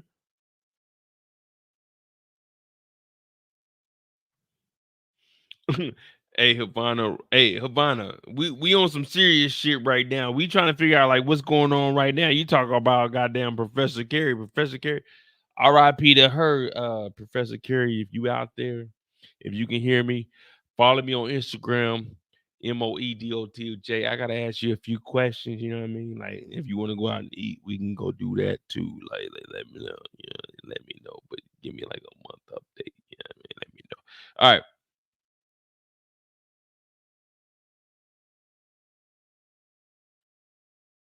I got a feeling Noma recorded Tariq. If she recorded Tariq, that's just gonna put her in trouble because Romney, remember Tariq, he called on FaceTime to tell her, hey, this Fed right here, I'll take care of this Fed because he got a case. So if she did record it, that's not gonna save her because remember, Tariq already told her that this Fed right here, Junior, if I leave him alive, he has information on you because he got it from Cooper Sacks. So at this point, Junior has to be unalived. But the reason that they're doing it there and like, you know what I'm saying, in the parking lot, because they can stage it. Any other time, it's like, okay, if a Fed is unalive, then we gotta goddamn do a huge inspection. But if there's a school shooter there, which Tariq was saying, old boy was a shooter, and that's why we seen him take the gun and shoot it to make it seem like, hey, people shot at him. Tariq picked up the gun and shot back at the shooter.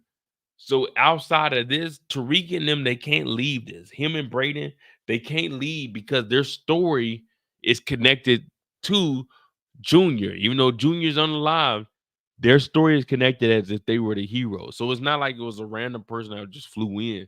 They picked somebody, and that date was specific for the dates that they were doing. You know what I mean?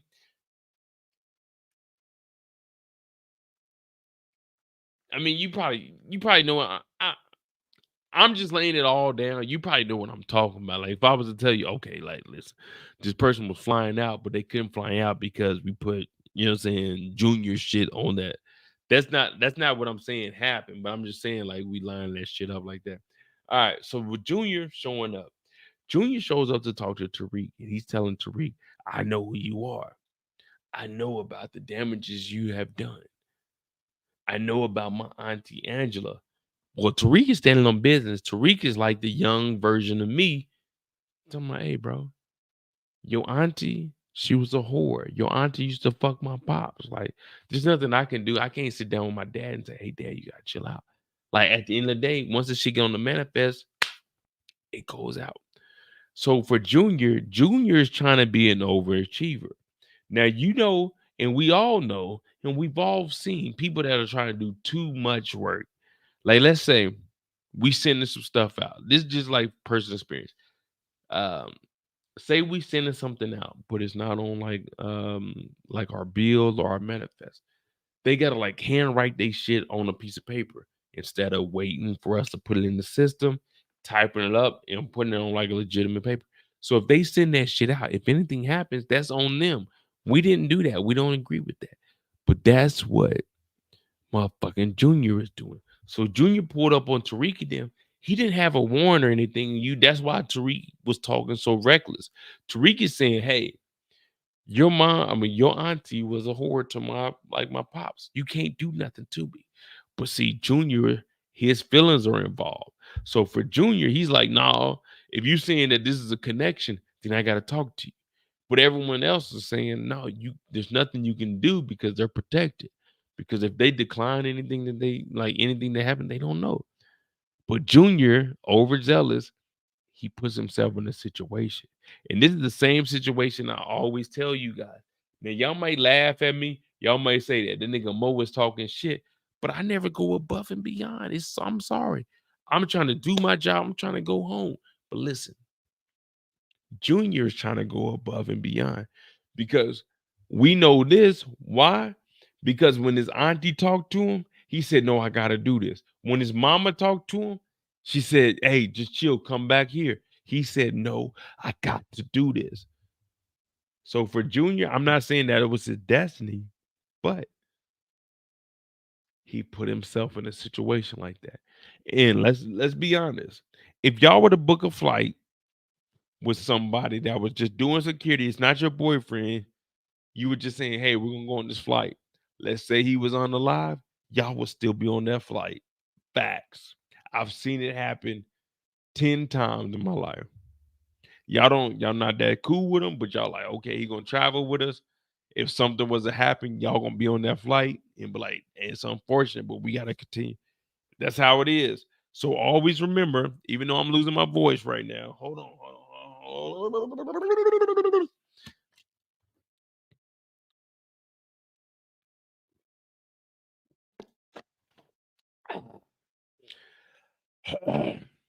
Even though I'm losing my voice, stay true to yourself.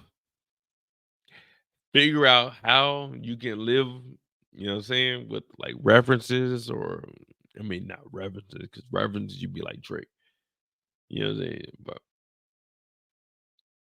you'll figure it out, man. That's all you can do. Hit me up on Instagram. My name is Monet. We got 4 hours in. We had what, 150, 160 people on here. My name is Monet. Make sure you hit that like button, hit that subscribe button, support the channel. Cash App is pinned in the chat. I'm gonna probably have to put up a new one. I need, matter of fact, before I get off of here, let me see something. Discord. All right. Before I get off of here tonight, we need 8 people to join the Discord. We need 8 people to join the Discord so we can have 150 members in there.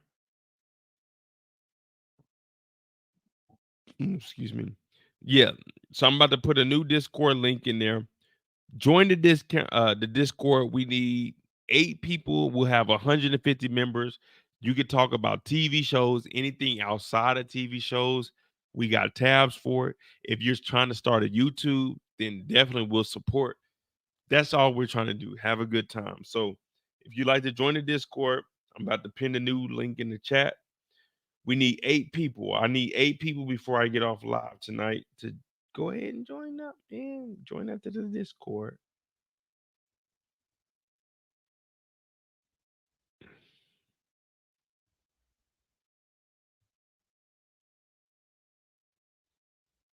All right. We got 70 people in here.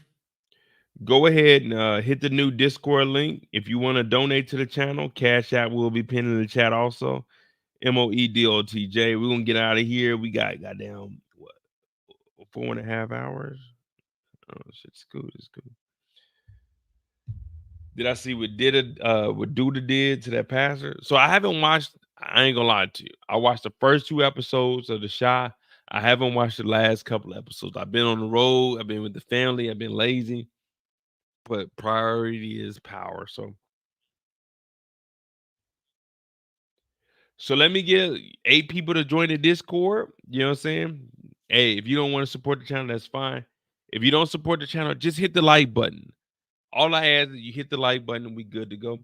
I'm actually about to go holler at my brother and see what the hell he on. I think he sleep upstairs. Probably take me a nap. In the morning, we might go to I think we're gonna go to a castle or something. We're gonna see. But as I mentioned, Cash App is pinned in the chat. MOEDOTJ. The Discord is pinned in the chat, and also the Mo You Know is my other YouTube channel where we talk about like news related articles or anything that's pertaining to like real life outside of TV shows. So I'm about to get up out of here. Nicola, hey, what's up now? I ain't seen you. Hey, Nicola, where the hell you been? It's been about 6 months.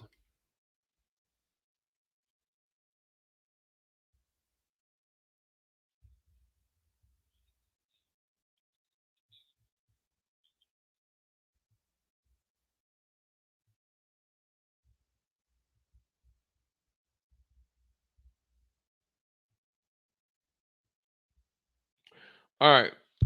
4.5 hours. That's cool.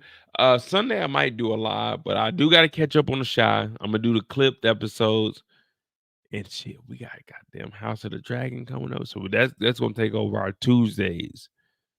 Damn. And in 5 days we get cleared of our goddamn copyright strike. So we about to bring Tubi back. We got House of the Dragon, Ghost, House of the Dragon, Clip, The Shy. That's a fucking ride. Ghost, House of the Dragon, Clip, The Shy. That's 4 right there. Man, we got a lot of shit. All right, we'll figure it out. Hit that like button, hit that subscribe button. I'm gonna be on a live probably tomorrow or Sunday. We're gonna talk about Martin Lawrence and Will Smith in their new movie Bad Boys. We're gonna get back in the movie. So hit that like button, hit the subscribe button. Thanks for watching. Hey, I rock with y'all. We did 4.5 hours. I love y'all. We're on the road to 50,000 subscribers. I'm out. And if you don't remember one thing or 2 things or 3 things from my channel, remember one thing. You can run, but you can't hide. Can't